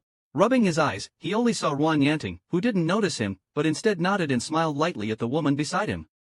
The woman clasped Ruan Yanting's arm, and he did not refuse. He even took off his suit jacket, considerately covering the woman with it as if afraid she would get cold. Since childhood, Ruan Yanting had always been like his older brother, but now seeing Ruan Yanting having been with him and then turning to mingle with a beautiful woman, Lan Tian felt a fire brewing in his heart, clenching his fists in secret. Lan Tian took Yang Jelly back home. As soon as he opened the door, Yang Jelly saw Yiting, who was sitting imposingly on the sofa. Hearing the door open, Yiting looked up from his documents and asked indifferently, "I heard Lan Tian took you out today. Where did you go?" Yang Jelly paused while placing his keys, calmly responding, "I was feeling stuffy, so he just took me out for a couple of rounds." "Is that so?" Yiting hooked his lips slightly. "Baby, you must not lie to me. Lying to me will be punished." Yang Jelly felt a tightness in his chest and hurried into the bedroom. Before going to bed at night, it was set to watch a quite healing movie together. Yiting pulled Yang Jelly over more gently, his tone much softer. "The medication and treatment these days seem to be working well. You look much more spirited than before, not sick every day. Looking quite good." Yang Jelly didn't say a word. "I couldn't help asking Yiting, what would you do if one day I left you?" Without thinking, Yiting replied, "That day will never come." Yang Jia was not convinced. What if it really happens? Yiting's eyes suddenly darkened. He grabbed Yang Jia's chin somewhat displeased, and said, "Your thoughts are starting to wander again." Yiting's eyes were like a melancholic wolf's. "Baby, my patience has limits," he said. "I've told you, as long as you stay by my side, I can give you everything. If you keep being naughty, I will have to use some methods to make sure you can't leave me." Yang Jia turned his head. "You say you care about me, but you just want to confine me in the house." Yiting's eyes darkened, and he suddenly smiled. "Confining you is to let you recuperate. If I really didn't care about you, why would I go through all this trouble? I would just cut off all your contacts with the outside world and drive away anyone who might help you escape. I would chain you to the bed with a thin iron chain, and you wouldn't be able to go anywhere. I want you to only have eyes and heart for me. I would be with you every day until your body can't be without me." Yiting touched Yang Jia's face, his smile deepening. "This is what it means to treat you like a pet. Baby, you should be satisfied. I would never want to use these methods on you. Don't say those things that annoy me anymore. Can't we just live well together?"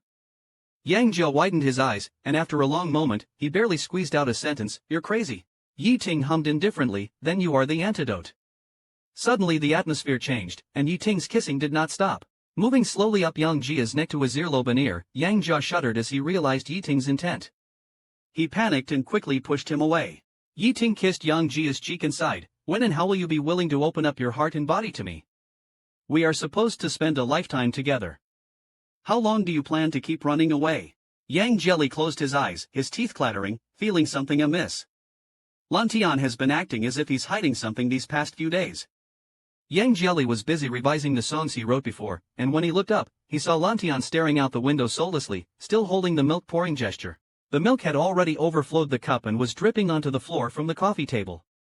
Yang Jelly coughed loudly, snapping Lan Tian back to reality. Seeing the spilled milk, Lan Tian stuck out his tongue and hurriedly started cleaning up. Yang Jelly sighed, "What's been wrong with you lately?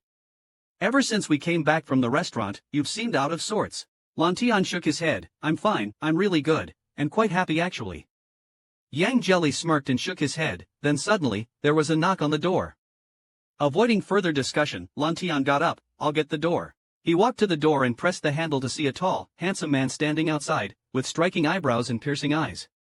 The moment Lan Tian saw this man, his mind buzzed and he squeezed out 3 words between his teeth. Ruan Yanting. He merely smiled faintly. He reached out and touched Lan Tian's cheek, smiling, had enough of your runaway game? You've been out for so long, isn't it time to come back with me? Lan Tian cursed, what runaway game? I'm serious here. Ruan Yanting casually hummed, alright, if you say it's serious, then it's serious. So now, isn't it time to come back with me? Where are your things? I'll help you carry them down. Lan Tian blocked the doorway. Who said I'm going back with you? Ruan Yanting's face stiffened, looking somewhat stern. Lan Tian, stop making a fuss and throwing a tantrum. Upon hearing this, Lan Tian got furious. He raised his hand, intending to punch Ruan Yanting. Lan Tian cursed fiercely, thinking you can threaten me here? You think I still want to go back with you? I've treated you like a brother for 20 years, and you dare screw me over? Unfortunately, his hand was caught by Ruan Yanting, who sighed, I'll take care of explaining things to your uncle and aunt. Lan Tian wasn't done cursing yet. Even if he couldn't move his feet, he still had his words. Retracting 10,000 steps, fine, you screwed me over, but then you go off mingling with women? Do you even have a conscience? Ruan Yanting immediately laughed, a layer of dazzling light emerging in his eyes. Are you jealous? Lan Tian forcefully broke free from Ruan Yanting's grip. Lan Tian forcefully broke free from Ruan Yanting's control and snorted coldly, I should never have believed your nonsense. Now I see, you've never had good intentions since we were kids, shamelessly waiting with your eyes wide open. With a bang, the door was shut. Ruan Yanting, standing at the door, couldn't help but laugh. Looking at the closed door, he shook his head with a smile, well, let's give you a couple more days to play. After Ruan Yanting left, Lan Tian was by Yang Jelly's side, munching on a French chocolate bar. Seeing the 2 bags about to burst, Yang Jelly commented, this isn't running away from home. You're just a young master tired of luxurious life, coming out to experience life. Lan Tian wiped the crumbs from the corner of his mouth, snorted, and said, look who's talking. I see everything. Mr. Yi treats you really well, doesn't he? He's pretty good to you too. Yang Jelly gave it a thought, then calmly replied, it's different, but didn't elaborate further. Can you return home with peace of mind after getting tired of playing outside? Back to that person? Lan Tian was left speechless by the question. But I'd rather not have days like these. I'd rather go out and do hard labor, wanting to escape far away. Lan Tian cautiously asked, you don't like Mr. Yi anymore? Yang Jelly nodded, then shook his head, smiling, I dare not like him anymore. Just then, the sound of a key being inserted into the lock was heard at the door.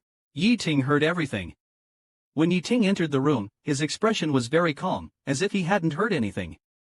Yang Jelly saw him enter and immediately shut up, saying nothing more. Lan Tian even directly covered his mouth forcefully. After Lan Tian left, the atmosphere in the whole house became solemn when Yi Ting came back. Yi Ting's voice had a hint of gritting teeth. You've changed, becoming ungrateful. Yang Jelly sensed extreme danger from Yi Ting's tone. Yi Ting said, baby, I like everything about you, but there's one thing I really hate. Yi Ting held the person tightly, sneering, haven't I been good enough to you? How many times have I told you, as long as you stay by my side, nothing will happen. Yang Jelly looked into Yi Ting's eyes. He always felt like he was now a beast on the edge of rage. Yang Jelly didn't say a word, tightly pressing his lips together. Yi Ting lifted Yang Jelly and placed him on the table. His gaze was burning hot. You'd rather go out and do hard labor to escape far away, and you don't want to like me anymore. Your repeated rejections don't anger me as much as this sentence. With that, he pulled down Yang Jelly's pants. Yi Ting kissed Yang Jelly forcefully and said, Yang, I'll give you one last chance. Tell me you still like me. This sentence was nonsense. As long as you say it, I'll believe you and treat you very well from now on. Yi Ting's grip tightened, anxious yet restrained. Don't throw a tantrum, speak up. Yang Jelly looked deeply at Yi Ting and said word by word, I never lie. Yi Ting hesitated for a few seconds, slowly released his hand, then closed his eyes, curved his lips, and said with a smile, good, very good. When we broke up after graduation, you told me that you were always anxious and uneasy because there were too many uncertainties and unstable factors between us. After the breakup, I went to the United States, seized power, and made myself strong quickly. Once I had enough leverage, I immediately transferred back to the country with the aim of bringing you back. After learning that you had depression, I did feel guilty for the hardships you endured over the years. I understood your helplessness and tried to empathize with you. But after bringing you back, Yang Yang, I genuinely didn't know what to do next. Yi Ting's eyes were filled with intense suppression. You're always resisting me. That thought of escaping in your head never seems to rest. You used to love being close to me, but now no matter how I try to care for you, it never works.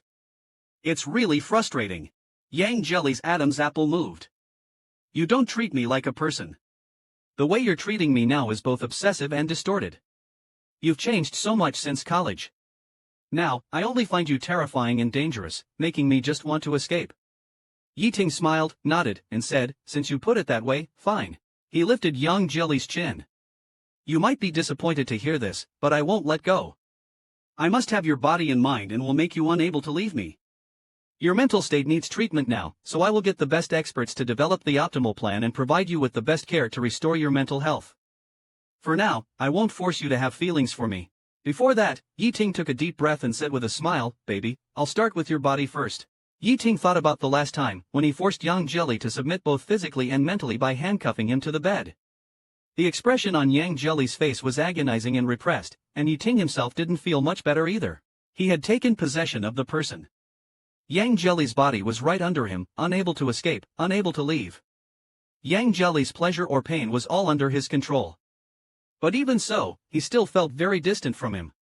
Yang Jelly turned his face, constantly struggling, trying to escape from Yi Ting's grip on his hands, with madness surging in his eyes. Capturing Yang Jelly's body or heart became an obsession that Yi Ting couldn't get rid of.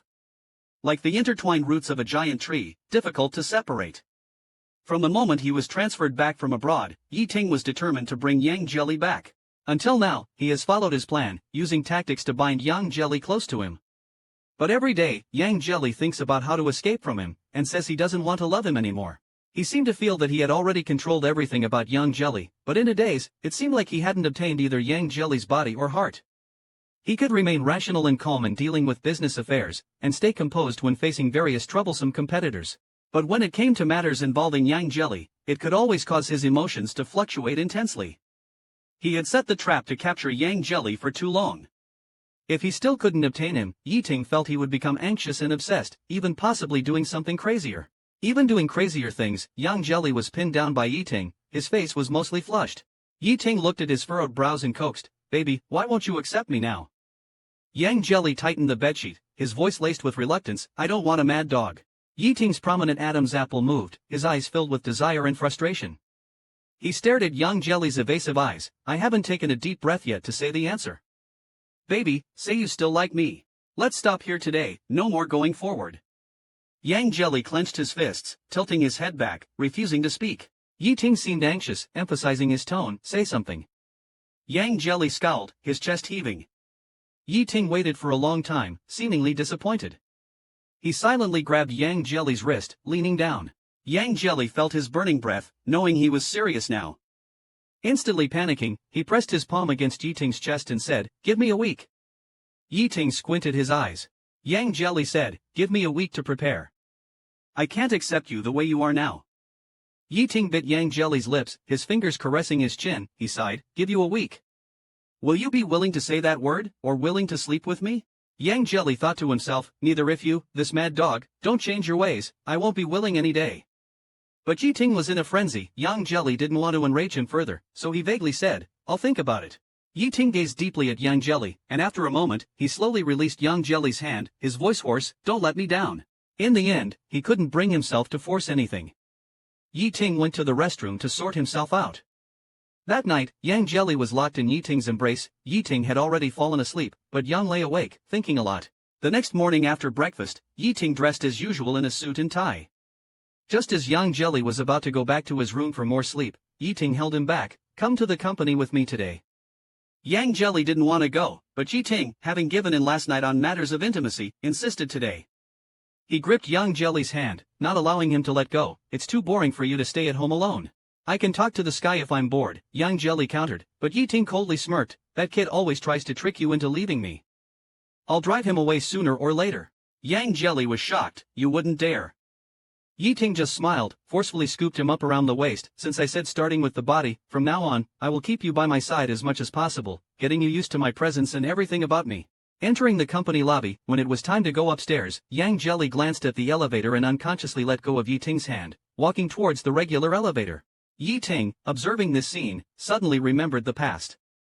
To vent his frustration and to make Yang Jelly recognize their difference, forcing him to yield, he had once, in front of others, forced Yang Jelly out of the VIP elevator to take the regular one. Now, once again at the elevator with Yang Jelly, Yang no longer followed him passively but obediently stood in front of the regular elevator, understanding and aware of the bigger picture. Yet, Yi Ting felt an intense bitterness in his heart. He watched Yang Jelly standing at the elevator entrance, looking down at his phone, and without a word, he pulled him into the empty high-rise exclusive elevator. Yang Jelly coughed, "I'm not a senior executive." Yi Ting's jaw was tense, his breathing a bit rough. "If I tell you to sit, you sit." Yang Jelly hummed lightly, letting go and looked at the glowing screen beside him, and said as if mocking himself, "It was you who pushed me out with your own hands." Yi Ting felt as if his heart was fiercely poked. He suddenly felt a bit annoyed. Initially, to pressure Yang Jelly and force him back to his side, he said many hurtful things with a hardened heart. In front of others, he treated his Yang coldly. He had Yang Jelly pick a gift for Xiao Xia during his birthday, fully aware of how much Yang Jelly valued the opportunity to perform. With just one phone call, he dashed that hope. Now, Yang Jelly really has become wise to these matters, incredibly obedient. He took the regular elevator on his own initiative. Whether it was any birthday or festival, the hope for a surprise never appeared in his eyes again. After that chaotic performance, he never pleaded to participate in any performance again. It seemed like he pursued nothing anymore, except for freedom. The elevator slowly ascended. Whether it was too stuffy inside or emotions were surging, Yi Ting felt a momentary difficulty in breathing. When the elevator doors opened with a ding, Yi Ting tightened his grip on Yang Jelly's hand in his palm. With a hoarse voice, he said, "It won't happen again." Yang Jelly hadn't yet grasped the meaning of his words when Yi Ting took him into the office. Yi Ting was always very busy in the morning. Several regular meetings were already prepared, waiting for his arrival. He hurriedly organized the necessary meeting documents for review. He looked up and said, "Please review this, please review this." Yang Jelly was already nestled on the sofa in the resting area. Just then, the secretary came in with a stack of documents. "President Yi, the senior executive meeting starts at 9. After the meeting, regarding the Tianhai District Investment Project, several main investors will have a discussion with you. This is the material needed for the discussion. Please review it." Yi Ting rubbed his temples, frowning. "Who's coming today?" The secretary opened the work manual. President Wu from Hengxin, President Ruan from Taifeng Finance, President Zhao from Ronghai Entertainment. His body tensed for a moment. Yi Ting glanced at him out of the corner of his eye and waved the secretary out. He walked up to Yang Jelly, looking at him with a faint smile. "Baby, Zhao Shanghai will come over later." Yang Jelly's heart trembled slightly, but he maintained a calm facade. "Got it." Yi Ting's finger rested on Yang Jelly's lips, his eyes dark and deep as he asked, "Do you want to see him?" Yang Jelly thought, "Even if I wanted to see him, you crazy dog wouldn't let me." Sure enough, the next second, Yi Ting pulled Yang Jelly over and kissed him, laughing, "Even if you want to see him, I won't let you. He likes to meddle too much, always instigating things. I really don't like him now." Yi Ting patted Yang Jelly's face, "Don't trust him anymore. Stop believing him. Listen to me." Yang Jelly couldn't stand what he said about Hage. In a fit of anger, she retorted coldly, "I decide where I go. It's none of your business." Yi Ting squinted his eyes, his face darkening immediately. He forcibly pulled Yang Jelly into the lounge of the office, pressing her onto the bed. "You're tired and need rest. Have a good sleep here. I'll be back." Before closing the door and leaving the office, Yi Ting told the following bodyguards, "Keep a good watch over him. Don't let him run around." The bodyguards responded respectfully. Yi Ting headed to the meeting room. After an hour's routine meeting, he entered conference room A with his assistant. Yi Ting's capital involvement was too aggressive. In this Dahai district project, he wanted to carve out a significant slice of the benefits, which was not proceeding smoothly. Especially when Yi Ting proposed several terms clearly targeting Zhao Shanghai, Zhao's face turned even darker. When the meeting ended, Zhao Shanghai waited for Yi Ting to come out and said with a smirk, "Yi, your resentment against me is truly something a /." Yi Ting handed the meeting documents to his secretary and added dismissively, "Mr. Zhao, take good care of your own matters. You can't afford to mess with my people." Zhao Shanghai squinted, his smile gradually disappearing. The atmosphere was tense when suddenly, from the other side, a bodyguard shouted, Mr. Yang, Mr. Yi has instructions, Yi Ting's expression turned cold. He saw Yang Jelly running over, sweating and holding 3 cups of drinks. The bodyguard, perspiring nervously, said, Sorry, Mr. Yi. Mr. Yang insisted on going downstairs to buy bubble milk tea and barged out. We didn't dare to use force and couldn't stop him, Yi Ting gave them a cold glance and dismissed them. He looked at Yang Jelly, who was flushed from running, and said disapprovingly, Didn't I tell you to stay put and wait for me? Why are you so disobedient, Yang Jelly panted, I wanted to drink some bubble tea with milk and sago, He shook the cup in his hand, glanced at Zhao Shanghai, and said, Brother Hai has helped me a lot in the past. I've never been able to repay you and don't have much money. Since it's so cold, I'd like to buy you a cup of hot tea. Please don't mind, He handed the other cup to Zhao Shanghai. Before Zhao Shanghai could take it, Yetian snatched it away, with a somewhat unsettling smile. Let me see, Yetian inspected the cup that Yang Jelly had handed to Zhao Shanghai, holding it firmly in his palm. The cup was sealed with a lid, so nothing could be hidden inside. There was only a small label with the tea's name and price stuck on the body of the cup. There were no secret messages on the sides or bottom. It was very clean, but Yetian frowned, feeling something was off. Seeing Yetian's eyes fixed on the cup, Yang Jelly's throat felt dry as he took out the last cup of hot tea and handed it to Yetian. I bought you a cup too. Hearing this, Yetian raised an eyebrow and focused on Yang Jelly's hand. He was somewhat incredulous. You bought one for me, Yang Jelly said, drink it if you want to. In his life, Yetian had received countless luxurious and expensive things, and none had ever caused such a strange ripple in his heart. He looked again at the cup Yang Jelly had given to Zhao Shanghai but still couldn't see anything unusual. With great magnanimity, he handed it to Zhao Shanghai. The rightful owner gritted his teeth and smiled, don't let Yang Yang's kind gesture go to waste, and don't get any other ideas. Zhao Shanghai took the hot tea from Yang Jelly and left. Yetian's cold eyes watched as Zhao Shanghai departed. He then dragged Yang Jelly into the office. As soon as the office door closed, Yetian, as though provoked, acted high and mighty, pressing Yang Jelly with questions, are you so fond of that Zhao guy? As soon as I leave, you cozy up to him, don't you, Yang Jelly was extremely uncomfortable being stared at by Yetian. He turned his head away but was forcibly turned back by Yetian. Do you like him, Yang Jelly was angry. Nonsense. Yi Ting squinted and said with a cold smile, you'd better not have other intentions towards him, otherwise, I will not hold back. Yang, don't step on my bottom line, understand, Yang Jelly glanced sideways and said righteously, Haigu and I are just friends. I am grateful for all the help he gave me when I was in trouble, and he encouraged me many times. I just want to repay him, and a cup of hot tea is nothing. Besides, you know Haigu has a partner. Don't judge with your own thoughts. Yi Ting understood this point.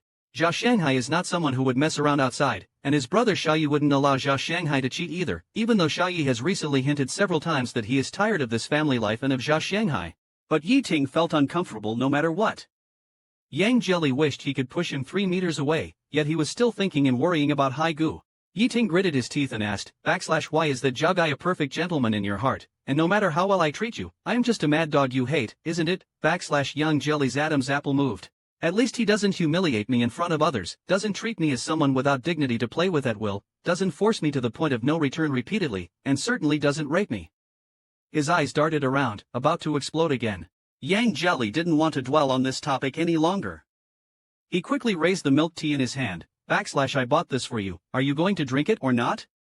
It's getting cold. If not, I'll throw it away. Yi Ting was stewing in anger. Seeing the tea handed over by Yang Jelly, the fire in his eyes inexplicably subsided a little. He cast a sideways glance at Yang Jelly. Yang Jelly inserted the straw and brought it to Yi Ting's mouth, maliciously saying, drink it now, and don't leave a single drop. Yi Ting was silent for a few seconds, thinking this was one of the few times Yang Jelly showed goodwill. It softened his heart, and he obediently sucked on the straw, like a ferocious beast suddenly petted smooth. Yang Jelly was really tired, she yawned and went into the break room, while Yi Ting sat back at his desk and busily dealt with company affairs. Zhao Shanghai held the cup of hot tea Yang Jelly had given him in his palm and scrutinized it. Earlier, when Yi Ting had snatched it to check, his gaze also lingered on it for a while. Yi Ting didn't notice anything unusual, and neither did he. However, a few days ago, he had met privately with Yang Jelly and had promised to leave with someone within half a month at this critical juncture. At this critical moment, Yang Jelly brought him a cup of inexplicable hot tea. It's definitely not a whim. Zhao Shanghai frowned and looked it over and over, but couldn't figure out the trick. Zhao Shanghai looked at the printed label on the cup. His gaze fixed on the label, his smile abruptly paused. One corner of the small label was not quite smooth and had some tiny creases, as if someone had picked at it. Zhao Shanghai used his finger to pick at those creases, slowly peeling the label off. He looked at the small black characters on the sticky side of the label and smiled again, whispering, "Really clever, quite clever indeed." Yiting felt that Yang Jelly had seemed to learn to behave in the past few days, unlike before when he wouldn't let him touch anyone. Now, he had learned to obey, snuggling obediently in his arms without much resistance. People who used to hate talking to him even for a day, now occasionally responded to his words. Although the reason behind Yang Jelly's newfound obedience needed further investigation, his closeness still made Yiting quite relieved. If Yang Jelly had been this obedient earlier, Yiting wouldn't have had to go through so much trouble. Coming out of the bathroom after a shower, Yiting dried his wet hair and sat next to Yang Jelly. Yang Jelly was half reclining on the bed looking at his phone, his face illuminated by the screen. Yiting leaned over and asked in a low voice, "What are you looking at?" Yang Jelly flicked the screen, a string of chat messages. Smelling the scent of male hormones on Yiting, Yang calmly said, "Chatting with Li Di and Lier. They are attending a gala as guests this Friday. They asked if I was going." Yiting immediately refused, "You're not allowed to go. I have inescapable social engagements that evening." Yang Jelly rolled his eyes and stood up, "Then you go busy yourself with your engagements, and I'll just go to my gala." Yiting squinted and was about to speak when Yang Jelly added, "Anyway, you've placed so many bodyguards around me all the time, don't think I don't know. My phone is also monitored by you. I have no privacy at all. What else can I do?" Yiting always felt uneasy. Yang Jelly's eyes rolled in a circle, he put down his phone and looked up at Yiting. Seeing his sheepish look made Yiting's heart soften. "What exactly do you want?" Yang Jelly took the initiative to lean closer to Yiting's neck. "I just want to see them. I've always dreamed that everyone would love the songs I write. Right now, I can't get on stage. I just want to see what it's like when Dilly and Airly sing on stage." Yiting's face tightened, he wanted to refuse, but the words caught in his throat. Looking at the longing in Yang Jelly's eyes, his voice became hoarse.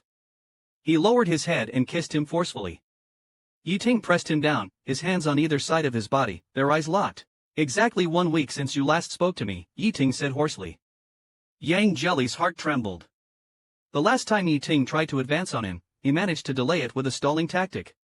Indeed, a week had passed. Yiting moved closer, their noses almost touching. "Baby, have you decided to obey and let me have a taste, or just say you like me?" Yang Jelly stiffly turned his head, "I haven't decided. You have to decide sooner or later." Yiting sighed.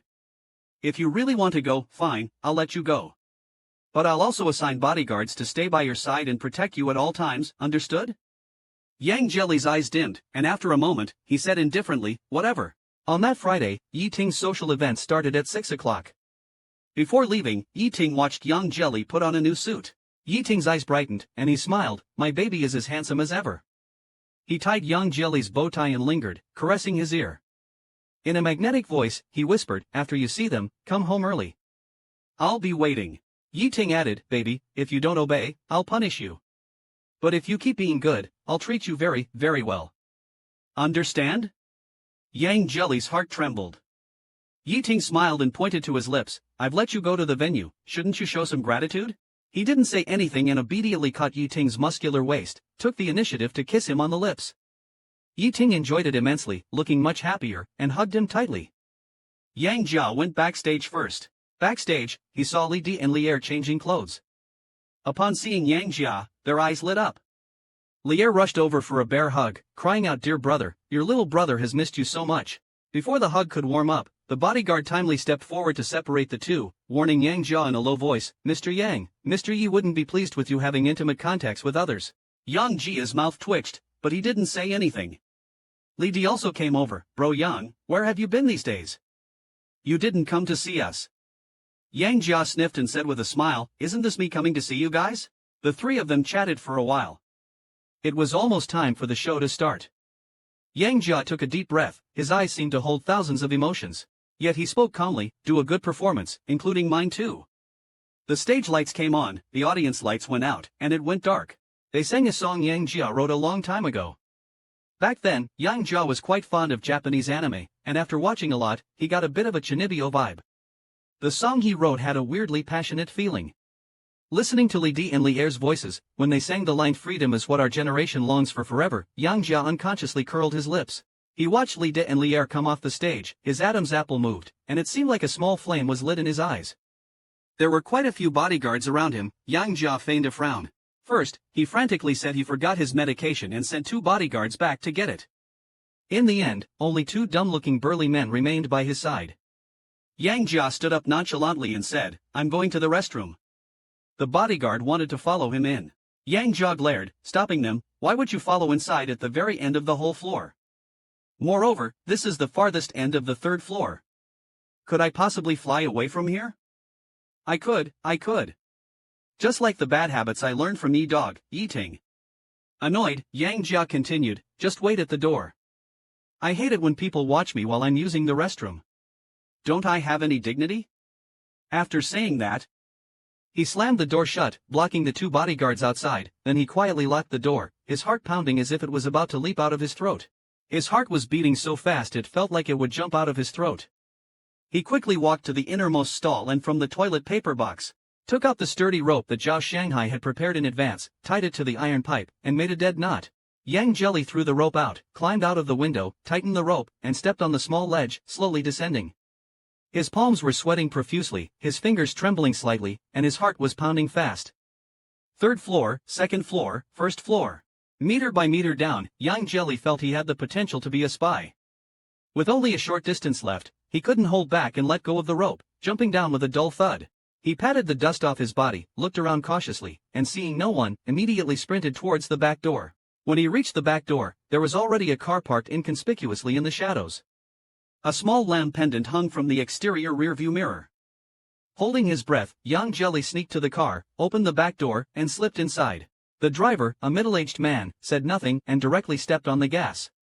The car took Yang Jelly to an office building in a development area. Pushing open the glass door, he rushed inside and opened an office door. Zhao Shanghai, holding a cup of coffee, stood by the floor-to-ceiling window with one hand in his suit pocket. Tall and upright, with a handsome and gentle demeanor, his elegant and serene aura was like a night breeze. The gold-rimmed glasses on his brow glowed faintly in the dim light. Hearing the door open, Zhao Shanghai turned around and smiled, saying, "Congratulations, you're free." Yang Jelly immediately felt a lump in her throat, quickly walked over and threw herself into Zhao Shanghai's arms. Her voice was muffled, "Brother Hai, thank you, thank you." Zhao Shanghai chuckled, looking slightly more relaxed. "The next car to pick you up will be here soon. Don't worry." At this moment, the phone rang, but it wasn't the driver on the other end, it was his assistant, sounding a bit panicked. "Mr. Zhao, President Yi from Guangwei Group is downstairs with some people. He wants to see you but doesn't have an appointment."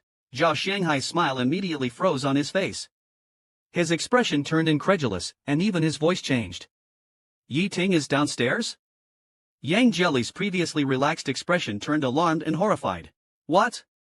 Yang Jelly stammered nervously, "How did he catch up so quickly?" Zhao Shanghai shook his head, sweat forming on his forehead, unable to escape the shock.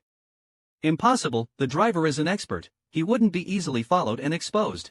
And even if Yi Ting immediately contacted the authorities to check the surveillance and find the route, he couldn't have made it here so quickly." He glanced at Yang Jelly's impeccably tailored suit. Suddenly, he noticed something. "Is this suit new?" Yang Jelly tugged at her clothes. "Did you buy this?" Yang Jelly shook her head. "I can't afford such a luxurious brand." It was Yi Ting who. Yang Jelly's eyes suddenly widened, her whole body covered in goosebumps as if she had caught onto something crucial. Zhao Shanghai's voice turned cold and urgent, "Take off the suit." "Let me see." Yang Jelly quickly took off her jacket. Zhao Shanghai searched the pockets thoroughly until a small item suddenly fell out. He grabbed a tiny, card-thin black piece. Zhao Shanghai sneered, gritting his teeth, "A micro GPS tracker." Yang Jelly looked at the object, feeling as if he had fallen into an ice cellar. In a daze, a jumble of thoughts flashed through his mind like lightning. Suddenly, everything became clear to him. He and Zhao Shanghai had not controlled the situation. Yi Ting had always been the most astute hunter. Yang Jelly's body stiffened, and large beads of sweat dropped to the ground. Zhao Shanghai stared intently at the micro-tracker in his hand, suppressing his shock with the last bit of calmness and started thinking. Suddenly, it seemed he grasped something, his eyes fiercely sharpened. He grabbed Yang Jelly and pointed towards the direction of the break room. There's a small storage closet behind the cabinets in the break room. Go hide there and don't make a sound. Hurry! In this critical moment, Yang Jelly didn't dawdle and sprinted into the break room. As he watched the door of the break room close, Zhao Shanghai took a deep breath. Trying to remain calm, he pressed the button on the internal phone. Assistant Wang, come here for a moment. Assistant Wang quickly responded and entered. Zhao Shanghai patted his shoulder, smiling. Could you help me buy 2 cups of black coffee from the shop 2 streets away? When you go downstairs later, make sure not to use the stairs. Take the elevator. Zhao Shanghai's fingers pinched the edge of Assistant Wang's suit pocket. With a flick of his fingers, the micro-tracker silently fell into the pocket. Slow down your pace when you're in the company. Once you're out, run for it. Got it? Shortly after Assistant Wang left, the office door was slammed open. Yi Ting entered with a grim face, followed by several bodyguards. His eyes were piercingly cold, like a fierce beast smelling blood, ready to reveal its sharp fangs at the brink of explosion. Unintimidated, Zhao Shanghai met Yi Ting's gaze and smiled. Director Yi, long time no see. Yi Ting slowly walked up to Zhao Shanghai, smiled, and then fiercely grabbed Zhao Shanghai's tie. His voice was chillingly cold, instilling fear. Zhao Shanghai, I've warned you before. Stay away from my treasure. If you don't heed my advice, don't blame me for being ruthless. Zhao Shanghai frowned, forcing himself to appear calm. Your precious, Yang Jelly? I don't know.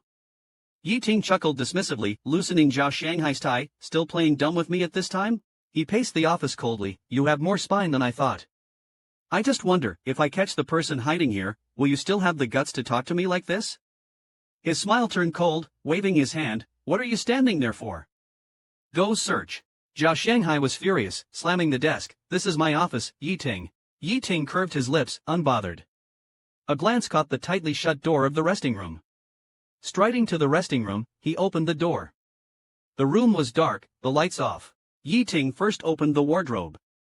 Not seeing anyone, he squinted his eyes, then quickly turned to throw back the quilt on the bed. No one was hiding underneath. A bodyguard rushed in, whispering, Mr. Yi, we didn't find Mr. Yang. Yi Ting paused, his voice sounding as if squeezed through clenched teeth. Are you sure? Just then, another bodyguard hurried in, handing over a glowing tablet. Mr. Yi, look, Mr. Yang's location has changed. Yi Ting's eyes sharpened. Yi Ting's eyes turned sharper as he glanced at the real-time location. Yi Ting sneered and said no wonder he was so confident. It turned out he let the person go again. He smashed the wall hard and led his men downstairs to catch him. Before leaving Zhao Shanghai's office, Yi Ting suddenly turned around.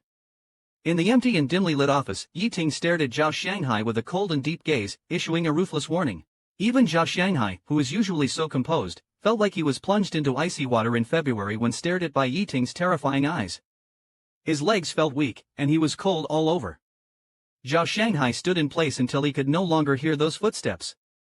He then hurried to the door of the restroom and opened the small storage nook. Yang Jelly was curled up inside like a kitten, silent, holding his breath until his face turned red.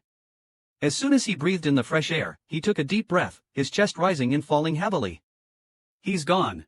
Without time to say more, Zhao Shanghai pulled him out and hurriedly stuffed a few things into his hands, his eyes flashing with urgency.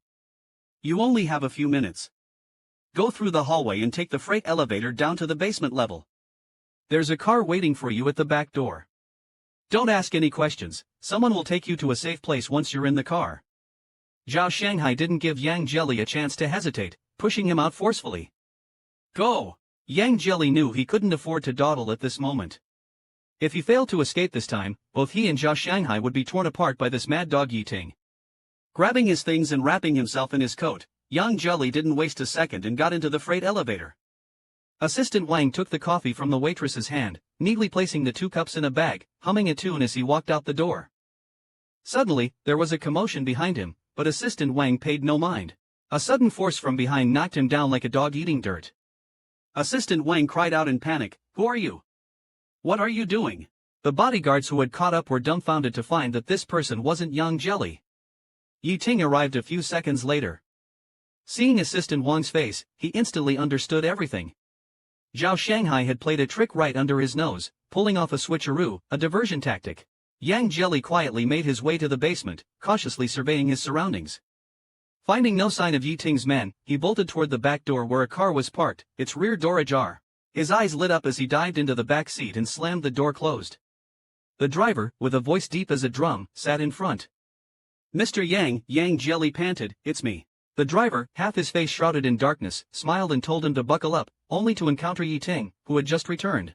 Yang Jelly could only cover his head, use his hat to hide his face, and pray he wouldn't be seen. He later realized his shirt was soaked through with sweat, sticky and damp. Swallowing dryly, he tried to speak but found himself too exhausted and weak. A sly smile crept on his lips, he was no longer a pet. Yi Ting forcefully pushed open Zhao Shanghai's office door. Zhao, in a slender, self-colored shirt, neatly adjusted his collar and tie. Behind his gold-rimmed glasses were a pair of shrewd, handsome eyes, twinkling with a hint of amusement. "Why are you back, Mr. Yi?" he said half calmly, half smiling. "I'm not hiding anyone here." Yi Ting strode towards Zhao Shanghai, loosening his black tie. Before Zhao could speak, Yi Ting chuckled. With a fierce fist, Yi Ting punched Zhao Shanghai straight in the face without warning. Caught off guard, Zhao stumbled backward, nearly losing his balance. His gold-rimmed glasses flew off due to the force of the punch and landed on the ground. Zhao looked up, his eyes quickly filling with anger. Yi Ting, radiating an aura of intense aggression, stood before a steadying Zhao, ready to land another punch. Gripping Zhao Shanghai's collar tightly, Yi Ting's eyes reddened with fury, resembling an enraged beast. Zhao got the feeling that, in that moment, Yi Ting might genuinely have harbored the intent to kill. "No wonder Yang Jelly is so desperate to escape from you," Zhao said, his eyes coldly amused. "You're indeed nothing more than a mad dog that knows only how to bite." Zhao Shanghai, as if aiming at a moment when Yi Ting's guard was down, suddenly threw punches back, striking Yi Ting's cheek with knuckles cracking loudly.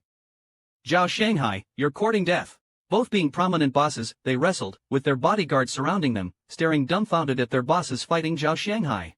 Yi Ting's gaze remained cold as ice. "Ferocious Zhao Shanghai, remember well what you have done. Daring to snatch my treasure from my hands, you better be prepared." After saying that, Yi Ting turned his head, and "Mr. Zhao, you may leave." Picking up his gold-rimmed glasses from the ground, Zhao Shanghai wiped the dust off them and put them back on. After the brief storm, his eyes returned to being calm and rational. Even if Yi Ting is brutal, it's still uncertain whether he can really chew through this tough bone. The car passed the national highway smoothly. He swallowed, feeling his throat dry, and asked the driver, who was still driving ahead, "Uncle, have we arrived at the place?" Not far away, there was a huge stone with 6 red-painted characters, Jin Yuan Leisure Villa. He still didn't understand what this place was, only to see a man running towards him in the distance, excitedly shouting, "Xiao Yang, over here, come here." The man, Yang Jelly, looked very familiar. It always seemed like he had seen him somewhere before. "Xiao Yang, you finally arrived." The man ran up to Yang Jelly, with a smile in his eyes, naturally exuding a friendly attitude. Yang Jelly blinked, not yet realizing who this person was in front of him. The man then patted Yang Jelly's shoulder, said cheerfully, "Don't you remember me? Look closer. If you really don't remember me, I'd be disappointed."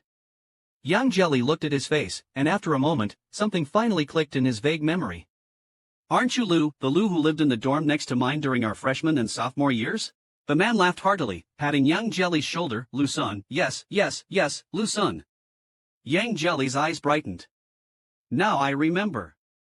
In our freshman and sophomore years, you used to come to our dorm to snack on my food. I remember you, Lu-sun. But since our junior year." But starting from junior year, Yi Ting, for some unknown reason, forcibly dragged Yang Jelly to rent a place off campus, and they began living in their own little world. Since then, Yang Jelly and Lu-sun gradually lost contact and naturally drifted apart.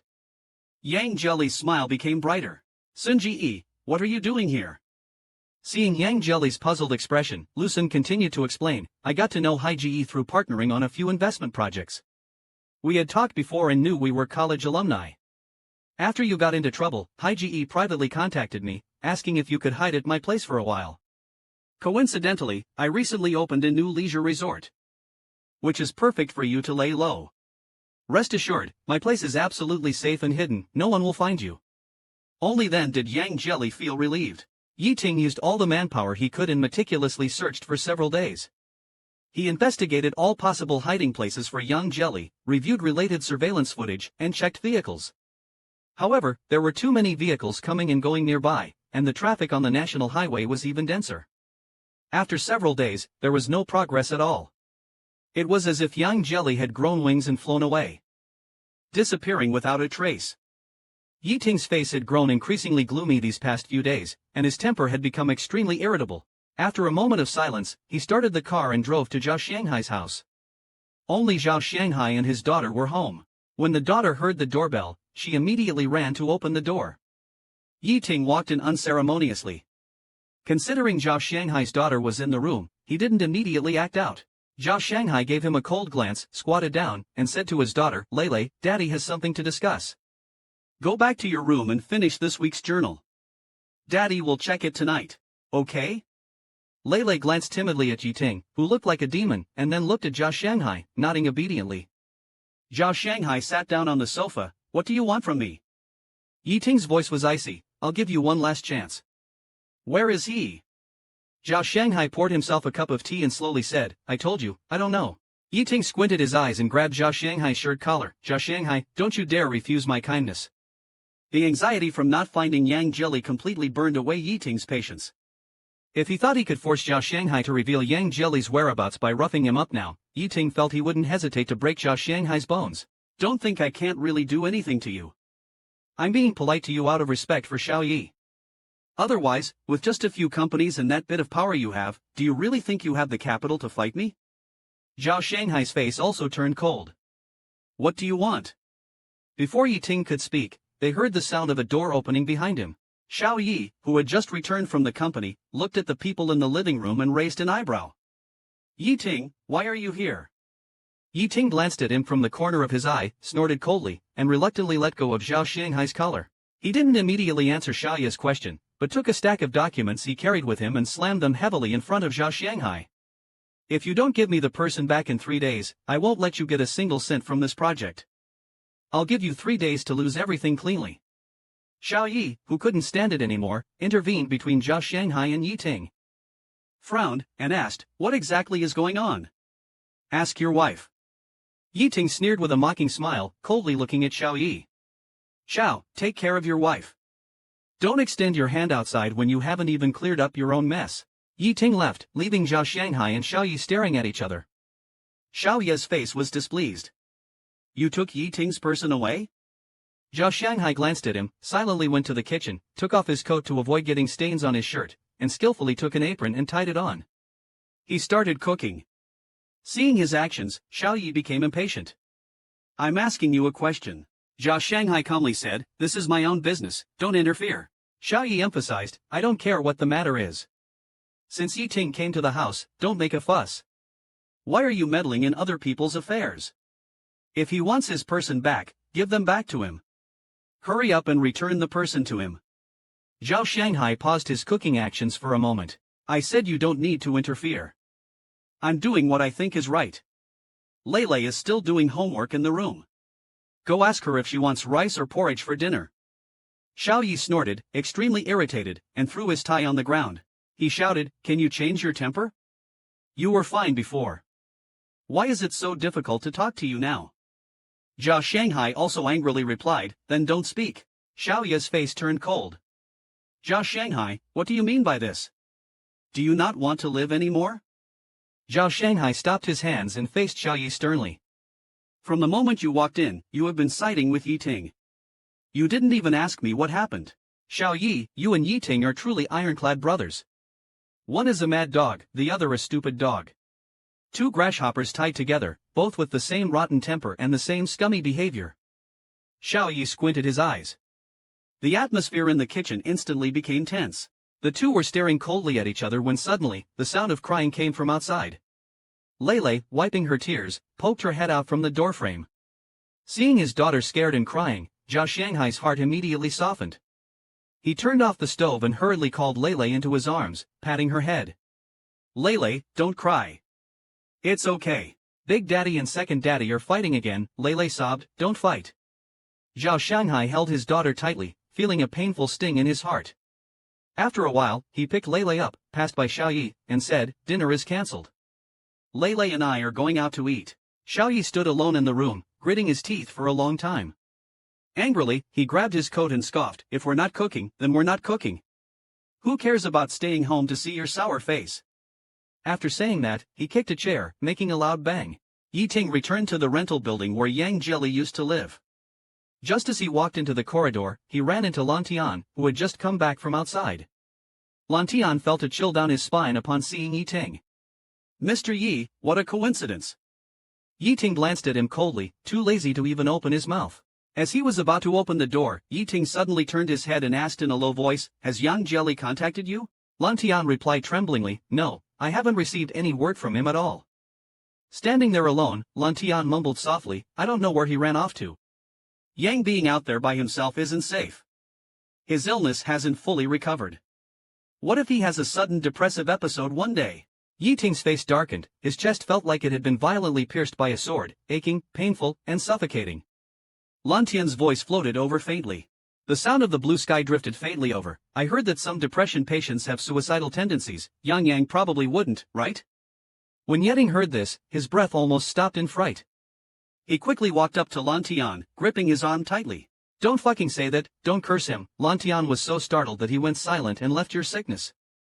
Opening the door to watch Yeting walk away, "It's all because of you." Lan Tian stuck out his tongue, "I didn't curse him. It's your fault he ended up like this. Yang will only get better and be happier after he leaves you. Go play with mud yourself." Yeting's eyes turned fierce. When his gaze shot over, Lan Tian had just closed the door, faster than a turtle retracting its head. Yeting entered the house with slightly disordered breathing, feeling as if something was stuck in his chest, unable to breathe. Yeting's headache was splitting, and when he opened his eyes again, he saw a little lamb toy on the floor, which he grabbed fiercely. He squeezed it until his knuckles cracked and his fingernails turned white. After a long while, he finally calmed down, his face icy as he bitterly threw the lamb into the trash bin. Lan Tian teased Yeting a bit, feeling quite amused inside. Suddenly, a voice came from behind. He turned to look and Lan Tian was startled, stuttering, You, why are you here?" "This is my place." Ruan Yanting hummed indifferently, "I would find a way in if I wanted to." He turned his head to glance at Lan Tian, a slight smile curling the corners of his lips. "Besides, what place haven't I been into? Why so surprised?" Lan Tian didn't understand. Ruan Yanting sighed, seemingly a bit helpless. "Have you had enough fun? If you have, pack your bags and come back with me." "Lan Tian, you listen to me closely. I am tough as nails right now. Even if you put a knife to my throat, even if I were to jump off from here, even if I starve or freeze to death in some alley, I absolutely will not go back with you. There's no possibility at all." As he stood up and walked to the door, he turned back and pretended to be regretful, saying, "Since you're unwilling, then let's forget it. I just think it's a pity. I was thinking if you came back with me, I would agree to let you keep cats, a Bengal, a ragdoll, and a Siamese." Initially fuming, Lan Tian's body trembled slightly upon hearing this. Lan Tian's probing voice floated over, "Are you serious?" While Lan Tian was overjoyed, next door, Yi Ting was not in such a good mood. Yi Ting stayed in the study until late at night.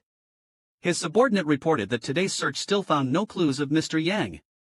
After hanging up the phone, Yi Ting was in a terrible mood, feeling like there was a thorn stuck in his chest, so anxious that he couldn't even sleep properly. In his dream, Yi Ting saw Yang Jialai. He decisively tied Yang Jialai's hands and feet with a rope. The dream did not end there. Yi Ting then saw Yang Jialai crouching in a dark corner, his depression acting up again, his breathing difficult, his face pale. And he could only watch helplessly as Yang Jialai disappeared into the darkness. These dreams frightened Yi Ting awake. He sat up in bed, gasping for air, and his hands were covered in cold sweat as he touched his forehead. No longer being polite, Yi Ting launched a retaliatory attack on Zhao Shanghai's investment projects. Yang Jialai, finally having a few peaceful days, found Lu Sun's villa to be well-equipped, a truly enjoyable place. He opened a web page and tentatively typed the name of Zhao Shanghai's company into the search engine. Yang Jialai looked at the strings of information that appeared on the screen, all recent and mostly bad news. Various financial audits, project suspensions, a branch office with frozen funds, and the doomed megastar plant facing bankruptcy. Others might not be sensitive to these things, but Yang Jialai had a strong intuition at first glance. This was definitely done by Yi Ting. Yi Ting was retaliating. He raised his head and said to Lu Sun with some worry, "Brother Sun, can I make a call outside?" Lu Sun's face turned serious. "No, making a call could easily expose your whereabouts. Not just you, even I haven't dared to inform Brother Hai these past few days, fearing that your guy might catch a clue." Yang Jialai frowned, deeply troubled. Lu Sun, seeing his expression, pondered for a moment. He handed a brand new phone to Yang Jialai. "You can use this phone to make a call outside. I had a professional tamper with it, creating a simulated number segment and virtual base station positioning. It shouldn't be traceable." Yang Jialai looked at him gratefully, took the phone, and quickly entered Zhao Shanghai's number. His finger hovered over the dial button, hesitating. After a while, he suddenly deleted the digits. Lu Sun curiously asked him, "Not calling brother hi?" Yang Jelly's eyes turned cold, his face becoming slightly stern. Holding his breath, he entered Yi Ting's number and dialed. Yang Jelly held the phone, thinking tensely about what to say to Yi Ting. Yi Ting intended to hang up, but staring at that number, he instinctively answered. Putting the phone to his ear, "Who is this?" There was no response on the other end, only soft, shallow breathing. Yi Ting, not hearing a response, frowned, growing irritated. A thought flashed in his mind, and his eyes briefly showed a fierce look. Even his voice turned cold. He gritted his teeth. "Yang Jelly, it's me." Yi Ting paused for a few seconds when he heard his voice. With a hoarse voice, he said, "You finally called? Are you enjoying the game of running away?" Yang Jelly said over the phone, "I'm happy to escape your mad dog control." Yi Ting held his breath and deepened his voice, "Where are you?" Yang Jelly remained silent. Yi Ting took a deep breath, his tone now more threatening. He sneered, "The first time you ran away, I was generous and didn't hold it against you. Now you dare collude with another man to escape. Baby, are you challenging my limits? Do you know that?" He changed his tone, somewhat persuasively, "Don't be hopeful. I will find you sooner or later. I'm giving you one last chance. Tell me where you are right now. I'll drive to pick you up. Don't wait until I catch you myself and then come begging for mercy." Yang Jelly coldly replied, "I didn't call you today to listen to this crap." Yang Jelly clenched his fists, his voice unintentionally filled with annoyance. "Those things that happened at High's company, did you orchestrate them? It was you, right?" Yi Ting didn't intend to hide it. "Yes, you're crazy." Yang Jelly couldn't help swearing. "My escape is my business. I can't stand you anymore, you mad dog, barking madly at others." "What are you barking at others for?" Yi Ting chuckled. "It was him who secretly helped you escape. Why can't I seek revenge?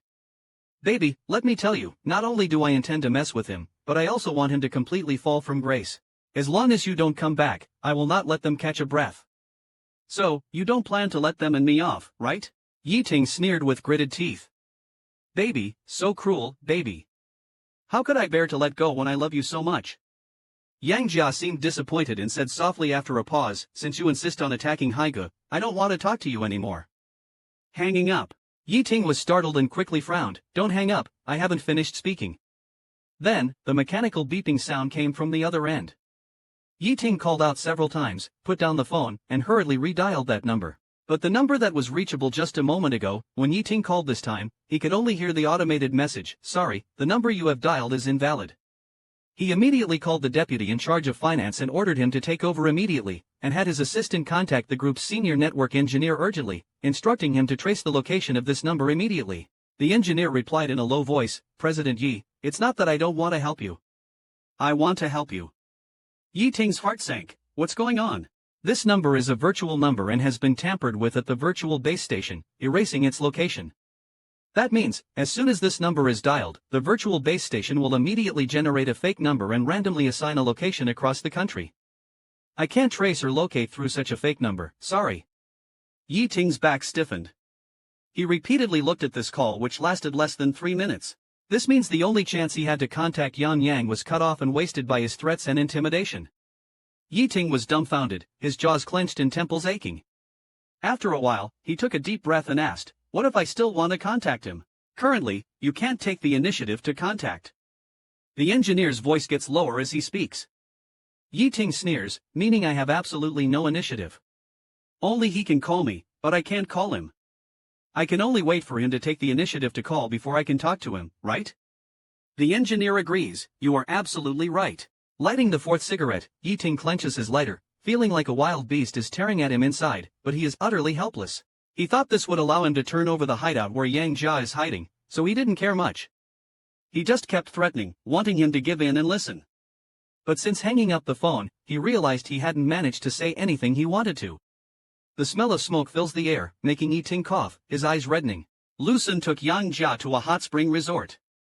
The customer flow is low this season, so Lu Sun waved his hand and booked an entire pool. Yang Jia walked to the edge of the pool, sat down, and just when his toes touched the water, he was scalded. Seeing his reaction, Lu Sun laughed out loud, splashing water on Yang Jia warmly. "What, too hot for you? Come on down, Yang Yang. You'll get used to it after a while. It's comfortable. If you don't come in, I'll have to carry you in." No, no, no, don't touch me. I'll get in myself, Yang Jia said, supporting himself on the edge of the pool and slowly immersing himself in the water. As soon as his feet touched the bottom, he couldn't help shivering, his forehead sweating and cheeks turning red from the heat. You look good, Lucen initially said with a smile, but upon seeing Yang Jia's slender and fair upper body, his smile froze momentarily and a shadow crossed his eyes. Blinking, Lucen smiled and said, you look good. I've always thought you were handsome. Yang Jia felt awkward at Lu Sun's words, scratching his head. Bro Sun, in the 2 years of college, as far as I know, you've had 2 girlfriends. Each with long dark hair and large breasts. You're a straight guy, and I'm a dude. Please don't joke like this. It's kind of embarrassing. After a long time, in a very low voice, he quietly said / whispered, what if it's not purely straight, / whisper he's enjoying the soak, / whisper. The phone, wrapped in a transparent bag, vibrates. Lucen picks up the phone and sees an unknown number. Frowning, he answers, only to hear Zhao Xianghai's voice. Zhao Xianghai chuckles, it's me, Zhao, me.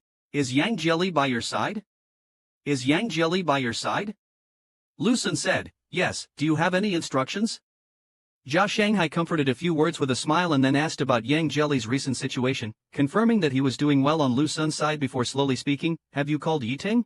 Yang Jelly nodded, the equipment has been handled, it won't expose our whereabouts. I just wanted to call Yiting to stop him from attacking people like a mad dog, causing a ruckus. Thinking of Yiting's words on the phone, Yang Jelly's face turned cold, what else could I say? As soon as he opened his mouth, it was threats, giving me an ultimatum to return, or he would intensify the attacks on you and others. Zhao Shanghai laughed, sounding relaxed, don't let him scare you. Stay peacefully in the villa. At least he won't find your whereabouts so quickly. Don't worry about me. Since I dared to do this, I have a way to handle it. Yang Jelly was grateful, brother hi, thank you so much. Zhao Shanghai hummed lightly and reminded, whenever you feel up to it, give Yiting another call. He has already threatened me. Yang Jelly looked at the rippling water, feeling a bit annoyed, I can't communicate with him. As soon as he opens his mouth, he's so extreme, with a tone of treating people like pets, it makes me very uncomfortable. After a few seconds of silence, Yang Jelly sighed, I'll call him back when I feel better. Yiting was never addicted to his phone, but in the past 2 days, even his secretary noticed that Yiting was unusually checking his phone frequently. The secretary could see Yiting checking his phone 3 times while delivering a cup of coffee to the office. It was a brand new number, belonging to Guizhou, and like the first time, it was automatically identified by the phone as an advertisement. His breath tightened and his throat went dry. He quickly stood up and smiled at the others, excuse me for a moment, I have to take a call. He quickly pressed the answer button, suppressing his surging emotions as he put the phone to his ear, calmly and deeply saying hello. The other end quickly responded, it was a female voice saying hello. Hello, a female voice said.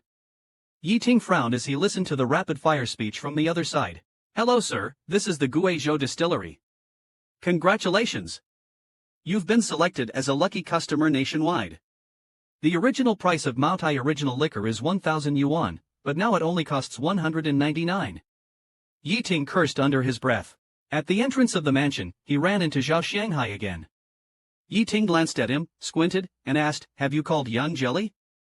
Yiting's tone wasn't as harsh as it had been in recent days. Zhao Shanghai looked at him in surprise, then snorted. It seems like President Ye's temper has indeed softened.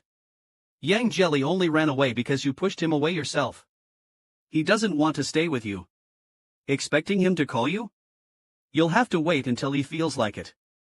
Yiting coldly laughed and retorted, you're the boss, how can you mind other people's business so diligently? Yang Jelly doesn't want to stay with me.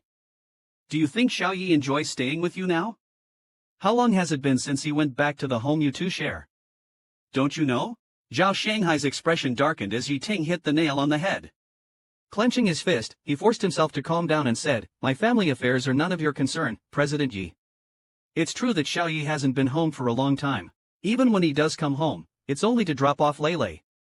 He leaves shortly after. Just now, at a dinner meeting, a boss hinted sarcastically, President Zhao, you'd better keep an eye on President Zhao. Young, handsome, and wealthy as he is, temptations are never ending around him. Yiting got back into the car, which started smoothly. Leaning back in the rear seat, a fire still burned in his chest as Yang Jelly's voice kept replaying in his mind. His phone vibrated, it was a call from an unknown number.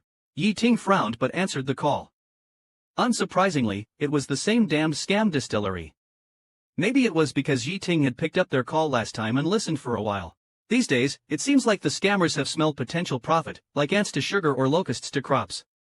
Ling Yeting has been receiving an increase in scam calls from unknown numbers. But now that he knows some of these calls might be from Yang Jelly, he has to pick up, even if he doesn't want to. The car took Yeting back to his rented apartment, which felt completely devoid of life. Yeting suddenly remembered that when Yang Jelly lived here, the atmosphere was different. Even when Yang Jelly was unhappy or upset, he would find ways to make himself feel better. Sometimes he would go to the kitchen to make pancakes, the oil sizzling, or he would water the plants on the balcony, learning to prune them. When he was absolutely bored, he would lie on the floor full of little lamb plushies, rolling around and sighing deeply. Every time Yeting came home and saw him, his heart would inexplicably soften. He thought about keeping him by his side for a lifetime, giving him whatever he wanted, just to treat him well. That wouldn't be so bad. Yeting walked silently into the living room, half knelt in front of the trash can, and felt a lump in his throat. Hesitating and torn, he picked out a dirty little lamb plushie from the trash can. Staring at the plushie's perpetually stitched smile, Yeting sighed lightly and, in a voice barely audible, said, "Baby, come back. I'll treat you better this time." The phone beside him buzzed again. Yeting was already exhausted by all the scam calls. He glanced at the unfamiliar number. It was from Guizhou, probably another cursed call from a liquor company. His face steeled as he answered the phone with a harsh tone, ready to scold. "I told you to stop harassing me with these calls. I told you, your lousy liquor company won't get away with this. Get lost." There was silence on the other end. After a moment, Yang Jelly's hoarse voice said, "Fine, I won't bother you again. Bye." Yeting's heart skipped a beat. It was only then he realized that this time it wasn't a scam call. It was the long-awaited call from Yang Jelly that he had been anxiously hoping for. His emotions spiraled out of control as he slammed the table and stood up, eyes wide open and hands shaking. His voice shot up, "No, no, no, you can't hang up." Yang Jelly thought for a moment and didn't hang up the phone. However, when he spoke again, his tone became harsh. "Weren't you the one who gritted your teeth and said you would make me regret it? Told me not to bother you again and to stay away from you? You're really something." Yi Ting's voice was dry and hoarse. "I wasn't talking about you just now." Yang Jelly responded indifferently, "Oh, so you've been making me call you all this time. Now that I have, what do you really want to say?" After a while, Yi Ting swallowed and asked softly, "Have you been well recently?" Yang Jelly answered readily and cheerfully, "I've started to live a healthy and carefree life, not bad at all." Just from the relaxed tone in Yang Jelly's voice, Yi Ting knew he was indeed doing well. Knowing Yang Jelly was happy gave Yi Ting some relief, but deep down, he felt a bit of sourness and unwillingness that all of Yang Jelly's happiness wasn't coming from him. Yi Ting's voice was low and emotionless. "You refuse to give me your address. Well, as long as you don't hang up, I won't press you for now. But you should at least tell me where you are living now. Is it safe? What are the conditions like?" Yang Jelly was wary of his probing. Despite Yi Ting's repeated inquiries, Yang Jelly only gave evasive responses. "The conditions are very good. You don't need to worry." Knowing he couldn't pry any information, Yi Ting had to give up. With a hoarse voice and a bitter smile, Yi Ting asked, "Do you really not plan to come back? I went through so much trouble to finally escape. It wasn't much easier than going on a pilgrimage to the Western Heaven. Do you think I would willingly walk into a trap and return to that prison? To live a life where I was imprisoned by you, controlled by you to the point where I had to be careful with every word I said?" Listening to Yang Jelly's calm voice, Yi Ting felt waves of discomfort and suffocation in his heart. He asked softly, Yang, do you still like me, even a little?" Yang Jelly suddenly fell silent. After a long while, he snorted lightly, "I don't want to talk about this. If you have no other questions, then this is it for this call. I'm hanging up, goodbye." "Don't hang up, not yet," Yi Ting panicked suddenly. It had taken so much effort to get this call with Yang Jelly, he couldn't bear to just hang up now. "At least tell me when you will call me next." Yang Jelly then sighed, "Fine. If you ever stop targeting Brother Hai, and withdraw those pointless acts of revenge, stop your petty revenge attacks, then I'll call you next Friday night, and we'll talk." Yi Ting was still not satisfied. "Depending on my mood, since you don't want to come back for now, can you call me every Friday from now on?" Yang Jelly reluctantly agreed. "Got it." Yi Ting hadn't even caught his breath when he heard a faint male voice on Yang Jelly's side, sounding quite excited. Yang, I'm still wrapping up the pool. Let's go to the hot spring tonight. I'll wait for you to change clothes." Yi Ting's eyes widened, a sharp light flashing in his pupils, and his tone became gloomy. "Who are you talking to?" Yang Jelly couldn't be bothered to answer Yi Ting and directly hung up the phone. Yi Ting heard the mechanical beeping from the other end and clenched his teeth. He clearly heard the enthusiasm and intimacy in the man's words, even inviting Yang Jelly to the hot spring. Yi Ting stared at the screen showing the just-ended call, feelings churning inside him. When he saw Yang Jelly's face on the bright phone screen, he felt like a part of his heart had been hollowed out, empty, bitter, and painful. In the office, Yi Ting couldn't calm down. His mind was full of Yang Jelly. The secretary waited for about 10 minutes, seeing that Yi Ting still hadn't acknowledged her, she timidly spoke up, "Good morning, sir." Yi Ting finally looked up. It's almost Friday, his eyes sharp as an eagle's. "What is it?" "Documents that need your signature," the secretary said, placing several stacks of files on Yi Ting's desk. The secretary cautiously asked, "Should we intensify our efforts to completely block their path?" Yi Ting closed his eyes in thought, massaging his temples, and reluctantly said, "Call it off. Given the current situation, going after Zhao Shanghai holds little meaning, it's just for revenge. But if giving up on Zhao Shanghai means Yang Jelly will willingly call him every week, allowing him to talk to Yang Jelly once, then giving up revenge might be worth it." Yi Ting leaned back in his chair, holding his head in his hands, frowning for a long time. He had just finished a call with Yang Jelly, and he already wanted to hear his voice again. Near the end of the workday, Yi Ting called Zhao Shanghai. Yi Ting said coldly, "I'm here to warn you today." Zhao Shanghai asked in confusion, "Warn me about what?" Yi Ting took a deep breath. "Yang Jelly has run far away and doesn't want to come back." "Fine, I'll allow him to stay out for a while. But Zhao Shanghai, you better remember this clearly. First, if Yang Jelly gets hurt or wronged during this period, I'll come after you." Zhao Shanghai sneered, "The greatest wrong Yang Jelly has suffered is from you. Rest assured, without you, he will be very happy." Yi Ting felt a pang in his chest but restrained himself. He then received a call from Xiao Yi. Xiao Yi invited him to box. Yi Ting, still fuming with anger, agreed. He had his driver fetch his boxing gear from home and took him to a private boxing gym they frequented. The gym was membership only with few visitors, providing a good training atmosphere and a nice environment. In the locker room, Yi Ting changed into his gear and took out his personal gloves. When he entered the training area, he saw Xiao Yi sweating profusely, happily punching a sandbag. Beside him stood a somewhat slim boy with fair skin who looked quite good. Yi Ting frowned, feeling the boy looked familiar, like an actor or star he had seen before. Carrying his gloves, he walked over to Xiao Yi. The boy smiled first and greeted him, "Hello, Mr. Yi. I'm Mr. Zhao's friend. My last name is Fu. I particularly enjoy boxing. Men who box look very handsome. Mr. Xiao said he was coming to box, so I begged him to bring me along to watch and maybe teach me a few things." Yi Ting curled his lips into a smile, lightly bumping his gloved fist against the boy's. "Oh, that's nice. If you like boxing, why don't I teach you a couple of moves? Come on, try to catch this punch." He swung a hook punch and struck hard. That boy was so scared he almost lost his face, stumbling backward and tripping over something, ending up sitting on the ground in a mess. Xiao Yi frowned, raised his chin at the boy, and said, "You can leave now." The boy got up, patted his butt, and hurried out. Xiao Yi hung the towel around his neck, tightened the bottle cap, and said, "He's just a sweet talker who loves to show off. Why do you mess with him?"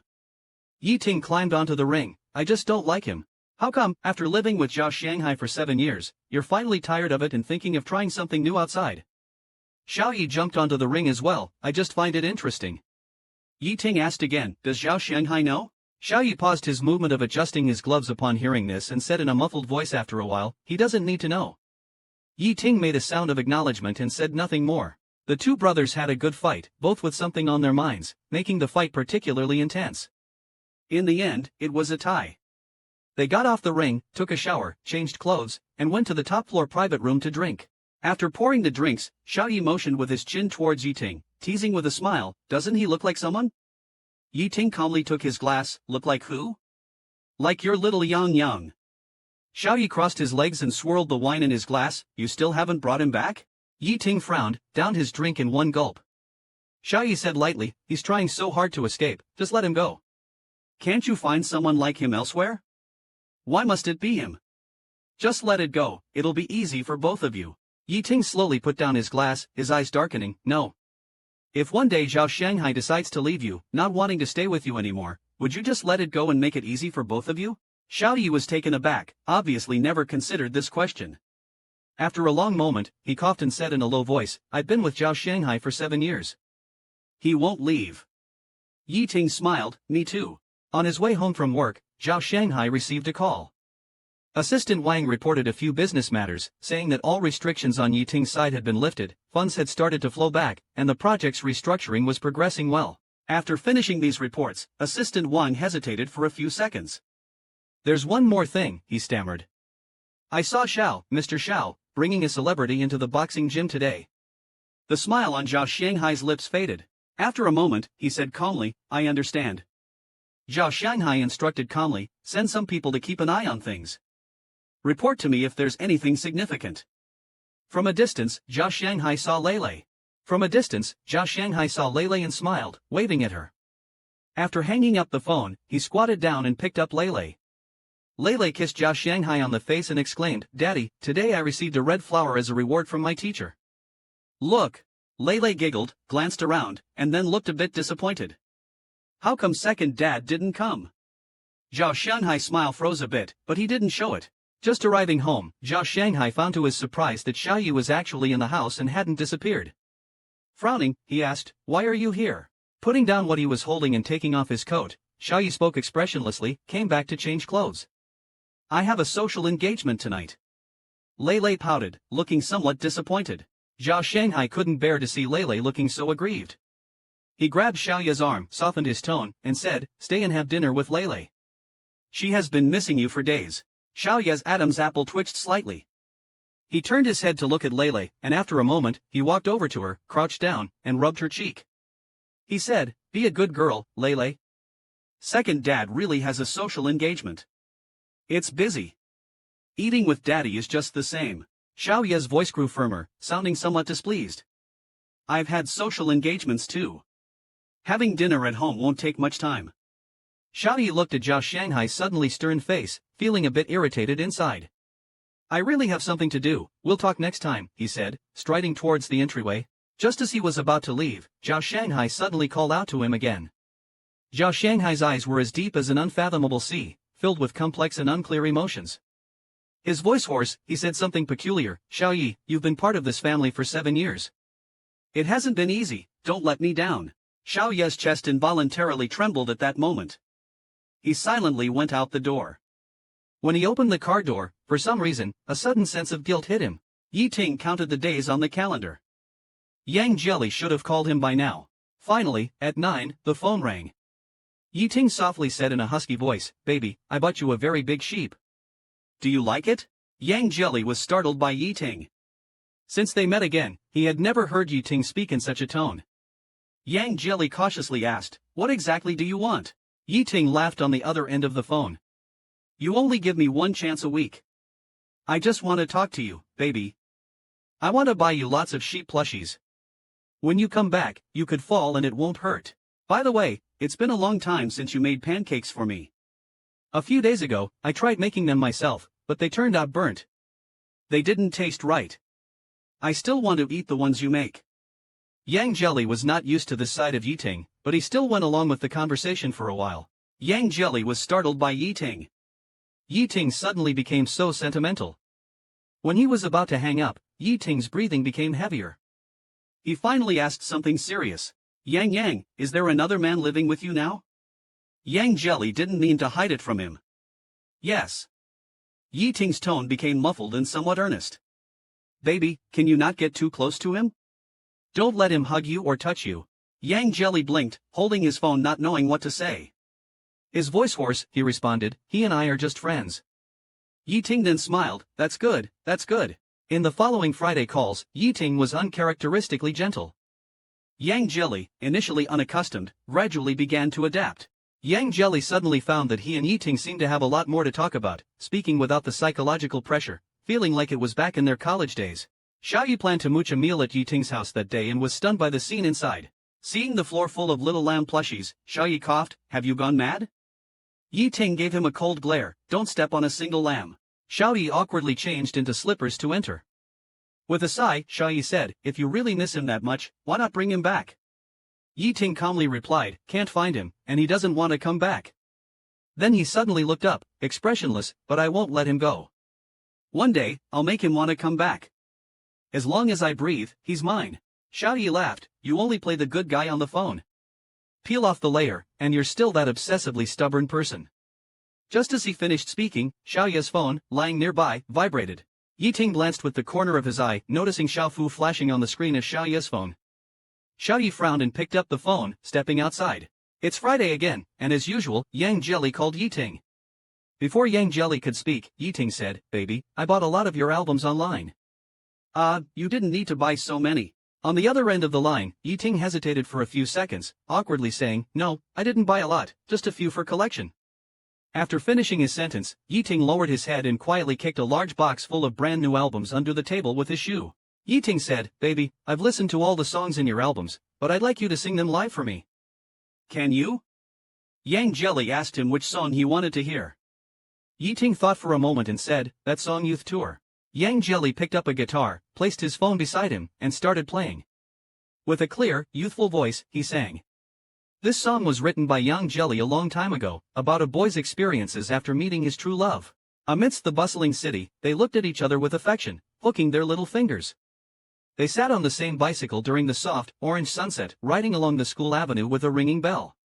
During the darkening sky, they walked through the city streets, passing breakfast stalls filled with the aroma of soy milk, and during the heavy snowfall, they hid in a quiet house away from the noise and disturbances. It was like retreating into a small world that belonged only to them. The boy nestled against his true love. They embraced, kissed, made love, letting the snow bury the city as tranquility replaced the bustle.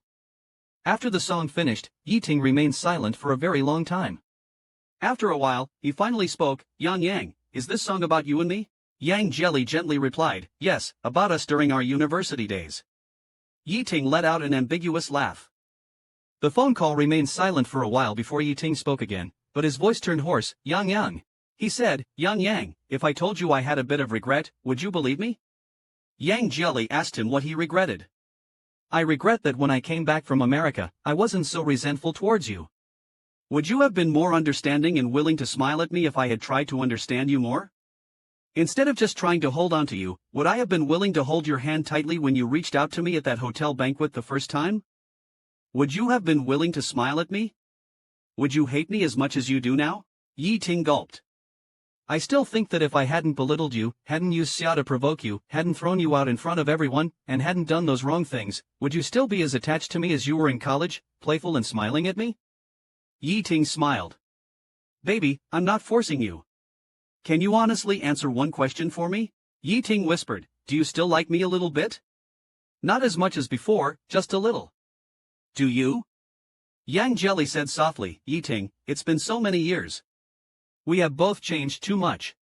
I'm not as naive as I used to be. I used to say I wanted to be carefree all my life and live a carefree life, but society has beaten that out of me. I feel like I'm so worldly now, not the person you had in mind anymore. You too, in college, although you were cold and arrogant and a bit domineering, you were still quite nice. But now, you're like a vicious wolf, biting whoever you catch, extreme and brutal." Yang Jelly hadn't finished speaking when Yi Ting interrupted heavily, Yang, I could never bear to be brutal to you." Yang Jelly scoffed, "Humiliation, rape, binding, imprisonment, isn't that enough?" Yi Ting was silent for a moment. "If you are willing to come back, I promise none of that will happen again." Yang Jelly took a deep breath. "Honestly, I don't quite believe you." After a while, there was no response from the other end of the phone. Only then did he realize the call had been disconnected at some point. Coincidentally, his phone rang immediately after. News from the R&D department. The engineer sounded excited. "Through multiple comparisons and splicing of your call records, we successfully intercepted the correct number and located it. We have currently pinpointed several suspected addresses." The next afternoon, his personal assistant handed Yi Ting a booklet and promptly reported, "I conducted information investigations on these locations. There are 5 suspected sites in total. We can currently rule out 3, leaving 2. One is in a development zone in Haiban City. The area's economy is lagging, with many old residential buildings awaiting demolition nearby. The environment is quite poor. The other is in the suburbs, a secluded environment with only a newly built large leisure villa that stands out." The assistant opened a file and placed it in front of Yi Ting. "Regarding this villa, I also did some investigation. Jin Yuan Leisure Resort, with an investment of 23 million, was just completed this spring. The owner is named Lu Sun." Yi Ting squinted his eyes when he saw the name Lu Sun appear in his notebook. The life assistant asked, "What do you plan to do?" Yi Ting's voice sounded calm, but the fingers holding the cigarette trembled ever so slightly. Pick a few reliable people from the company. I'll pay for them to visit this resort for a few days as a benefit. He extinguished the cigarette but on Lu Sun's name expressionlessly.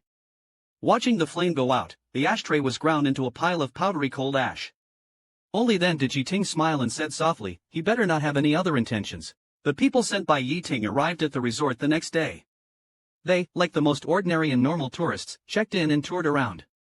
Additionally, another person was also keeping an eye on Yang Jelly. The scene shifts to this person being Yi Fan, Yi Ting's brother. He plans to have someone approach and monitor Yang Jelly first, and this person is Wang Yang. After being devastated by Yi Ting, Wang Yang also had some mental issues. It was Yi Fan who helped him when he was at his most downcast. But Yi Fan is very skilled in PUA. He not only physically tormented Wang Yang but also verbally told him that he was the only one who helped Wang Yang and would treat him well in the future, among other things. This made Wang Yang both fearful and grateful towards Yi Fan psychologically, so Wang Yang never dared to refuse Yi Fan's orders. Yi Ting finally received an email from them. When he opened it, a series of photos popped up on the screen. The photos looked like they were taken secretly, they were poorly focused and somewhat blurry. Yi Ting scrutinized the photos for a long time and noticed Lu Sun, who was smiling brilliantly next to Yang Jia. Lu Sun touched Yang Jia's arm. Yang Jia's face wore a smile, his dimples slightly visible along with his small canine teeth. He picked up a pair of scissors and started cutting from the bottom up, snipping away until he completely separated the figures of Lu Sun and Yang Jia. He crumpled up Lu Sun's part into a ball and threw it into the trash can. Just then, his phone rang. The already frantic Yi Ting shouted, asking who it was. He picked up the phone from the desk and saw it was a message from employee Xiaoli, stating that Mr. Yang and Lu Sun had gone out together. Seeing this message made Yi Ting even more furious. He then replied to Xiaoli, asking him to detail what they had been doing together these past few days. Xiaoli replied saying they had been dining together often. They had spent time together at a hot springs a few days ago and took nightly walks by the lake behind the hills. The more Yi Ting read, the colder his heart felt. Eventually, he couldn't hold back and smashed his phone. Jealousy had completely clouded Yi Ting's reason, filling his mind with images of Yang Jia being intimate with another man. Yi Ting can't stand it anymore, he decided he must go in person, otherwise his wife might run off with someone else. Wang Yang, secretly relieved, finally found Yang Jelly alone and could take him back to complete his task. Wang Yang quietly approached Yang Jelly from behind, about to knock him out, when he heard him muttering to himself, ever since I quit being an entertainer, I've let myself go. If Li De and Li Er find out, they'll definitely laugh at me. Upon hearing the words Li De, Wang Yang suddenly stopped what he was doing, reminded of the times he was bullied. It was Li De who stood up to protect him. Li De was the only one who treated him as a person after he left the entertainment industry. Wang Yang, looking at Yang Jelly in front of him, thought he is Li De's best friend, I shouldn't harm him. But then he remembered Yi Fan's terrifying methods of punishment. Wang Yang didn't know what to do. Yi Ting made a call to his administrative assistant, his tone cold and commanding, I won't be in the office for the next 3 days. Call me if anything comes up. But remember one thing, don't let anyone know I'm out, especially Zhao Xianghai. After giving these instructions, he hung up and looked at Yang Jelly's photo on the screen, murmuring softly. After hanging up, he looked at the picture of Yang Jelly on the screen and softly said, Baby, I am very close to you now. Can you feel it? I miss you, do you know that? At this moment, he heard someone talking. Yeting looked over and saw Lu Sun with his arm around Yang Jelly's shoulder. The two were very close, chatting and laughing happily. Lu Sun also smiled at Yang Jelly, placing his arm around Yang Jelly's shoulder. Their shadows were elongated by the sunset, merging together seamlessly. Yeting hurriedly rolled up the car window. Yeting squinted his eyes and tightened his grip on the leaf, his knuckles popping. All this time, Yang Jelly had rarely smiled so happily at him. When he was by his side, being hugged, it was out of resignation and numbness rather than willing acceptance and joy. On the other side, Yang Jelly returned to his bedroom after a walk and took a shower. Remembering that it was Friday, he called Yi Ling. As soon as the call connected, Yeting answered, his previously cold demeanor instantly becoming gentle. Yeting, acting as if nothing had happened, chatted with Yang Jelly for a bit. Baby, Yang Jelly said happily, did you go to work? The sunset today was beautiful. Did you see it? Thinking about how close Yang Jelly and Lu Sun were earlier, Yeting replied nonchalantly, yes, I saw it. The sun was nice, but a bit glaring. Yi Ling was spilling his grievances. Yang Jelly, not understanding, said, you looked at the sun? Yeting's mood improved slightly, you care about me.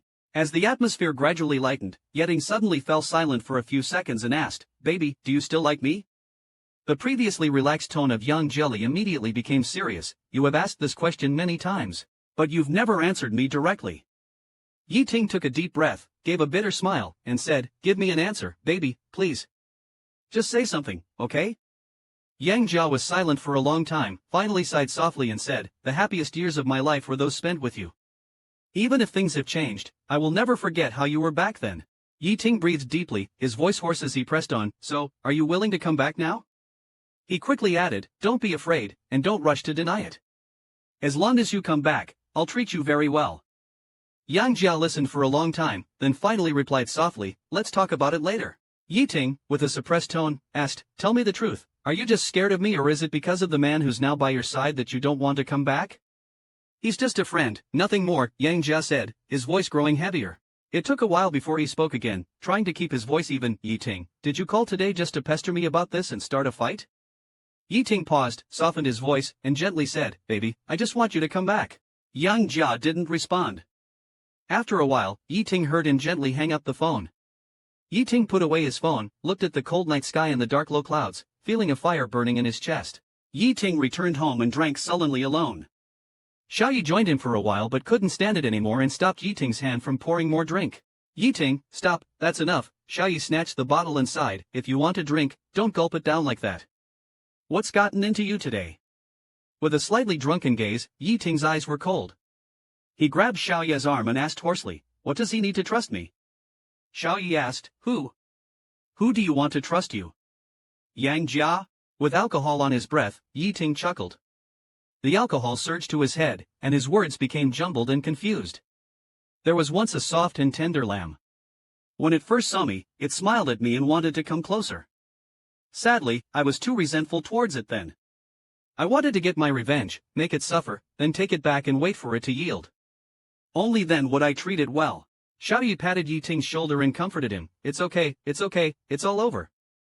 Yiting lowered his head and suddenly asked in confusion, "Xiaoyi, tell me, how can I make him believe me so he can overcome the psychological shadows I've left on him?" Xiaoyi, who never understood emotional matters, half-dragged the half-drunk Yiting to a place where he couldn't see any alcohol. Yiting was dead drunk. Without even taking off his clothes, he kicked off his shoes and collapsed onto the bed. Xiaoyi sighed and took off Yiting's jacket with some effort, planning to make him some hangover soup or something. Yiting turned his head, his drunken eyes fixated on a huge plush sheep in the corner of the bed. He squinted and hoarsely called out, "Sheep." In his daze, he seemed to see Yang Jelly's face through the sheep. "You finally decided to come back," Yiting said as he fiercely hugged the sheep, smiling with his eyes closed. "You're back now. You can never leave again. I won't let you escape again, baby." He hugged it tighter and gritted his teeth, "No more leaving. No more running away, don't be afraid of me." Yiting's fingers trembled as he pulled his leather belt from his waist, his eyes reddened. "You won't escape again." He grabbed the belt and wrapped it tightly around the sheep. As his fingers touched the cold buckle, ready to lock it, he suddenly paused. After a while, his whole body shook, and he hurriedly loosened the belt and threw it aside. "No, no more tying," Yiting said in a panic, "I won't tie you up anymore." Still holding the plush in his arms, Yiting mumbled to it until late into the night. Exhausted, he finally closed his eyes and fell into a deep sleep. Even in sleep, he continued to hold the sheep tightly. After settling Yiting, Xiaoyi went outside where Fu Zhoming was already waiting for him. Fu Zhoming asked Xiaoyi, "Is President Yi heartbroken?" Xiaoyi was most annoyed by such vague probing, especially since the other party wanted to pry into his good friend's private matters through him. It made him feel quite disgusted, so he responded rather bluntly, "Don't ask what you shouldn't." Fu Zhoming seemed a bit embarrassed, and after a moment of silence, he forced a couple of laughs and said, "Got it." The atmosphere in the car was tense for a while. Fu Zhoming broke the silence again, smiling as if nothing had happened. "So, President Xiao, does what you promised me last time still count?" Xiaoyi looked out the window. "What is it, a movie?" Fu Zhoming's smile remained. "A film I'm in is going to be released at the end of the month. The movie I starred in is going to be released at the end of the month. Mr. Xiao, you promised me last time to go watch it with me. A promise is a promise, no going back on your word." Xiaoyi furrowed his brows, just about to speak when his phone vibrated. The screen lit up with a WeChat message from Zhao Shanghai sent a second ago. Xiaoyi opened WeChat to see the message, another nag about getting home soon after he's done. To drink less, and to be safe on the road. Xiaoyu replied with an MHM and turned off the screen. Xiaoyu looked at the passing scenery outside the car window and replied in a dull tone after a while, "Got it, thank you, Mr. Xiao." Then, regarding Yang Jelly's situation the next day.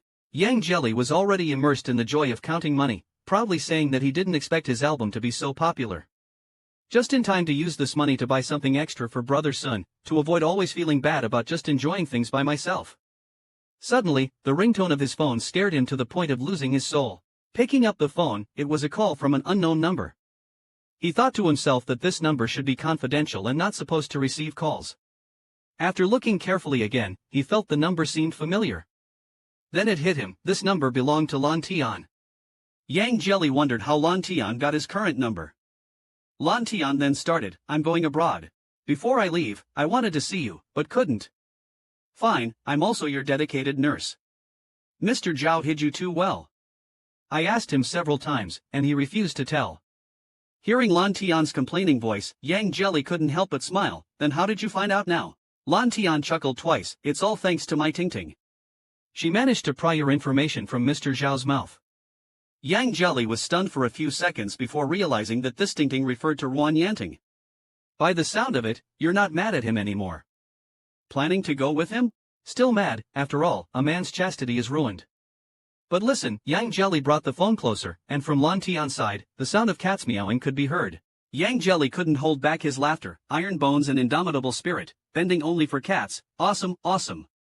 The two hadn't seen each other for a long time, but now they've finally gotten in touch, chatting on the phone for so long it became hot to the touch. Towards the end of our chat, Lan Tian hurriedly shouted, "I won't talk to you anymore. I need to pack up. I have a flight at 11. Oh, right, I forgot to tell you, if you're free sometime, fly to the US. I'll take you, I'll reimburse your plane ticket, cover all your accommodation, and you can even hold my cat." Yang Jelly was still immersed in the joy of chatting with Lan Tian when someone pushed the door and entered. He put down his phone, intending to follow downstairs, but hesitated, then turned back to pick up a stack of money. Yang Jelly entered a restaurant downstairs, where Lu Sun was sitting by a window, smiling. Seeing the smile on Lu Sun's face, he couldn't help but feel curious and asked, "Brother Sun, what's making you so happy?" The steak hadn't arrived yet, and the restaurant door was opened again, with a group of people coming in. He found it strange, there were many empty seats around, yet many people, for some reason, chose to sit quite close to Yang Jelly's table, not talking much, just silently waiting after ordering. After Yang Jelly looked away, those few people also sneakily glanced over. He felt a bit puzzled, but after thinking it through, he figured he was just being too sensitive. If there was an issue with this traveler who had stayed for so long, Yi Ting would have found out early. One of them, who was closest to Yang Jelly, silently took out a mobile phone and gently placed it upside down on the table. The waiter brought over the steak that Lu Sun personally cooked. Yang Jelly cut a small piece, put it in his mouth, chewed for a while, and after swallowing, he didn't skimp on praise. "Just a few days of practice and you've got this skill, Brother Sun, you're quite talented." Hearing this, Lu Sun was overjoyed, his handsome eyes shining brightly. Liu Bei was preparing to say something softly, but Yang Jelly felt a bit embarrassed and didn't know how to react. "Brother Sun, what are you doing?" Lu Sun's eyes gradually became fiery. Before Yang Jelly could speak, Lu Sun suddenly reached out and grasped Yang Jelly's hand, his eyes filled with intense earnestness. Yang Jelly's hand was held by Lu Sun, feeling somewhat embarrassed. He exerted force in his arm, trying to pull his hand out of Lu Sun's grasp, but Lu Sun held on very tight and wouldn't let go, his gaze becoming increasingly passionate as he looked straight into Yang Jelly's eyes and spoke. "Spending time with you, I've realized that I really like your personality. Seeing your genuine smile makes me happy too. I love this feeling." So, Lu Sun paused here, took a deep breath, and looked at me intently. "I know you're single now, so I wanted to ask, if you're willing, can we, maybe, give it a try?" The person closest to Yang Jia had his phone on the table, the screen still lit and the call ongoing. Yi Ting heard all of this, anxious and restless, waiting for Yang Jia's response. Yang Jia looked down, silent for a moment before responding. "Sorry, Brother Sun, I don't feel the same way." At these words, Yi Ting's face broke into a relieved smile. Yang Jia scratched his head, embarrassed, and continued, "Moreover, I actually came here today to consult with you. I wasn't planning to make a decision so quickly, but after this incident, it's awkward to stay any longer." Hearing this, Lu Sun panicked a bit. "Did I scare you off? Why do you have to leave?" Yang Jia couldn't tell the truth. It wasn't right to say she was just avoiding temporarily and would come back after things cooled down. "Also, thank you for covering these expenses during this time. I hope you can accept this," she said, handing him a money bag. Yang Jia got up to leave, with Lu Sun following behind. Friday evening came, and as usual, Yang Jia called. This time, Yi Ting talked with him for half an hour. They tacitly avoided the previous topic. Yang Jia was still oblivious to everything, and Yi Ting remained unassuming, quietly listening to Yang Jia's youthful, clear voice fading into his ears. By the end of the conversation, Yi Ting, with her raspy voice, smiled and said, "Baby, you might not know, but this house has become particularly great." Yang Jelly also casually asked him back, "What makes it good?" Yi Ting pondered for a moment and said, "The atmosphere is great, it's comfortable to live in, fully equipped, everything you like is here. It's suitable for health preservation, gardening, keeping cats, and, right, it's even more suitable for keeping you." Yang Jelly's face turned red all at once. "What nonsense are you talking about?" Yi Ting laughed deeply, his smile seemed to carry a profound meaning. Yang Jelly pouted. "Yang Jelly, what does it matter to me how well you decorate your house?" "Nonsense." Before Yang Jelly could understand the meaning of Yi Ting's words, he heard the beep of the call being hung up. It was the first time Yi Ting had hung up the call on his own, which surprised Yang Jelly.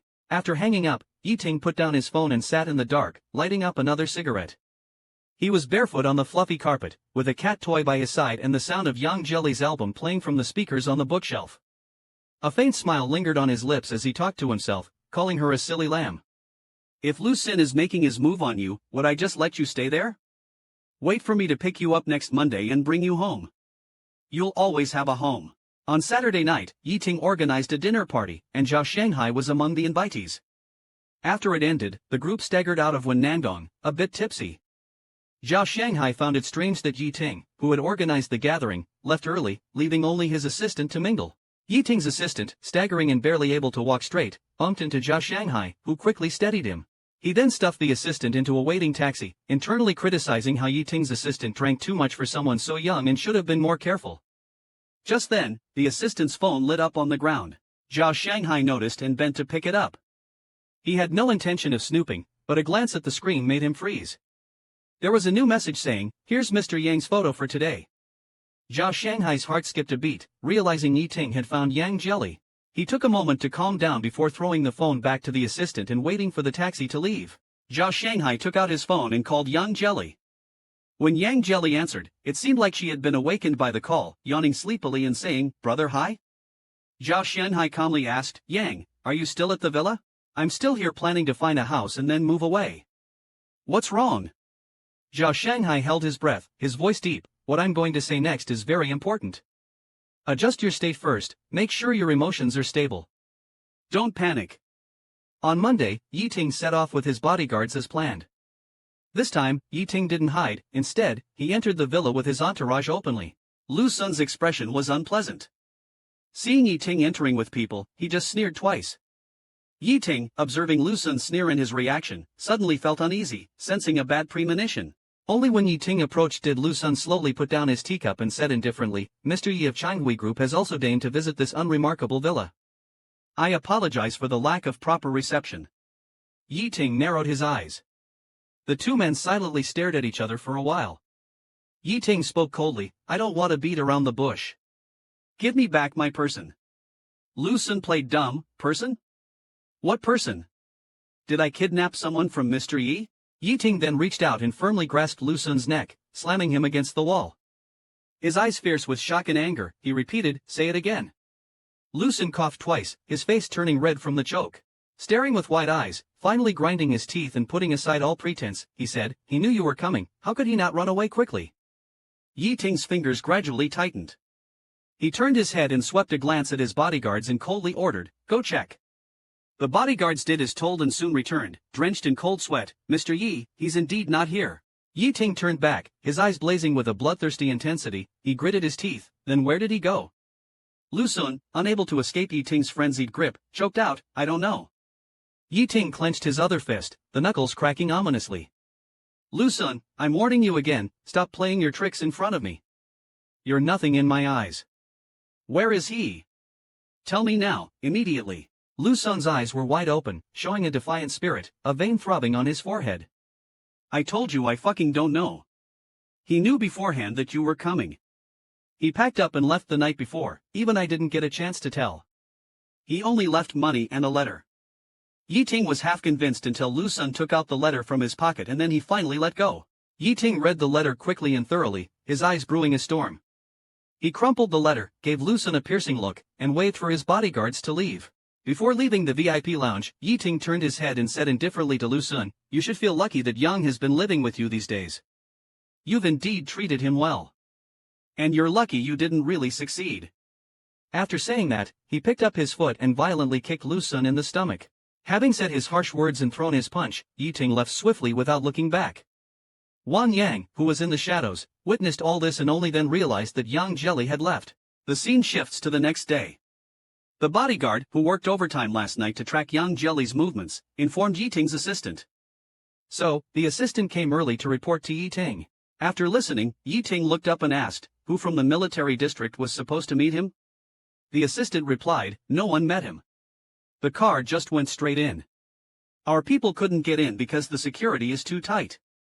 Yi Ting extinguished his cigarette in the ashtray and ordered, keep a close eye on the people nearby.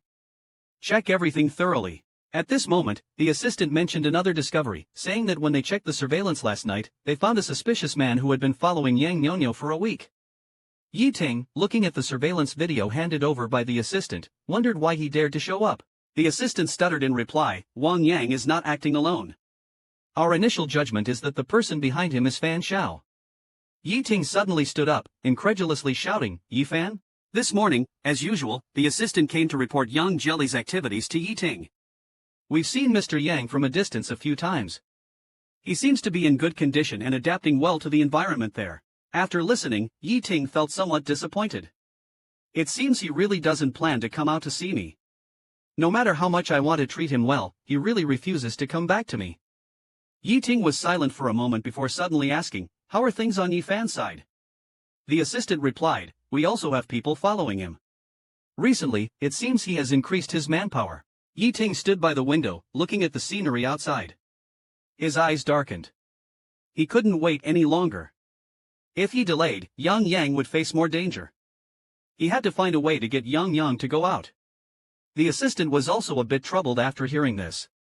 Mr. Yang was very cautious and even arranged meetings with friends within the military district. Suddenly, Yi Ting had a flash of inspiration. Who did Yang Yang meet with?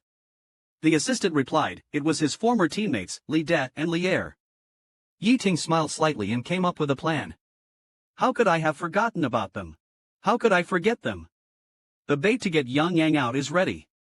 Besides, Yang Jelly has no idea that Yi Ting is plotting again. He is happily entertaining Li De and Li Er. They haven't seen each other for a long time. As soon as they met, Li Er threw herself into Yang Jelly's arms expressing how much she missed him. Yang Jelly wiped Li Er's tears and said, alright, haven't I come back to see you guys? There's hot pot prepared inside, let's talk while we eat. Upon hearing there was food, Li Er's eyes lit up, and she looked no longer sad. The three of them ate the hot pot noisily. Li De asked Yang Jelly about his future plans. Yang Jelly wiped the sauce from the corner of his mouth and said, I want to find a regular job to get by for now. Once things settle down, I still want to sing. Li De put his hand on Yang Jelly's and said, Brother Yang, no matter what, I'll follow you. Li Er also said firmly, believe in Brother Yang and you will have eternal life. No matter how poor or down and out we are, we will always be a team, a family. Hearing their words, Yang Jelly felt a sudden pang in his nose. Thank you guys. Say no more, everything is in the drink. Yang Jelly's gloomy mood lifted. He sniffed, picked up a can of cold beer, banged it on the table, and shouted, let's go, drink up.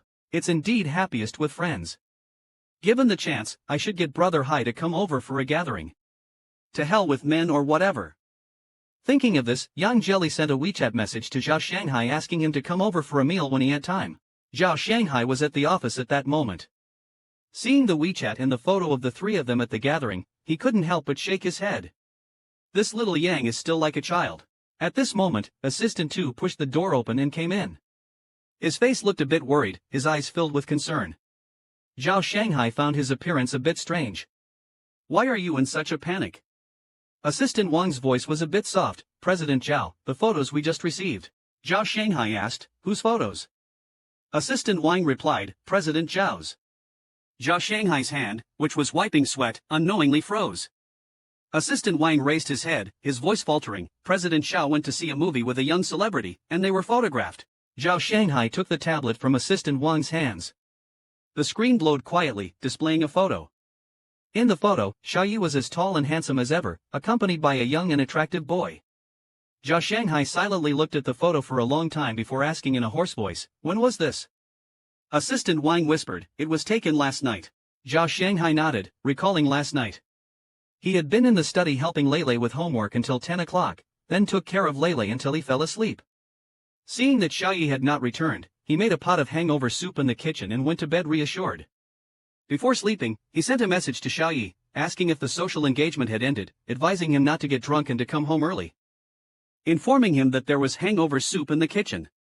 Xiao Yi only replied with 2 words, "Busy now." So this is what kept him so busy. Assistant Wang looked at him with concern, "President Zhao, are you alright?" Zhao Shanghai smiled calmly and shook his head, "You can go now. Come to pick me up at 8 in the evening." Zhao Shanghai walked around the home he had lived in for 7 years. He touched the warm-colored wallpaper, his fingers gently caressing the family portrait of the 3 of them, all with bright and warm smiles. Holding the photo, he seemed to linger and gaze at it for a long time, then let out a light laugh and placed the photo face down.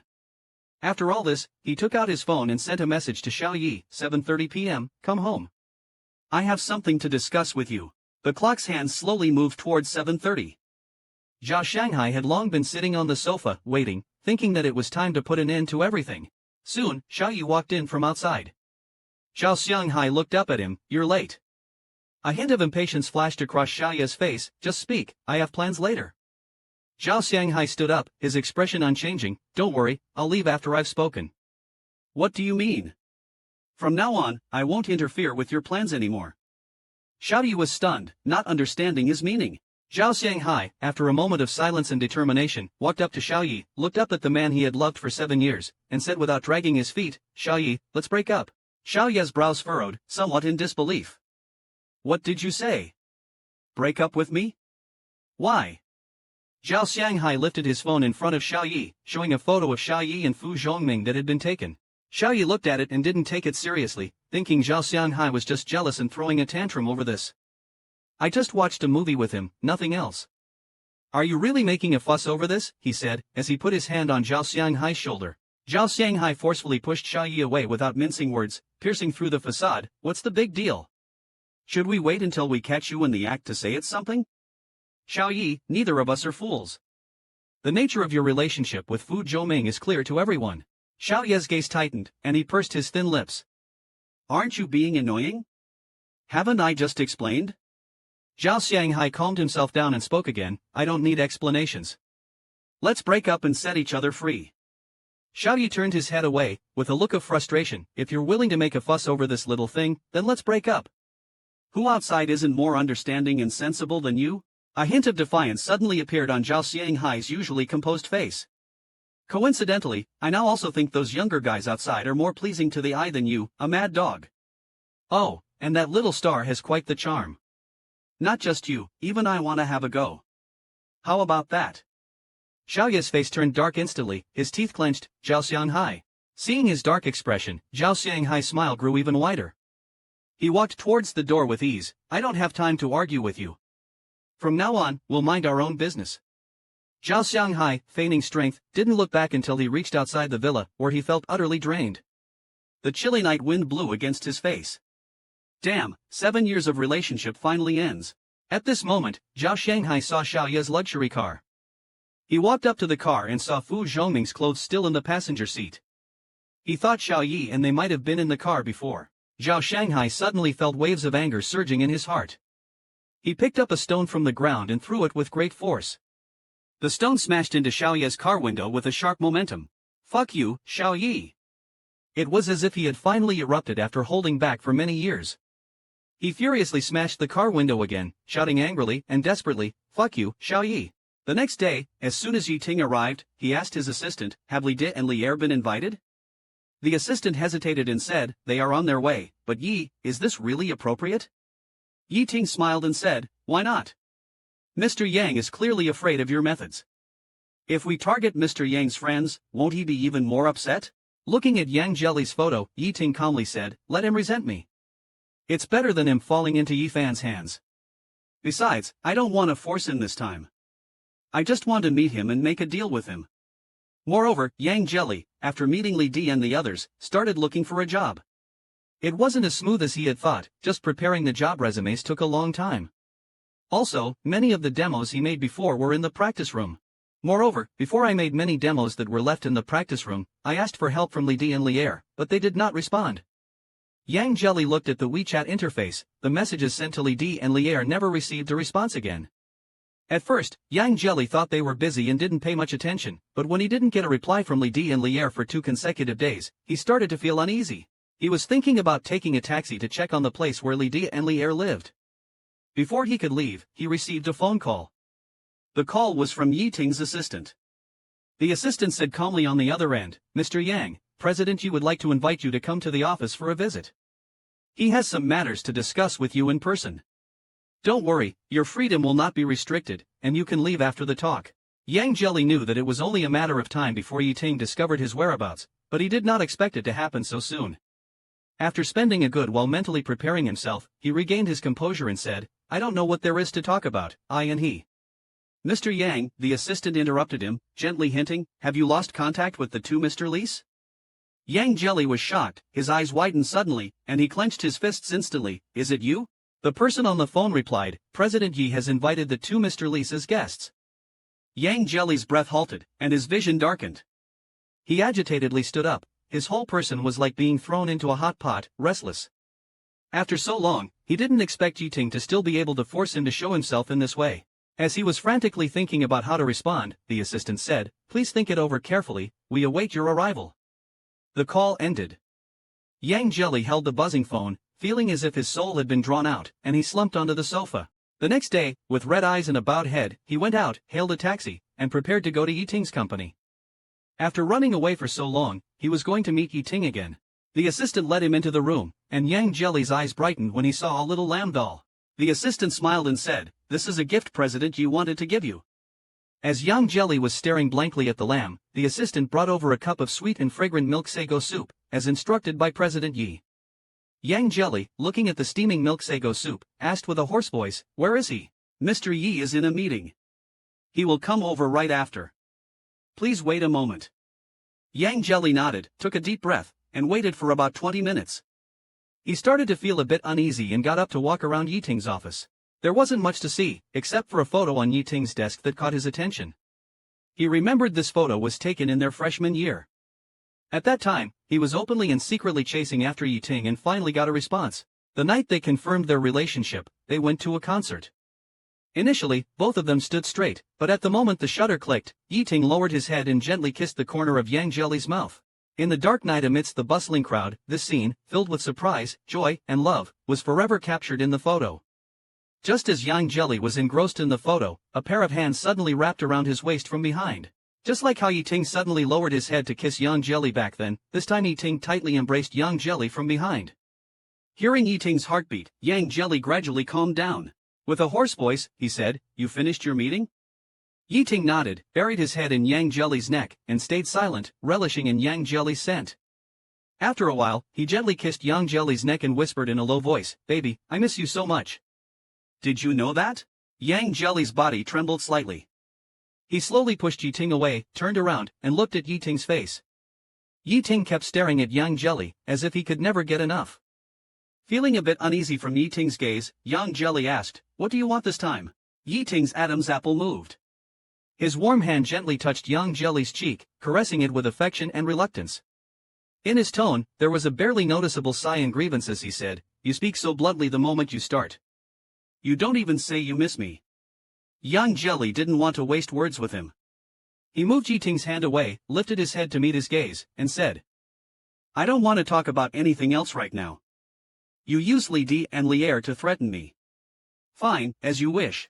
I'm here now, just tell me straight how you want to torment me this time. But before that, I need to make sure nothing happened to Lidi and Lier." Yi Ting looked deep in thought, as if he wanted to say something, but ultimately he didn't speak. He silently took out his mobile phone from the side, dialed a video call, and handed the phone to Yang Jelly. When Yang Jelly took the phone, the call had just connected. The screen was blurry for a moment, then Lidi and Lier appeared. Both were wearing loose robes, leaning on luxurious massage chairs, with their feet in a medicinal bath, their faces red from the steam, looking extremely relaxed, probably enjoying themselves somewhere. Seeing their cheeks plump like hentai apples, Yang Jelly was temporarily reassured. After hanging up the call, Yiting took back his phone and apologized with a bitter smile. I'm sorry for forcing you out this way again. Yang Jelly slowly disengaged from him and said calmly, speak. You've gone through so much trouble to force me out. What's so important that you need to talk about? Yiting felt a pang of pain in his heart from Yang Jelly's dry voice. He led Yang Jelly to sit on the sofa, picked up the cup of milk with sago, and said, drink this first, then I'll tell you. Knowing that Yang Jelly just didn't want to accept his kindness, Yiting smiled wryly, scooped a spoonful and brought it to Yang Jelly's lips. As long as you obediently finish this cup, I'll tell you my intentions. Yang Jelly had no choice but to sip the milk sago little by little. Yiting's eyes sparkled with excitement. Seeing Yang Jelly finish, he leaned over and lightly kissed the corner of Yang Jelly's mouth, his eyes immediately smiling, whispered, baby, you're really sweet. Yang Jelly's ears heated up, and he instinctively moved a bit further away, grumbling, I finished the drink. What do you want to do now? Hurry up and say it. Returning to the main topic, Yiting's previously relaxed expression gradually became serious, seemingly very reluctant to face it. After a long moment, he finally turned to look at Yang Jelly, his eyes brimming with a sticky bitterness. Escaping from under my watch twice, hiding in the villa for so long, and even fleeing to the United States alone, just to avoid being caught by me. Baby, I want to ask you, do you really not want to be with me anymore? Yang Jelly clenched his fists quietly. He wanted to say yes, but seeing Yiting's gaze, the words just wouldn't come out. The words were on the tip of his tongue, but he couldn't spit them out. Yiting didn't wait for his answer, lowered his head, and chuckled meaningfully. To be honest, after all this chasing, both you and I are tired. I don't want to continue this game anymore. Yiting took a deep breath and said, what I want to say is you're free now. You don't need to run around anymore. You don't need to hide from me. You're free. I won't bother you anymore. Seeing Yang Jia's eyes suddenly widen, Yiting added, of course, you still need to agree to one condition. Yang Jia's heart tightened sharply. What condition? Yang Jia's heart tightened sharply. What condition? Yiting gently stroked Yang Jia's cheek and stared intently for a while. He leaned close to his ear and whispered, stay with me for 1 more month. Yang Jia frowned, 1 month? Yes, Yiting whispered, move in with me for 30 days, 1 month. Yiting's gaze turned distant. I need you to be with me wholeheartedly for this month, without any distractions, just like during our college days. Yang Jia reminded him, we've already broken up. Yiting frowned slightly, displeased, and lightly scratched Yang Jia's waist with his claw.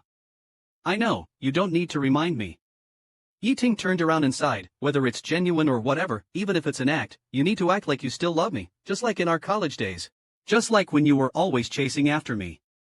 Before I'm really ready to let you go, just 1 more month. Stay with me for 1 last month without regrets, okay?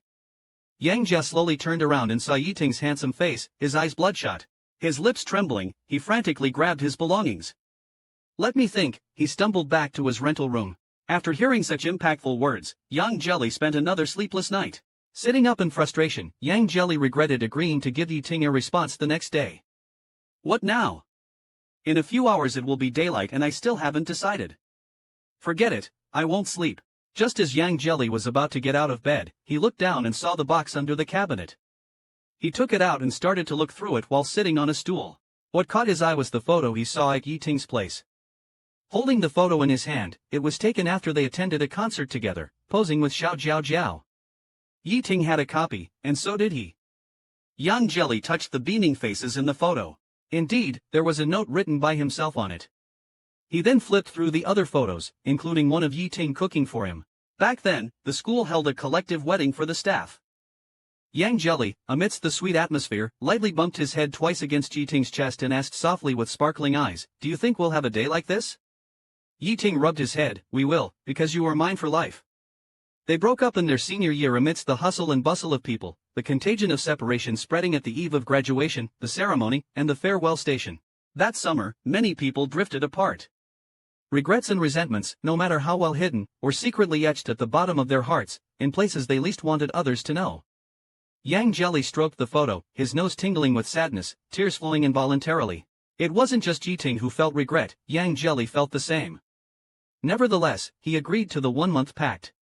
Only by doing so could they both truly let go of the past, forgive each other, and welcome a new life. No one knows whether tomorrow or an accident will come first. Yang Jelly had just decided to agree to Yiting's 30-day agreement, but someone was scheming against him in secret. The scene shifts to Wang Yan curled up on the ground, repeatedly saying he's starving. At this moment, someone comes over with a piece of bread in front of Wang Yang. Seeing it's Yifan, Wang Yang sits up in terror and backs away a few steps.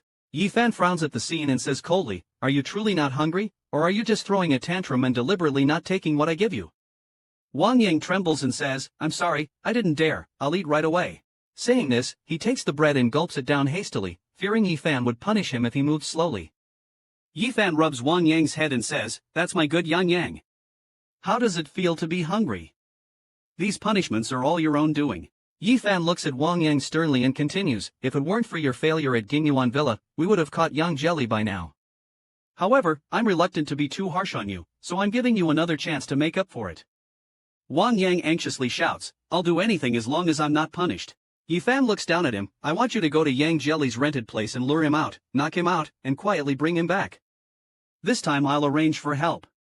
He leans into Wang Yang's ear and whispers a threat, "Yang Yang, this is our last chance. If you fail, you know what will happen." Wang Yang shivers and says, "I'll get it done." Yifan curls his lips into an evil smile, "Good boy." Meanwhile, the targeted Yang Jelly is packing his clothes.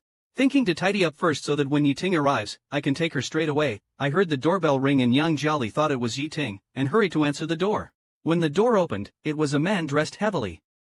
Yang Jelly felt the man looked strange and somewhat familiar, but couldn't recall who he was. He asked, "Who are you?" The man was none other than Wang Yang. Hearing Yang Jiali's question, his voice trembled slightly, "I live in the apartment above yours.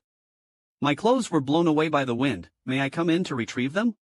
Yang Jiali didn't think too much and smiled as he welcomed the man inside. As soon as Wang Yang entered, he began looking around.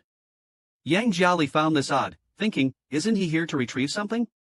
The balcony is over there." Wang Yang made no move in that direction, which made Yang Jiali suspicious. Yang Jiali quickly stepped forward and grabbed Wang Yang's arm. "You aren't here to retrieve anything, what are you trying to do? Please leave my house." As Wang Yang struggled, his hat coincidentally fell off. Yang Jiali pressed forward and as he approached Wang Yang, he saw Wang Yang's pupils dilate suddenly.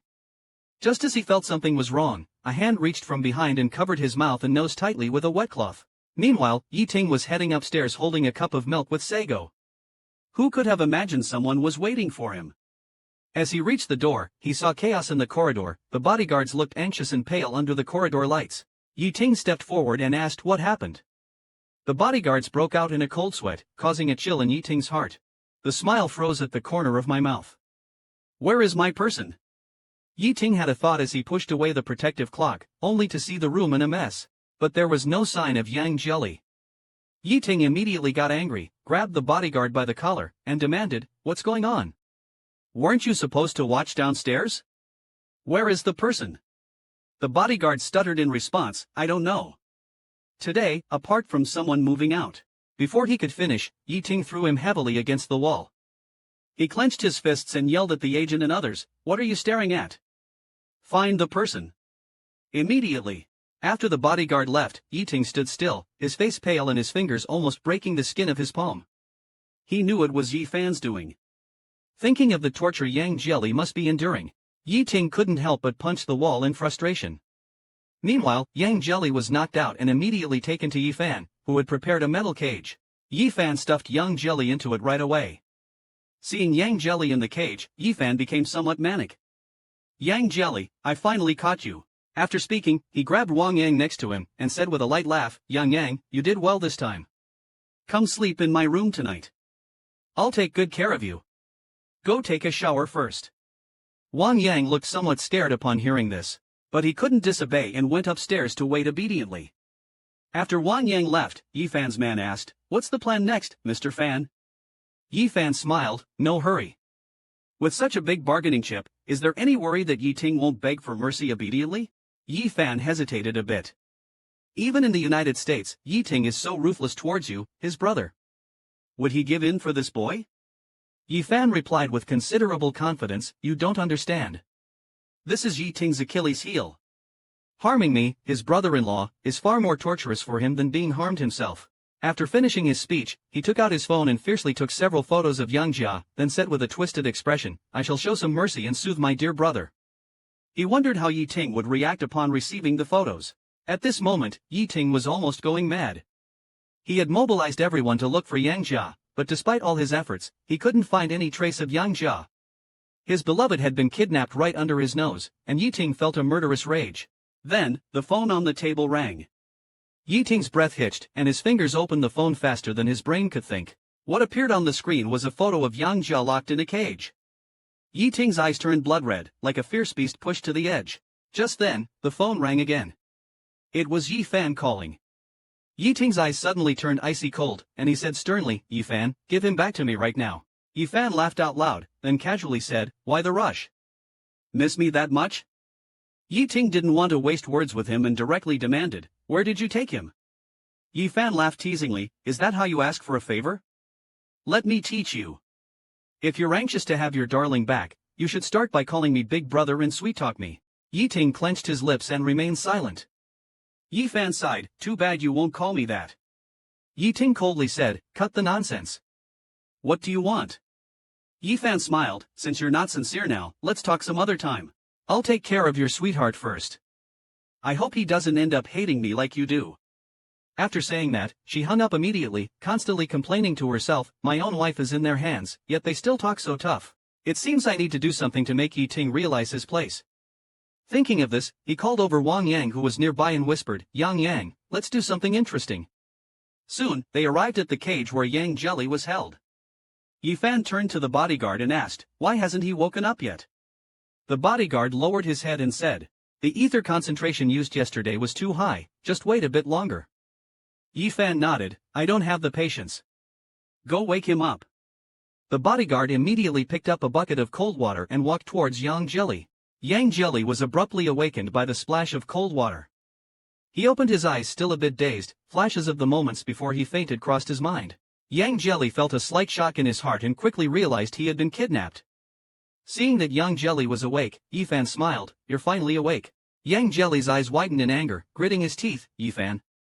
Yi Fan crouched in front of the cage, "It seems my brother's wife still recognizes me." While holding Yang Jelly's neck, he remarked, "Yiting has kept you very well, skin so soft and tender. I wonder how much you would hurt if you were injured." A sudden realization dawned on Yang Jelly, this kidnapping was very likely meant to use him as a target to strike at Yiting. Yi Fan looked meaningfully at Yang Jelly, with a deeper smile on his lips. He brought Wang Yang into his arms, kissed him on the face, then began to speak. Yang, think about who made you hated and cursed by millions, becoming like a rat crossing the street." It was him. Wang Yang pointed at Yang Jelly. Yi Fan continued to induce, "Now he's like a dog locked in a cage, unable to escape. What do you want to do to him?" Immediately, a bodyguard handed over a baseball bat. Yi Fan put the bat into Wang Yang's hand and whispered in his ear, "Go on, I'll have someone drag him out for you." Then, he gently pushed Wang Yang towards the cage. Understanding the cue, the bodyguard stepped forward to unlock the cage and dragged the tied-up Yang Jelly out forcefully. Yi Fan, with a smiling face, switched his phone to video recording mode. Wang Yang slowly walked up to Yang Jelly, raised the baseball bat, and swung it down mercilessly. While shouting, "It's all your fault," as if not venting enough, he lifted his foot and kicked hard into Yang Jelly's abdomen. But no matter how Wang Yang beat him, Yang Jelly just bit his lip and didn't make a sound. After a while, Yi Fan didn't hear Yang Jelly cry out in pain, and the smile on his face slowly disappeared. He ordered the nearby bodyguard, "Separate them." The bodyguard stepped forward and pulled the out-of-control Wang Yang to one side. Yi Fan looked at Yang Jelly on the ground, clapped his hands in approval, "Not bad, worthy of my brother's attention. Quite interesting. Knowing I was recording, you endured without making a sound, fearing that Yiting would go crazy if he heard, right? After speaking, you lifted your leg and stomped hard on Yang Jia's hand." Yang Jia wanted to scream, but the last bit of reason and persistence made him forcefully suppress it. Yi Fan squatted down, touched Yang Jia's face with his finger, and said, "Look, you're even crying but still refuse to beg for mercy. Frankly, if you were mine, I would have really admired your spirit. But unfortunately, you belong to Yiting, so I have no choice but to find a way to break your spirit. Then I have no choice but to find a way to challenge your spirit." Yang Jelly sneered with disdain, "Stop being so eerie and creepy, it's disgusting." Yi Fan's eyes immediately sharpened, truly courting death. He said to his bodyguard, "Get some skilled fighters to deal with him. Just don't kill him. Our poor young Yang is going to suffer from another round of beating." Meanwhile, Yiting, fearing he would miss any news about Yang Jelly, hasn't closed his eyes for 2 days. Even his assistant couldn't stand it and came to persuade him. Yiting stopped what he was doing and slowly said, "No, Yang is still waiting for me. Moreover, every time I close my eyes, I think of Yang being tortured. In my dreams, Yang Jelly is always holding onto the iron cage, shouting at me, 'Yiting, it hurts, save me.' Thinking of this, Yi Ting wished he could kill Yi Fan and the others. At this moment, the phone by his side rang. Yi Ting immediately answered it. His voice was ominous and chilling. Yi Fan, if you dare to target him in any way, I will kill you. Yi Fan smiled. So, can we have a proper talk now? Yi Ting got straight to the point. What are your conditions? Just say it all at once. Yi Fan, while wiping his knife, didn't beat around the bush and directly said, first, I want that piece of land in Tianhai district. Yi Ting almost immediately agreed without thinking. Yi Fan raised an eyebrow. I'm not finished. I also want 8% of the shares in Guangwei. Yi Ting bluntly said, you're being too greedy. Yi Fan sneered, greedy? I haven't demanded all the shares you have, which is already sparing you face. Moreover, a mere share in exchange for your beloved's safety, I think you're making a profit. Yi Ting took a deep breath, considered for a few minutes, and finally agreed, fine, I'll have my secretary prepare the contract. The secretary hesitated. After all, it wasn't a small matter and wanted to advise Yi Ting to reconsider. When Yi Ting saw that the secretary wasn't moving, he yelled, what's taking so long? Get on with it. The secretary sighed and had no choice but to go prepare. Hearing this, Yi Fan was even more pleased with himself. I have one last demand. I want you to withdraw from the coastal area bidding this time.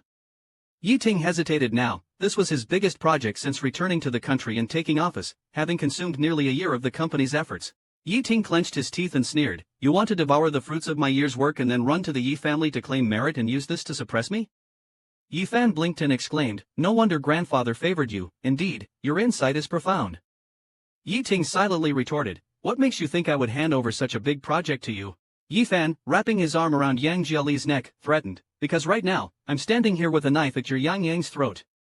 If you displease me, my hand might slip, and I might accidentally cut off his ear. Yi Ting urgently responded, stop. Dare touch a hair on his head and see.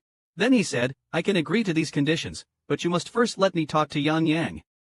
Hearing how readily Yi Ting agreed, Yi Fan remarked, truly a man of sentiment. He set the phone to speaker mode and threw it into the cage. Yi Ting's anxious voice came through the speaker, baby, can you hear me? Yang Jiali, hearing the voice, had reddened eyes but was unable to speak, fearing that he would start crying the moment he opened his mouth. Seeing that Yang Jiali wasn't speaking, Yi Fan kicked the cage and scolded, hurry up. Yang Jiali calmed his emotions. He couldn't cry in front of Yi Ting. He still had to deal with Yi Fan and couldn't disturb his own spirit. Yang Jiali's voice trembled, I'm here, Yi Ting, I'm fine, go ahead. Yi Ting, on the other end of the phone, was so heartbroken he could hardly breathe, thinking, silly Yang Yang, his voice is shaking like this and he still says he's fine. Why pretend in front of me? He tried to calm himself down and gently reassured Yang Yang, I'll pick you up and take you home soon. Don't be afraid. I'm here with you. Yang Jiali, with reddened eyes, shook his head, I'm not scared. Do you really think I'm a scaredy cat who gets frightened easily? I'm a man too. I can handle it, no need to worry. Yi Ting's heart almost stopped. How could he not hear the trembling in Yang Jiali's voice from the pain? Nobody understands Yang Yang's fear of pain better than him. But he had to calm down and gently reassure, I've talked things over with Yi Fan. He won't bother you anymore. I promise I'll bring you home soon. Before he could finish, Yang Jiali suddenly got emotional, did you agree to drop out of the bidding? Yi paused for a few seconds and smiled gently. It's just a project, no big deal. Yang Jiali's eyes reddened even more, almost as if they would bleed. It is a big deal. Yi Fan can't kill me. Why would you give him the project? Haven't you worked hard on it for a year? You clearly told me it was important to you. Stop pretending it doesn't matter. Yi Ting sighed, Yang Yang, don't get upset. Listen to me. Yes, I put a lot of effort into the project, but compared to your safety, it's worthless. We can earn money again, but there's only one Yang Yang for me. I can't afford to lose you. Yang Jiali laughed and cried at the same time, still joking at a time like this. You're hopeless. Yi Ting's laughter was warm, as if reaching through the phone to comfort Yang Jiali, if I'm hopeless, so be it. Don't think too much. I know what I'm doing. Wait for me to pick you up, okay? Yang Jiali still wasn't willing, sniffling with a strong sense of bitterness, shaking his head, don't. Yi Fan couldn't stand it anymore. Not only was Yang Jiali persuading Yi Ting to keep bidding, but this wave of affection was too much to handle. He grabbed the phone, time's up. Yi Ting's tone immediately turned serious, I'll have the project team write the withdrawal statement in a moment. Don't forget your promise.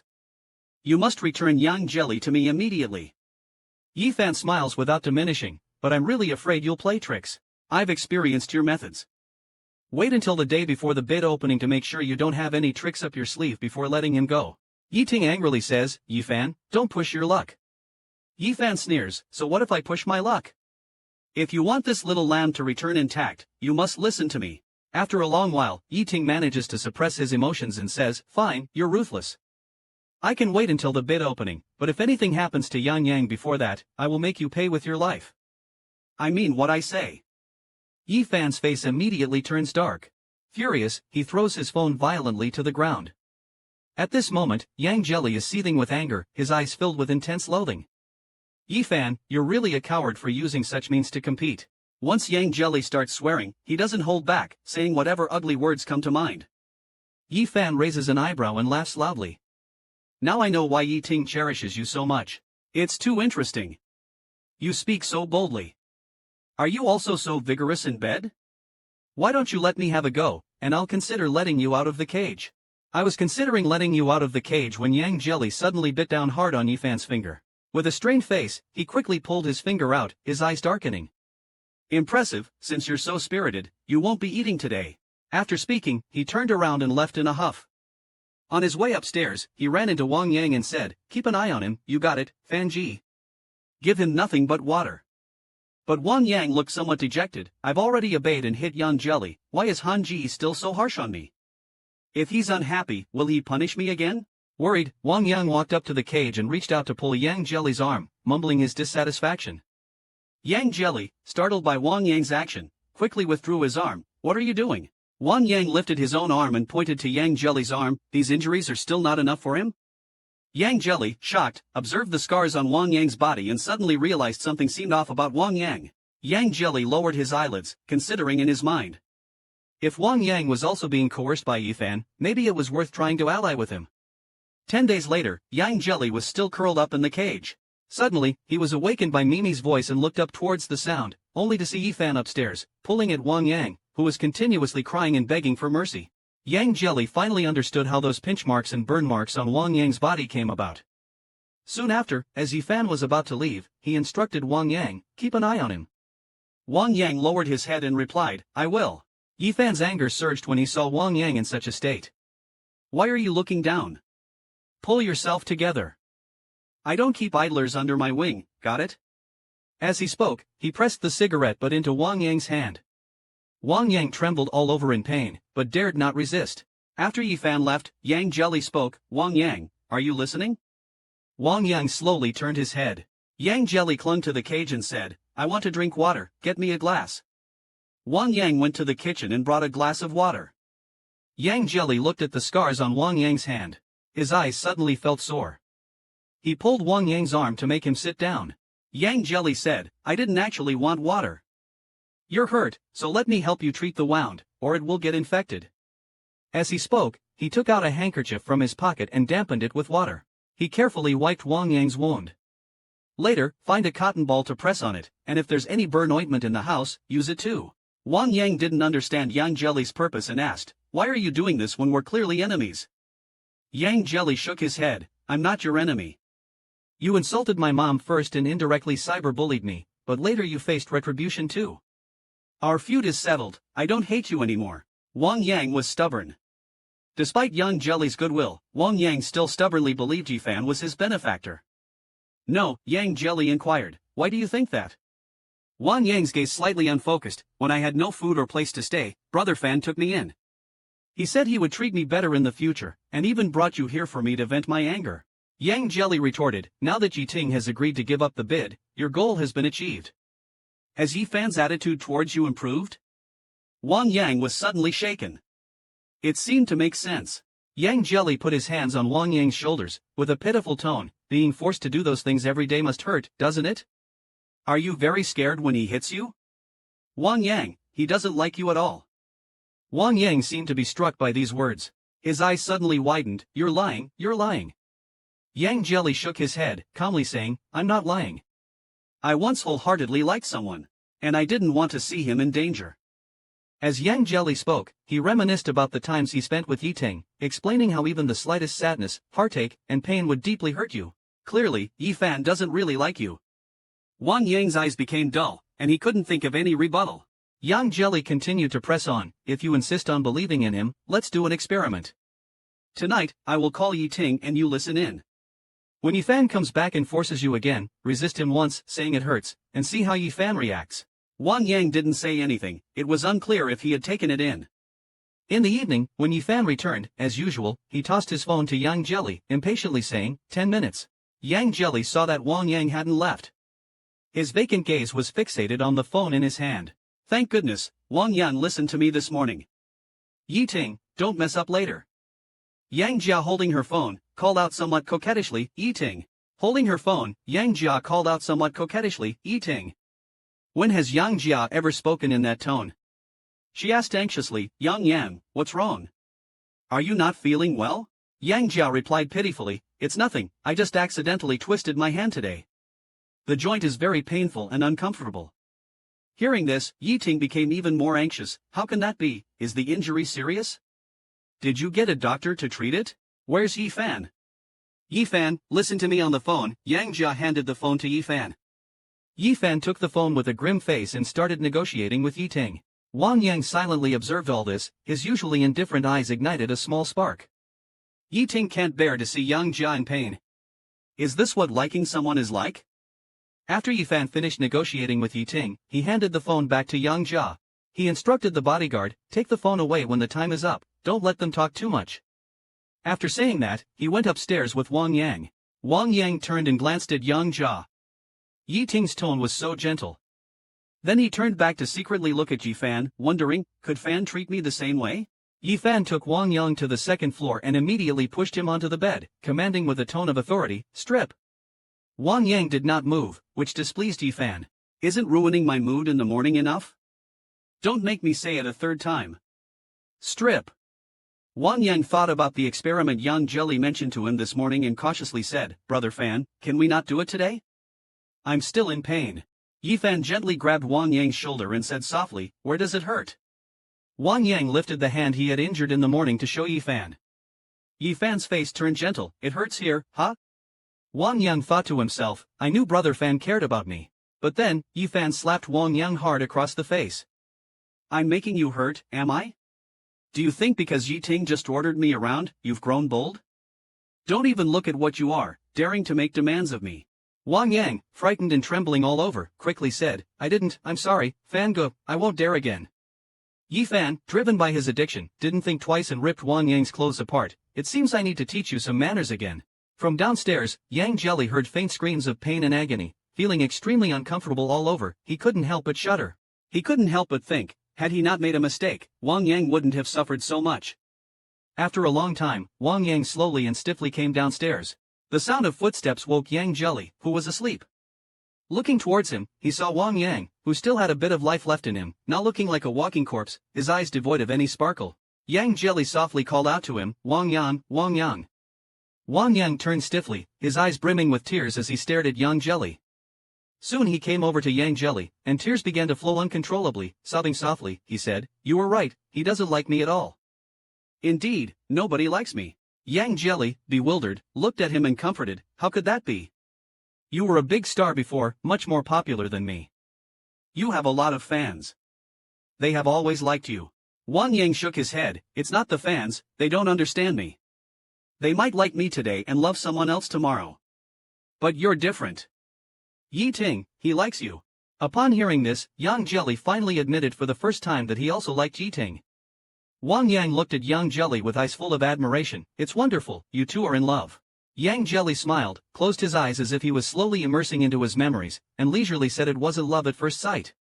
At the beginning, Yi Ting was particularly aloof and disliked me a lot, but I couldn't accept that in my heart and had to get close to this ice block.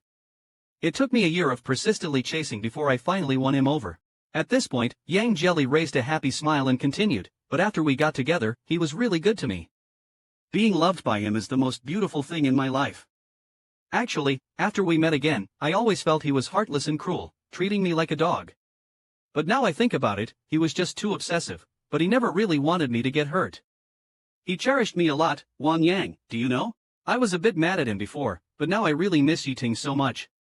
In the following days, Wang Yang would squat next to Yang Jelly's cage after Yifan fell asleep, doing nothing, just quietly listening to Yang Jelly talk about his story with Yiting.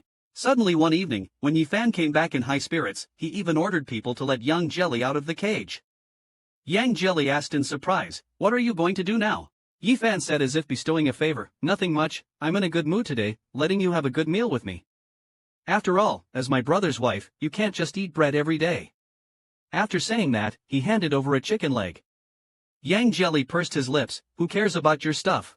However, his heart was crying for joy. "Wow, a big chicken leg, this damn Yifan finally decided to give me some meat." Yang Jelly hesitated for a moment, just about to pick up the chicken leg to eat, when he saw the business newspaper on the table. The front page headline read, "Huangwei Group announces withdrawal from bidding 10 days ahead of the bidding period." Yang Jelly was extremely shocked, never expecting Yiting to actually withdraw from the bid. Yifan, seeing Yang Jelly's expression and glancing at the newspaper beside him, laughed, "Surprised, aren't you? I wouldn't have let you out if it weren't for this. After all, Yiting could be so straightforward thanks to you, huh?" Yifan tapped his fingers lightly on the table, looking interestedly at Yang Jelly. "I'm really curious. Knowing that you could never enter the Elder's door, how could Yiting still be willing to do all this for you? What's so great about you that he's so obsessed? For example, in bed." After saying this, Yifan stretched out his hand and touched Yang Jelly's ear inside face. Yang Jelly jumped up like he was shocked, cursing, "Mother Fasterus Cur, didn't your mom teach you? It's very impolite to touch others while eating. Disgusting and creepy." Yifan's face immediately darkened, and he waved his hand towards the bodyguards. "Take the disobedient thing back." After Yifan went to bed at night, Wang Yang went downstairs as usual, sitting next to Yang Jelly's cage, and asked, "Brother Yang, will you tell the story about you and Yiting today?" Seeing Yang Jelly not speaking, Wang Yang poked Yang Jelly's face. Yang Jelly then came to inside. "I'm sorry, I'm really not in the mood today. Every time I think of Yiting frantically looking for me outside, giving up so much for me, and I can only sit here with my hands spread, waiting for him, it feels terrible." Suddenly, Yang Jelly grabbed Wang Yang's fingers, pleading, "Wang Yang, I beg you, can you do me a favor?" Wang Yang firmly said, "You want me to let you out?" Yang Jelly shook his head, his voice lowering, "I want you to." Yifan, who was in deep sleep, was awakened by the noise downstairs, wondering who was making noise in the middle of the night. Putting on his clothes and looking downstairs, he saw Wang Yang, seemingly out of control, radiating an extremely irritable aura, beating Yang Jelly with a baseball bat. Yifan rushed downstairs without hesitation. He grabbed Wang Yang's arm, his sharp eyes staring straight at Wang Yang. "What are you making a fuss about?" Wang Yang, frenzied, said. He finally showed his true colors. Yifan, puzzled, "Speak clearly, what true colors?" Wang Yang, pointing at Yang Jelly as if he had discovered some great secret, "He has been talking to me these past few days, saying you're not my benefactor. Just now, he even asked me to open the cage. He's trying to escape." Wang Yang crazily said. He finally showed his true colors. Yifan was puzzled. "What do you mean true colors?" Pointing at Yang Jelly, Wang Yang seemed to have discovered a great secret. "He's been looking for me these past few days, telling me you're not my benefactor. Just now, he even asked me to open the cage. He wants to escape." Yifan looked towards Yang Jelly. Noticing Yifan's expression, Yang Jelly quickly waved his hands and defended, "Bullshit, I just wanted to go to the toilet. Who knows why he's acting crazy?" Yifan stepped forward and grabbed Yang Jelly by the collar, his eyes fierce and cunning. "Yang Jelly, I don't know whether to say you're tough or just stupid. Trying to run away? For the next 2 days, I won't give you a drop of water. I want to see if you still have the energy to scheme." After finishing speaking, he forcefully threw Yang Jelly aside. Yang Jelly was furiously about to curse when Yifan coldly advised, "You better save your breath and conserve your energy." Then, turning his head, he kissed Wang Yang on the face and smiled, saying, "Good job, Yang Yang. I've dealt with him. You'll get a reward too. Tell me, what do you want?" "Tell me what you want," Wang Yang said with stars in his eyes. "I don't want to live downstairs with him anymore. I want to be with Brother Fan every moment." Yifan laughed heartily upon hearing this. "Then move into my room from now on." After saying that, he picked up Wang Yang and went upstairs. Wang Yang and Yang Jia exchanged a smile. They had achieved their goal. It took 2 days before Wang Yang came out of the bedroom, limping downstairs. Yifan saw him and smiled. "You can come downstairs now. I thought you'd be lying down for 2 more days. It seems living with me really does help you recover faster." Wang Yang moved closer and hugged Yifan's neck, cooing, "Of course, it's better to live in brother Fan's room." Hearing this, Yifan was in a great mood. Yang Yang has been getting more and more obedient recently. "That's right, I've always said that as long as you're obedient, I'll treat you well." Just as the two were enjoying their affectionate moment, an untimely voice interrupted them. It was Yang Jia, who was hungry and making growling noises. Yifan walked over and joked, "How does it feel to not eat for 2 days? Still dare to run away?" Seeing Yang Jia motionless, he ordered Wang Yang, who was behind him, "Get him something to eat. It's not his time to starve to death yet." Wang Yang nodded. He brought over a piece of bread and sneakily glanced at Yifan, who was reading the newspaper on the sofa in the distance, before quietly saying to Yang Jia, "Here's what you asked for." In addition to the bread, there was also a small note. Yang Jia quickly took it, and upon opening it, he saw it was about the price and other details, immediately beaming with joy. "Our plan worked, Wang Yang. It's really Yifan's bid price." "That's great." This was what Yang Jia had asked Wang Yang to do. "Yiting, it's not just you who can protect me, I can protect you too," Yang Jia thought, his mind racing. To pass the information he knew to Yiting, he had to take a risk. Suddenly standing up and shouting loudly at Yifan, who was cleaning the car, "I haven't called Yiting today to check in. You promised I could talk to him every day." Yifan took out his phone, dialed Yiting, and kicked the phone next to Yang Jelly's cage. The call connected quickly, and Yiting's deep voice came through. "Baby, how was your day?" Before Yang Jelly could speak, Yiting continued anxiously, "It's getting cold, make sure you eat well and take care of yourself. Can you wait patiently for me to come pick you up?"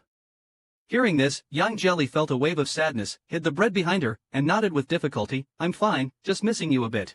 Hearing Yang Jelly's almost coquettish tone, Yiting's heart melted even more, and his voice softened, coaxing, "I miss you too. Don't be afraid, I will come to get you the day after tomorrow. How about I take my annual leave and we go for a vacation, okay?" Yang Jelly, with teary eyes, retorted, "Oh come on, you big boss, leaving your company to travel with me? How much money would that cost?" Yang Jelly counted on her fingers, shook her head and said, "I can't even calculate this number, you know I've always been really bad at math." Then, she suddenly smiled and asked, "By the way, do you remember how many marks I scored in advanced mathematics?" Yiting was slightly shocked when he heard this question. "Why are you asking this?" Yang Jelly playfully said, "Just tell me if you remember or not. You always act like you can't forget our campus days, don't tell me you've really forgotten our shared memories." Yiting quickly countered, "How could I? I remember everything." Then, Yang Jelly asked a few more bizarre questions. How many students were in our international trade major? How much did we usually pay for a bucket of braised pork? Yiting was perplexed and did not respond. Yang Jelly continued, "Can't answer again, huh? Just like in our freshman year, heartless as ever. Speaking of this makes me angry. How could you throw away the gift I gave you? That was money I earned from selling umbrellas, 100 umbrellas. Do you know how many I managed to sell in a month?" Yiting frowned, wondering why Yang Jelly always asked him such sudden questions. "Is this more important than checking in with me?" Yiting finally got impatient and gravely said, Yang, we only have one call each day. I'm more concerned about how you're doing. Can we talk about these secondary matters later?" Yang Jelly got a bit anxious. "Yiting, this isn't secondary. I even wrote a diary about it at the time. The diary is in the luggage I haven't packed. If you open it on December 5th, you'll see." Yifan saw Yang Jelly reaching for the phone and scolded, "Are you done talking? I want my phone back." Yang Jelly anxiously said, "Wait, let me say a few more words." She put the phone to her ear, her voice trembling slightly. "Yiting, from the time we met until now, you've always been protecting me, giving up many things for me. But Yiting, I also want to protect you this time. Do you know that?" Yiting was stunned, his eyes filled with confusion. Yang, but the call on Yang Jelly's side was taken away by Yifan. Before the call disconnected, Yiting could vaguely hear Yang Jelly's tearful plea, "I also want to protect you. Don't give up. Please, let me help you this time." Yiting stood there in a daze, utterly confused by the strange questions Yang Jelly raised and what she meant by saying not to give up. While Yiting was frowning in thought, the bid document on the table caught his attention. Yiting jolted in realization, thinking of a possibility, chills running down his spine. He quickly found the diary that Yang Jelly mentioned, swiftly opened it to the page for December 5th, which clearly recorded that 57 units were sold that day. Purchased 100 units, which means 57%.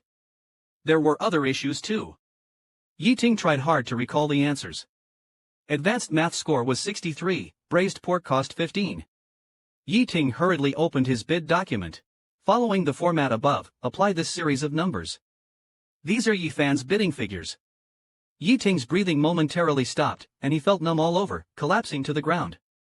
In that instant, he understood everything, so this is what Yang Yang meant by protection. Even though Yang Yang was locked up in such a dark place, he still tried his best to help him. Yi Ting tightly hugged the bid document, tears streaming down his bloodshot eyes. The usually cold Yi Ting, this time, was like a child who finally got candy. After crying for a while, Yi Ting slowly recovered and secretly swore in his heart, "Wait for it, Yi Fan. Yang Jelly and this project must return to my hands." On Yang Jelly's side, the evening before the bid opening, Yang Jelly's hands were tightly bound with thick ropes. The bodyguard threw him out of the cage, and then Yi Fan instructed the bodyguard, "Go find a car with 2 drivers." Hearing this, Yang Jelly felt a twinge of unease. He raised his voice angrily and said, "Yi Fan, what are you doing? You're not keeping your promise." Yi Fan just smiled and said, "What's the hurry, my sister-in-law?" As he walked up to Yang Jia, he lifted Yang Jia's chin with the tip of his shoe and continued, "I just feel bad that you've been staying at my place for half a month, and I haven't been able to treat you to a good meal. Feeling guilty, I thought I'd send you to the house in the suburbs to make up for it." Yang Jia understood everything. Yi Fan had no intention of letting him go today. His forehead veins popped up as he cursed. "We had an agreement earlier, and yet you're still holding me back. You're effing dishonest and greedy." Yi Fan curled his lip. "I'm dishonest because I know Yi Ting. My brother is a vengeful wolf. If I let you go, he'll come back to retaliate against me immediately." Yang Jia angrily said, "Enjoying the benefits and still playing the victim, damn it. It seems you've been spoiled too well by Yi Ting. When you grow up a bit more, you'll understand that in this world, there's only winning and losing." Yi Fan ignored Yang Jia, stood up, and patted Wang Yang's shoulder. "The task of knocking him out is yours. Use the anesthetic as you see fit, just don't kill him." Wang Yang responded with an, "Okay," and Yi Fan turned and left. But once Yi Fan was completely out of sight, Wang Yang quickly helped Yang Jia up and whispered, "You guessed right." Yang Jia smiled with a slight raise of his lips. "Well, having been in love with Yi Ting for so long, I know the Yi family's innate skill is to scheme against others. If I don't stay alert, both Yi Ting and I would be doomed." Wang Yang looked around cautiously and gestured to Yang Jia to keep his voice down. Then he pulled a dagger out of his pocket and silently slipped it into Yang Jiali's clothes. Standing up, he said, "I won't give you anesthesia. Pretend to faint by yourself. I need to leave before they get suspicious." Yang Jiali looked at Wang Yang full of gratitude. Thank you for being willing to help me like this." Wang Yang's eyes, wet and red, seemed to hold countless emotions. Hoarsely, he said, "It's nothing. I just think you and Yi Ting should be together properly. You know, every time I look at you, I only have one thought. It's nice to have someone who cares." Yang Jiali's nose tingled with emotion, wanting to say something but unable to. Wang Yang gave a bitter smile. "All right, let's not talk about this. I really have to go. See you in the car, brother Yang." Yang Jiali looked at him with determination. "Don't worry, I will definitely get you out." Soon, 2 bodyguards dragged Yang Jiali out and stuffed him into the car. Wang Yang was also sitting in the car. Yang Jiali secretly touched Wang Yang's hand. They exchanged a glance with a smile, their hands tightly clasped together. At this moment, they were not just friends, but also trustworthy comrades. At this time, the car started to wobble and head into the darkness. During the drive, they didn't notice the stone in front of the tire, causing the car to jolt violently. One of the bodyguards complained, "Can you even drive? You're about to make me throw up." The other one retorted loudly, and the two began to argue, with the bodyguard in the passenger seat even grabbing the steering wheel. Yang Jiali thought to himself, the car has been driving for 3 hours, it should be out of Yi Fan's sight by now.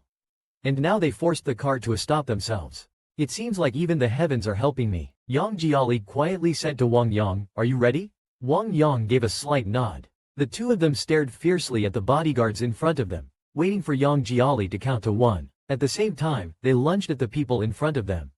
Wang Yang used his arm to choke the bodyguard in front of him. Yang Jiali threatened, "Hurry and open the door." Under the pressure of the knife at his throat, he had no choice but to open the door. Yang Jiali and Wang Yang quickly got out of the car and ran. The bodyguards were no pushovers and quickly caught up with them. Did they really think they could escape just by getting out of the car? Yang Jiali didn't waste any words, kicked the man in his most vulnerable place. The bodyguard clutched his precious parts, groaning in pain like a wild boar. Another bodyguard immediately stepped forward and grabbed Yang Jiali. Wang Yang saw the situation and a thought flashed in his mind. No one is paying attention to me now. If I leave in the confusion, I can escape from Yifan. But that thought quickly vanished. What good is escaping? I have no place to go. My future is dark. But Brother Yang is different. He is a good man, he has Yi Ting, and many people are waiting for him. Wang Yang looked ahead with a gloomy face, as Yang Jia struggled to break free. Clenching his teeth, he made up his mind. Yang Jia shouldn't be captured, he should reunite with those who love him. Suddenly, Wang Yang, as if mad, rushed forward and punched a bodyguard hard, then held onto the bodyguard tightly and shouted to Yang Jia, "I'll hold him off, you go. Hurry." Seeing this, the bodyguard raised his fist and smashed it down hard on Wang Yang, but Wang Yang wouldn't let go. And Yang Jia, so weighed by loyalty, how could he leave Wang Yang and escape alone? Then, noticing a dagger on the ground, he grabbed it like a fierce little beast, and forcefully slashed the bodyguard's arm. The bodyguard let out a cry of pain and released Wang Yang. Yang Jia quickly helped Wang Yang run towards the darkness. The road was secluded and in disrepair, surrounded by woods and undeveloped mountains. Yang Jia, dragging Wang Yang along, soon arrived at the edge of a mountain. The bodyguard was catching up. Yang Jia's heart pounded wildly, and his forehead was covered in cold sweat, thinking it was death either way. Better to take a chance. He hugged Wang Yang tight and jumped down. Let's not mention Yang Jia's side for now, let's talk about Yi Ting. Yi Ting received a call from his assistant saying they had caught up with the cart transporting Mr. Yang. Anxious, Yi Ting drove to the scene immediately. As soon as he got out of the car, he seized Yifan's hostage and demanded, "Where did you take him?" Yifan's man shook his head, "I don't know." Yi Ting punched fiercely, "You wish to die? I'll grant your wish." Upon seeing this, another person from Yifan's side panicked instantly, "Mr. Yi, please spare our lives. It's not that we refuse to talk." Yang Jia ran off the car and fell down the hill as soon as he got out. Upon hearing this, Yi Ting's face darkened immediately, and bad thoughts crazily popped up. The assistant quickly tried to calm him down, "Mr. Yi, don't panic. Our people have also checked the small slope beside the car. The terrain there is relatively gentle. Since Mr. Yang is not there, he probably wasn't seriously injured and has left on his own."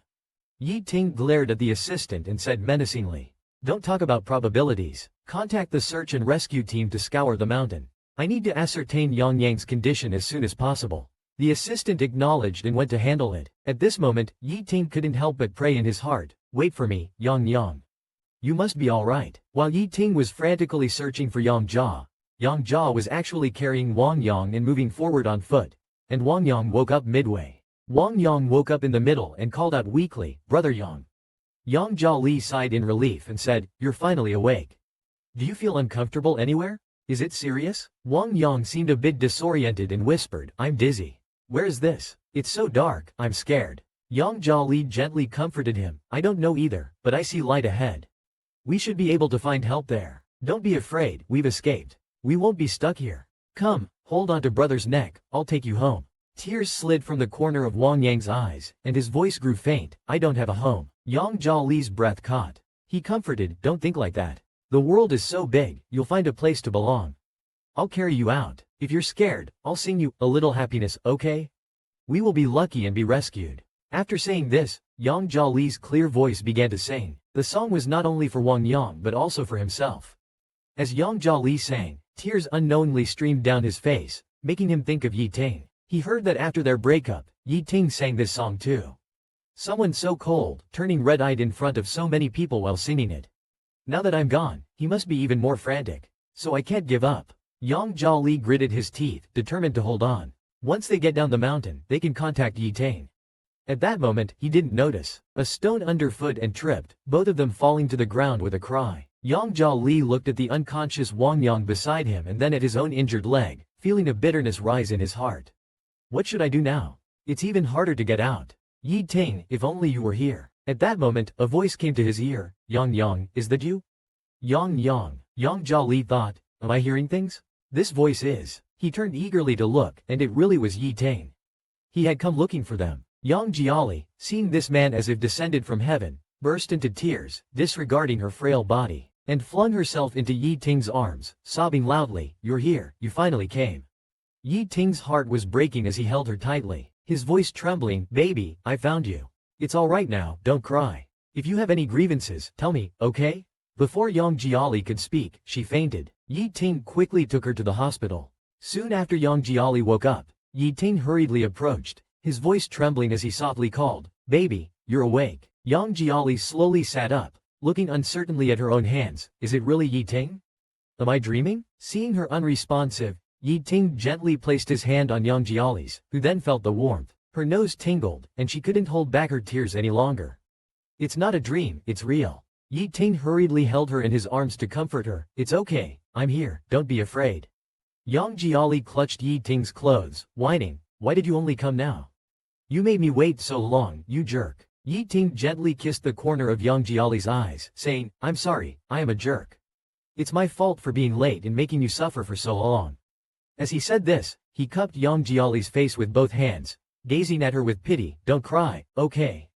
Your eyes are swollen. Weren't you very brave when carrying Wang Yang on the mountain road? Why are you crying like a child now? Yang Jiali vented her emotions and finally calmed down. Rubbing her reddened eyes, she asked, by the way, where is Wang Yang? Yi Ting held her hand and said, don't worry, he's in the next room. Although his condition is more serious than yours, the doctors have taken care of it. Yang Jiali suddenly remembered something, looking tense. What about that tendering project? I've already given you hints. Don't tell me you don't understand. Yi Ting smiled. Don't worry, I got it. I've already found another bidder to win the project back. Yang Jiali finally felt relieved when hearing this. Yi Ting gently stroked Yang Jiali's face, his eyes shining. Baby, it's you who helped me. Thank you for your protection. Yang Jiali sniffled, her nose sour again. Yi Ting, you fool, what would you do without me? Then she dived straight into Yi Ting's arms. Yi Ting's eyes reddened too, whispering, yes, what would I do without you? So you must get well soon and stay by my side, okay? The two clung to each other for a while. Remembering that Yang Jiali hadn't eaten in a long time, Yi Ting hurriedly picked up the food beside him. Hungry, right? Eat something first. But as soon as he opened the box, Yang Jiali started to retch. Yi Ting panicked. What's wrong? Are you feeling unwell? Yang Jiali squeezed out a voice amid coughing. It's okay. I've been just drinking water and eating dry bread for over half a month. My stomach is burning, and I feel sick smelling anything. Yi Ting bristled immediately. What, over a half month? Is Yi Fan only feeding you this? How dare he? Yang Jiali spilled her grievances like beans from a bamboo tube, and he beats me often. Look at these bruises. Yi Ting's face changed seeing those marks. He said distress-edly, why didn't you tell me? The situation is so dire, you should have told me over the phone. Yang Jiali retorted, what's the use of telling you? It would only make you worry and mess things up even worse for me. Yi Ting cornered his lips. So now you are willing to let me worry? Yang Jiali blushed. It's different now. I wish you would spoil me to death. Yi Ting held Yang Jiali tightly in his arms. I will never let you suffer again, nor will I ever let you leave me, I swear. Yang Jiali playfully scolded. What, still planning to keep me close to you? Yi Ting became anxious. I won't treat you that way anymore. Baby, do you remember our love agreement? Stay with me for another month, and when the time is up, I will respect your choice to stay or leave. So, can you give me another chance to prove myself? Yang Jiali nodded, then smiled, placing her hand in Yi Ting's hand, and solemnly said one word, okay. After being bedridden for many days, Yang Jiali was finally discharged. Yi Ting kindly reminded, you're not going back to your own home. Suddenly, he turned mysterious and said, baby, I prepared a surprise for you today. Yang Jiali widened her eyes at Yi Ting, asking, where's the surprise? Yi Ting didn't waste words. He reached out and pointed forward. Following the direction of his finger, Yang Jiali saw Li Da and Li standing like two fools in front of Yi Ting's black bedley, twisting their arms into a heart shape, giggling, happy discharge, brother Yang. Yang Jiali couldn't bear to look directly, stepped forward and lightly patted Li jokingly scolding, you two fools, so embarrassing. Li touched his nose, aren't we happy for you? Li Da nodded too, when you were missing for more than half a month. Before you disappeared for nearly half a month, we were almost scared to death. Yang Jiali patted his chest, still as flamboyant and youthful as ever. Don't worry now, everything's fine. Dad can still sing with you two silly sons for another 10 years. Yi Ting, who had been standing by silently, couldn't help but sigh. I haven't seen him this vibrant in a long time. Yi Ting's lips slightly curled up. He walked to the side of the car and opened the door. Let's go, baby. You guys can chat in the car. Yang Jiali looked towards the hospital and said, wait a bit longer, Wang Yang hasn't come out yet. Upon hearing the name Wang Yang, Li Da's face turned cold. Let's go, Yang Jie. Why wait for that kind of person? He's not worth your kindness. I don't really believe he can truly repent. Forget about him, he said, and was about to drive Yang Jiali away with Li Yang Jiali frowned, just about to have a serious talk with Li Da and Li Then, he saw Wang Yang holding his stuff, standing at the door with his head down, looking pitiful. Yang Jiali patted Li Da and Li Er's shoulders, whispered, "I'll have a good talk with you two next time. Give me some face today. Be a bit nicer later, don't provoke him." Li Da and Li Er reluctantly agreed. Yang Jiali smiled brightly and waved at Wang Yang. "Wang Yang, come here quickly." Yang Jiali grabbed his shoulder. "Sit next to me later." Yi Ting, seeing this, felt a sour displeasure in his heart. Not sitting in front with me is one thing, but to hold on to someone else. Yet, I can't bear to refute Yang Jiali's wishes, he thought, and suppressed his displeasure. "Let's go, everyone, get in the car." Yi Ting couldn't stop the grumbles in his heart. "I need to hurry up and send this group of light bulbs away." Finally, Yi Ting brought Yang Jiali back to the villa. After getting out of the car, Yang Jiali sighed, "After all the twists and turns, we're back here again." Yi Ting gazed at Yang Jiali affectionately. "Yes, baby, welcome home." Yang Jiali heard the word, home, paused in place, looked at Yi Ting, and then smiled. It was their home, his and Yi Ting's home. Yang Jiali excitedly ran towards Yi Ting, ran towards their home, but as soon as he entered the door, he was attacked by an unknown object. It turned out to be a little kitten named Afu. He immediately smiled, and then noticed there was also a puppy at his feet, barking. Yang Jiali exclaimed with joy, "There's a dog too? You have a dog?" Yi Ting replied, "I've had him for a while. His name is Shalwang." Yang Jiali squatted down to pet Shalwang's head, and heard Yi Ting continue, "He shares the name with the dog you lost when you were young. I started raising him after you left." Yang Jiali's eyes became slightly red. He looked at Yi Ting with eyes full of emotion. Yi Ting helped Yang Jiali up and gently said, "Baby, after waiting all this time, I can finally give him to you." Yang Jiali turned his head awkwardly and said, "What do you mean give to me? I only agreed to stay with you for a month." Yi Ting smiled, "Shalwang is your gift. You can take him anytime. I said this time I won't force you. There's more upstairs, let's go have a look." With that, he took Yang Jiali's hand and led him upstairs. Yi Ting led Yang Jiali to a bedroom door. "This room was where you slept when I forced you to live with me. I left you with many bad memories, so take a look, okay?" he said as he opened the door. Yang Jiali was a bit resistant, but after a while, he turned to look at the bedroom. The bedroom had changed its color scheme and renovation style. The bed and floor were covered with little lamb plushies, making it incredibly cozy. Yang Jiali was dumbfounded by everything in front of him. Yi Ting hugged him from behind, gently kissed Yang Jiali's neck, and quietly asked, "Do you like it?" Yang Jiali's voice was hoarse. "It's just been a month, you don't have to be like this. Maybe when the time comes, I will." Before he could finish, Yi Ting forcefully sealed Yang Jiali's lips. After a while, he released him and said sternly, "From now on, you're not allowed to think about leaving, no wandering thoughts. Even if you have to pretend, do it like in college, understand? You promised to be wholeheartedly with me, so stop bringing up our agreement." Yang Jiali covered his mouth in embarrassment. "Got it, Brother Ting." Yi Ting hadn't heard Yang Jiali call him Brother Ting for many years and didn't react immediately. A few seconds later, he kissed Yang Jiali's thin lips again, happily saying, "How wonderful, my Yang Yang is back." Yang Jiali also let go of all his emotions and indulged in the fragrant kiss. After a long while, Yang Jiali gently pushed Yi Ting away, his face flushed.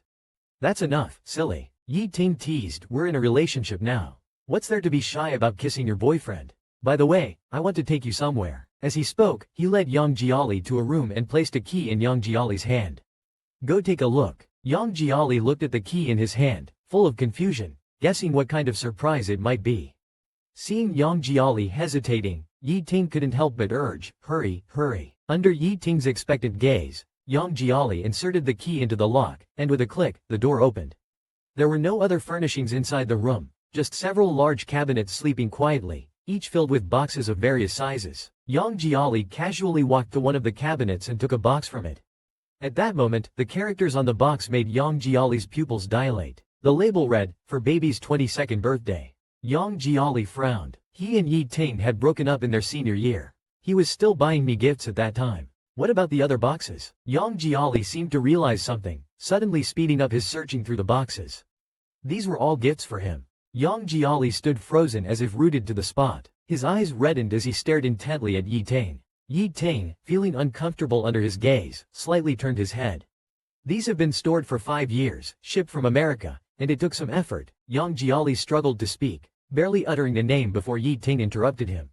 He rubbed Yang Jiali's head, "Take your time with each one. While speaking, he glanced toward the last empty space at the bottom of the outermost cabinet and raised his eyebrows. Right, just one last gift and it'll be complete. Glad I remembered to bring it up. Having said that, he took out a small box from behind and placed it in Yang Jiali's hands. He kissed Yang Jiali on the ear and whispered softly, "Happy birthday for last year, baby." Yang Jiali's fingers trembled slightly and he finally managed to open it. Inside the box was a watch. He remembered choosing it himself, originally intending it for Xiao Xia. Yi Ting leaned down and said, "Actually, it was always meant for you from the beginning."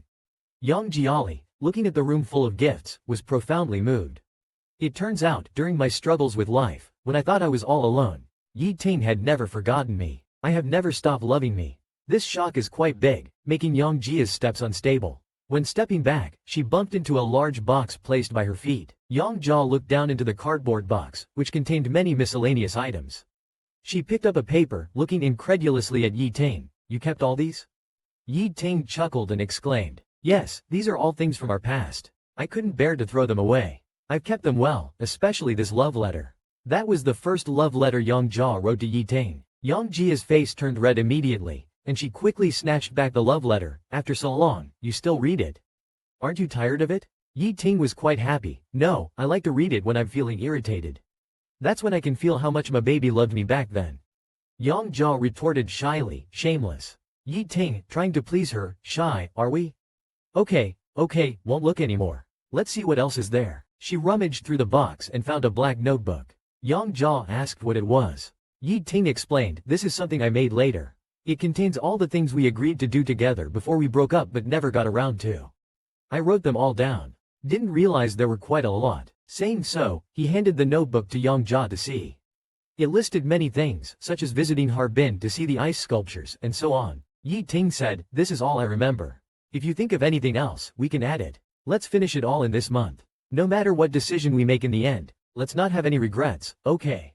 Yang Jia suddenly plunged into Yi Ting's arms and hugged him tightly. Tears seemed to streak down the corner of her eyes, and she said, "Okay," with a trembling voice. It took her a while to leave Yi Ting's embrace. "But before that, I want to meet someone first." The next day, Yang Jiali went to Zhao Shanhai's company. He shared his experiences from recent times, including the one-month agreement with Yi Ting, with Zhao Shanhai. Zhao Shanhai chuckled softly and said, "A month is neither long nor short, you can think it over carefully." Yang Jiali nodded gently and looked at Zhao Shanhai's face, which seemed more haggard than before, and asked worriedly, "How have you been, Brother Hai?" Just as Zhao Shanhai was about to say something, the phone on the desk rang. As soon as he picked it up, Assistant Wang's anxious voice came through, "President Zhao, President Xiao has barged in again." Zhao Shanhai narrowed his eyes. He looked at Yang Jiali, who was puzzled, sighed, and said, "You're going to see a joke. Why don't you sit in the lounge while I handle some matters?" Yang Jiali responded with an, "Oh," and went to the lounge. The door hadn't closed yet. When he saw through the crack that Xiao Yi, full of anger, pushed open the door and entered the office. His eyes were filled with turbulent emotions as he quickly approached Zhao Shanhai. "Who were you with last night? I waited for you all night, did you know?" Zhao Shanhai replied calmly, "If that's all, then you can leave. I have no obligation to report to you now. Don't forget we broke up." Xiao Yi got agitated, slapped the table, and said furiously, "I didn't agree. I only watched a movie with Fu Zhoming, we didn't sleep together. I've already apologized to you. How many days have you not been home? Do you have to blow this out of proportion?" Zhao Shanhai looked directly at the agitated Xiao Yi and said, "Xiao Yi, do you have the face to mention the word, home, to me?" He pushed Xiao Yi's hand away, his emotions rising. "When you gave me a look of disgust and annoyance, when you gave your smiles to that boy you were with, when you forgot our dates and anniversaries, did you ever think about this home?" Xiao Yi's expression tightened, wanting to speak but suddenly not knowing how to refute. Zhao Shanhai's expression showed a trace of disappointment, and after a moment, he sneered twice, "Xiao Yi, this home has long since completely fallen apart because of you. Do you still not know?" Xiao Yi's face turned red again. He grabbed Zhao Shanhai's hand and said solemnly, "Then let's start over. I promise to come home on time from now on. Let's not fight anymore. Let's go home." Zhao Shanhai broke free from Xiao Yi, hooked the corner of his lips, and said, "Unfortunately, I have a date with a young star today, so I won't be coming back. Mr. Xiao, you can go back on your own." Xiao Yi glared with wide eyes, anxious and angry, "You dare?" Zhao Shanhai patted Xiao Yi's cheek and said, "It's just watching a movie. What are you making a big deal out of? If you really care, then I'll apologize to you when I get back." After saying that, he turned and shouted towards the door, "Someone, see the guest out. From now on, without an appointment, Mr. Xiao is not allowed in." Following the bodyguard's response, he dragged the tall and strong Xiao Yi out. Xiao Yi was still furious, as if fire was igniting in his eyes. "Zhao Shanghai, you're doing this on purpose, aren't you? You're not allowed to go, did you hear me?" Zhao Shanghai's voice suddenly softened. "Xiao Yi, do you know what it feels like to give up hope?" Xiao Yi was stunned for a moment, his movements halted. Zhao Shanghai hooked his lips, leaned into Xiao Yi's ear and said, "The moment you decided to emotionally cheat and not come home all night, I knew everything clearly." Xiao Yi wanted to say something, but was forcibly dragged away by the bodyguard. Meanwhile, Zhao Shanghai was not calm inside, silently saying to himself, "It's too late, Xiao Yi." Yang Jia leaned out from the resting area and cautiously called out, "Brother Hai." Zhao Shanghai came back to his senses and forced a laugh towards Yang Jia. "You've seen a joke." Yang Jia talked with Zhao Shanghai for a while, comforted him, and reminded him to seek him out if needed before suggesting to leave. He left the company and went straight into Yi Ting's car. Seeing Yang Jia's worried and frowning face, Yi Ting anxiously asked, "What's wrong? You look so down." The question immediately set Yang Jia off, who shouted at the innocent Yi Ting, "It's all because of that Xiao Yi, truly worthy of being your good brother, just like you, a dog." Yi Ting gently smiled and said, "All right, you're always worrying about other people's business. We agreed to spend as much time as possible together in these 30 days. You can't be with me while holding a grudge." Yang Jia took a deep breath. "Got it, I'm very professional. Where are we going next?" Yi Ting kissed Yang Jiali's hand and said, "Of course, we are off to do what's on our list. Everything's packed, let's set off." Yang Jiali was stunned, and Yi Ting smiled. "That's right, Yang, come with me." In the following days, Yi Ting indeed took action. They visited an ice sculpture exhibition where their faces turned red from the cold, but their eyes sparkled with excitement. Afterwards, they went to Disney. They enjoyed the Peter Pan adventure, which Yang Jiali had been looking forward to, and went to Nanluguxiang, where Yang Jiali even fed Yi Ting some local snacks. They went to many places, not just in China but also abroad. The two seemed to truly mend their past regrets and slowly rediscovered the feeling of being in love from years ago. However, the only downside of this journey was that they kept moving, which exhausted Yang Jiali's back. So tired, Yang Jiali collapsed on the bed as soon as they returned to the hotel. Exhausted, Yang Jiali collapsed on the bed as soon as he returned to the hotel, while Yi Ting massaged him and said, "Tired already?" Yang Jiali playfully complained, "We've been to so many places these past few days, flying around everywhere. Who can handle that?" Yi Ting rubbed Yang Jiali's hair and said, "Rest well tonight. We'll head back to our country tomorrow." Yang Jiali asked, "Aren't we going to see the maple leaves tomorrow before returning?" Yi Ting explained, "We'll go after we return. Our university's president just sent me an invitation to speak at the anniversary celebration. Baby, let's go back to school together." And so, the two exchanged a deep gaze and spent another night together. Yi Ting took Yang Jiali back to their university. Yang Jiali excitedly snapped photos, remarking, "It's been 5 years, the school has changed so much. Look at this road in the East District. It used to be difficult to walk here, but now it's so beautifully made." While talking, Yang Jiali suddenly frowned and said, "But it feels like something's missing." He then realized, "Right, where's that tree?" Feigning ignorance, Yi Ting asked, "What tree?" Yang Jiali pointed to a spot, "The Photinia tree, the one under which we talked about breaking up." Hearing this, Yi Ting was overwhelmed. "I don't know." Yang Jiali narrowed his eyes and moved closer to Yi Ting. "You didn't have it removed, did you?" Yi Ting turned his head away quickly. "Of course not." Just then, Yang Jiali perked up his ears and heard a passing student say, "Mr. Yi from Guanghu Group is also coming." Another student replied, "Is he the alumnus who donated money for the renovation of the East Campus? If it wasn't for his request to remove the Photinia tree, I wouldn't know how long I would have had to endure that weird smell." Yang Jiali drew out a long, "Oh," then looked coldly at Yi Ting, who gave him a pleading look and weakly called him, "baby." When no one was paying attention, Yang Jiali forcefully pulled Yi Ting to a corner and pinned him against the wall. He laughed and scolded, "Still trying to deceive me? Arguing with a tree, aren't you being childish?" Yi Ting's face flushed red, and he huffed, "I just don't like that tree, out of sight, out of mind." Yang Jiali laughed in frustration, "You still think you're right? Stubborn bad guy." After saying that, he immediately opened Yi Ting's suit and shirt collar and tie, and gently bit on his collarbone. Yi Ting immediately felt delighted. "Feel better now?" Yang Jiali arrogantly said, "I'm not stooping to argue with a childish ghost like you. You, milk bun, always do these silly things. Aren't you afraid the juniors will laugh at you?"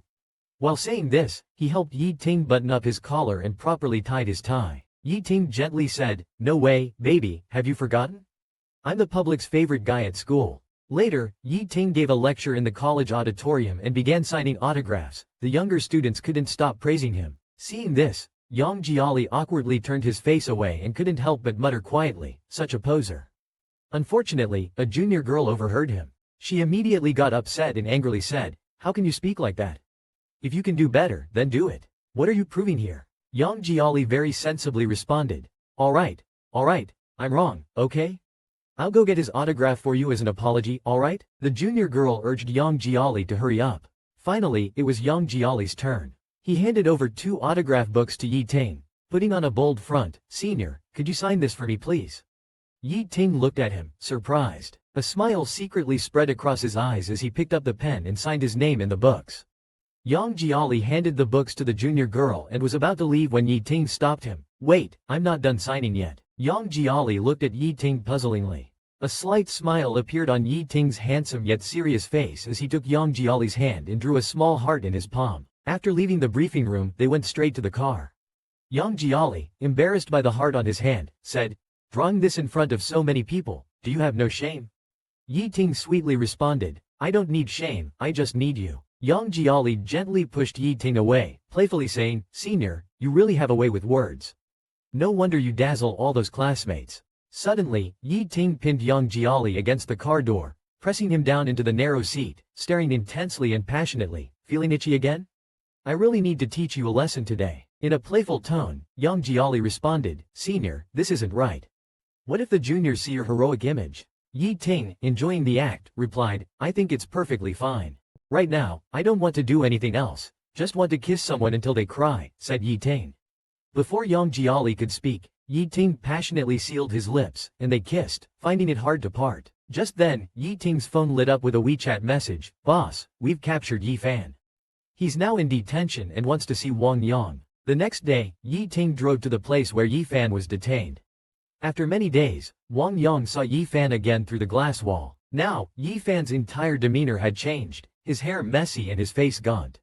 Wang Yang, head lowered, couldn't bear to look at him. After a moment, he sat down, picked up the phone, and heard Yi Fan's hoarse and heavy voice, "Yang Yang, please look at me."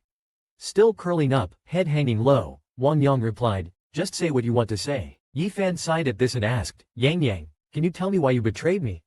Wang Yang's Adam's apple moved slightly as he said hoarsely, "I didn't betray you.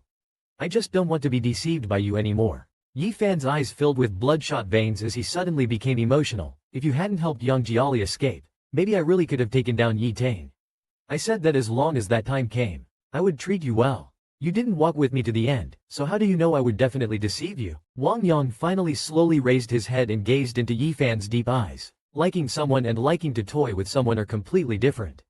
"I know my path is almost at an end. Everyone shouts at me on the street. I have no friends, my mind isn't quite right, but Yi Fan, I'm not a fool." As Wang Yang spoke, his eyes turned red. Turning his head away, he continued, "Yi Ting cherishes Yang Jiali like a treasure. I envy that every time I see it. You say you'd be good to me, but I've been with you for so long, I'm almost all bruised. Yi Fan, do you know? It hurts, it really hurts." Wang Yang's emotions collapsed, covering his eyes with his arm, sniffling, shoulders shaking. Yi Fan said nothing, quietly watching Wang Yang, his knuckle tightening bit by bit. When he finally wiped away his tears, Wang Yang's reddened eyes looked at Yi Fan. "How long will you be inside?" Yi Fan's gaze wandered, his tone somewhat indifferent. "I don't know, it depends on Yi Ting. I tormented Yang Jiali so much. After all I've put Yang Jiali through, he probably wants to kill me. Then, a guard behind me reminds me that time's up." Yi Fan, with eyes reddened and somewhat hopeful, trembles as he asks, "Yang Yang, will you miss me when you're outside?" Wang Yang, holding the receiver, doesn't say a word. Suddenly, Yi Fan stands up and presses his face nearly against the glass wall. "Yang Yang, answer me quickly." Wang Yang took a breath and smiled. "Yi Fan, do you know what my plans are after this?" Without waiting for Yi Fan's reply, Wang Yang lowered his voice and said something very tenderly. Hearing those words, Yi Fan's eyes widened in shock, and he froze completely. Wang Yang stood up, turned around, and left, while Yi Fan suddenly went crazy behind the glass wall, like a wild beast tormented to madness. Wang Yang left the detention center, smiled ruefully, and looked up at the sky with squinted eyes. The sunlight was just right. Yang Jiali, who had been waiting outside, hurried over. What did that bastard say to you? Wang Yang calmly said, nothing much, brother Yang. Since you've finally come back from abroad, would you accompany me to buy a cake? Yang Jiali, in a brotherly manner, patted his chest. Let's have Yi Ting drive us. At this moment, Yi Ting, daring not to express his anger, had to share his time with someone else. He hurriedly said, this time, you sit beside me. Yang Jiali, understanding the jealousy, smiled and said, all right, got it. After getting in the car, Yang Jiali remembered something, turned his head towards Wang Yang, and said, the document bag in the backseat is for you. Take a look for yourself. Wang Yang opened it and found a property deed, his mouth wide open in astonishment. Yang Jiali explained, your property deed was previously mortgaged. I've retrieved it for you, and the debt has been settled too. Rest assured. Wang Yang felt a stirring in his nose, moved beyond words. All his thoughts finally condensed into 2 words, thank you. Yang Jiali waved his hand, we're settled now regarding our past accounts. Regarding your contract, I will also have Yi Ting lift all restrictions against you. You can continue working. While speaking, Yang Jiali shrugged at Yi Ting, glaring at him. Make a statement. Yi Ting patted Yang Jiali on the head, indulgently saying, if you say lift it, then it's lifted. Whatever you say, I'll follow, Yi Ting exclaimed. Good grief, this dog food is so unexpected. Soon, they arrived at the cake shop. Yi Ting also wanted to get out of the car. Yang Jiali pressed him back into the driver's seat, chuckling, driver, just stay in the car. Driver, just wait for me to come back. Yi Ting squinted his eyes, his gaze leisurely expressing disagreement. Yang Jiali looked around, then kissed Yi Ting on the cheek. How about now? Unable to resist this sweet gesture, Yi Ting naturally agreed. Finally, Yang Jiali and Wang Yang got out of the car. In the store, Wang Yang chose a pretty nice cake design. The clerk handed out the order form for him to fill in the address. Wang Yang picked up the pen and wrote down Yang Jiali's address. Yang Jiali tugged at him, whispering, why are you writing my address? Wang Yang smiled and said, brother Yang, I'm really grateful to you. You helped me see a lot and took me with you to escape. I remember all the long mountain roads we walked. But, brother Yang, I'm sorry, I really don't have much money left, just a cake in a bag. Don't disdain it or refuse it. Yang Jiali was silent for a few seconds, then patted Wang Yang, okay, then thank you. At this moment, bystanders recognized Yang Jiali and got excitedly chattering around him for autographs. Some also noticed Wang Yang, tentatively asking, are you friends with brother Yang? Can we have your autograph too? Someone quietly said, he looks familiar, especially like that guy who previously bullied brother Yang. What's his name? Wang something. Wang Yang's face suddenly flushed. He quickly lowered his head and rushed out like a rat crossing the street. Yi Ting and Yang Jiali escorted Wang Yang back to his neighborhood. Yang Jiali asked worriedly, Wang Yang, are you really okay in the cake shop just now? Wang Yang forced a smile and said, I'm fine, thank you, brother Yang, for bringing me back. His eyes were sparkling. If you're fine, come over to my place at 8 p.m. tonight. I'll cook, and we can have the cake you bought together, to celebrate escaping the devil's den and being reborn. Wang Yang smiled, I won't come. I'm tired today and want to rest. Although a bit disappointed, Yang Jiali patted Wang Yang's shoulder, alright, then. You have a good rest tonight, and we can talk about other things later. After saying this, as Yang Jiali was about to leave, Wang Yang called out to him with a hoarse voice, brother Yang, I'm sorry. I used to insult your mother and caused you so much trouble.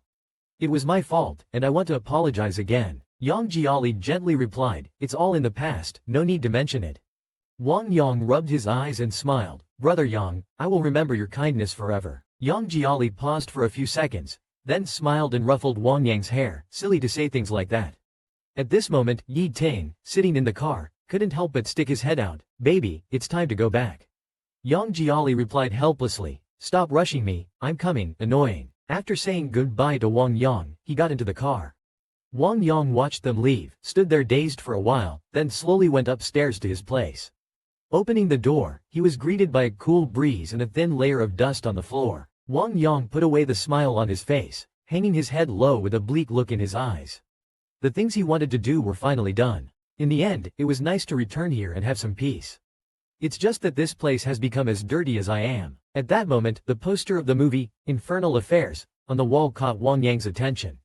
He remembered the scene on the rooftop in the movie where Andy Lau said, I had no choice before, but now I want to be a good person. Images of everything he had experienced flashed through Wang Yang's mind. He laughed at himself mockingly, feeling an unstoppable sadness in his heart.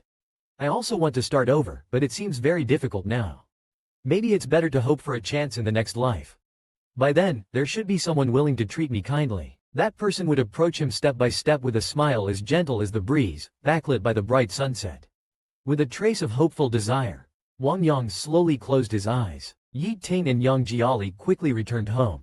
As soon as they entered the door, Yi Ting pinned Yang Jiali against it with a dominant move.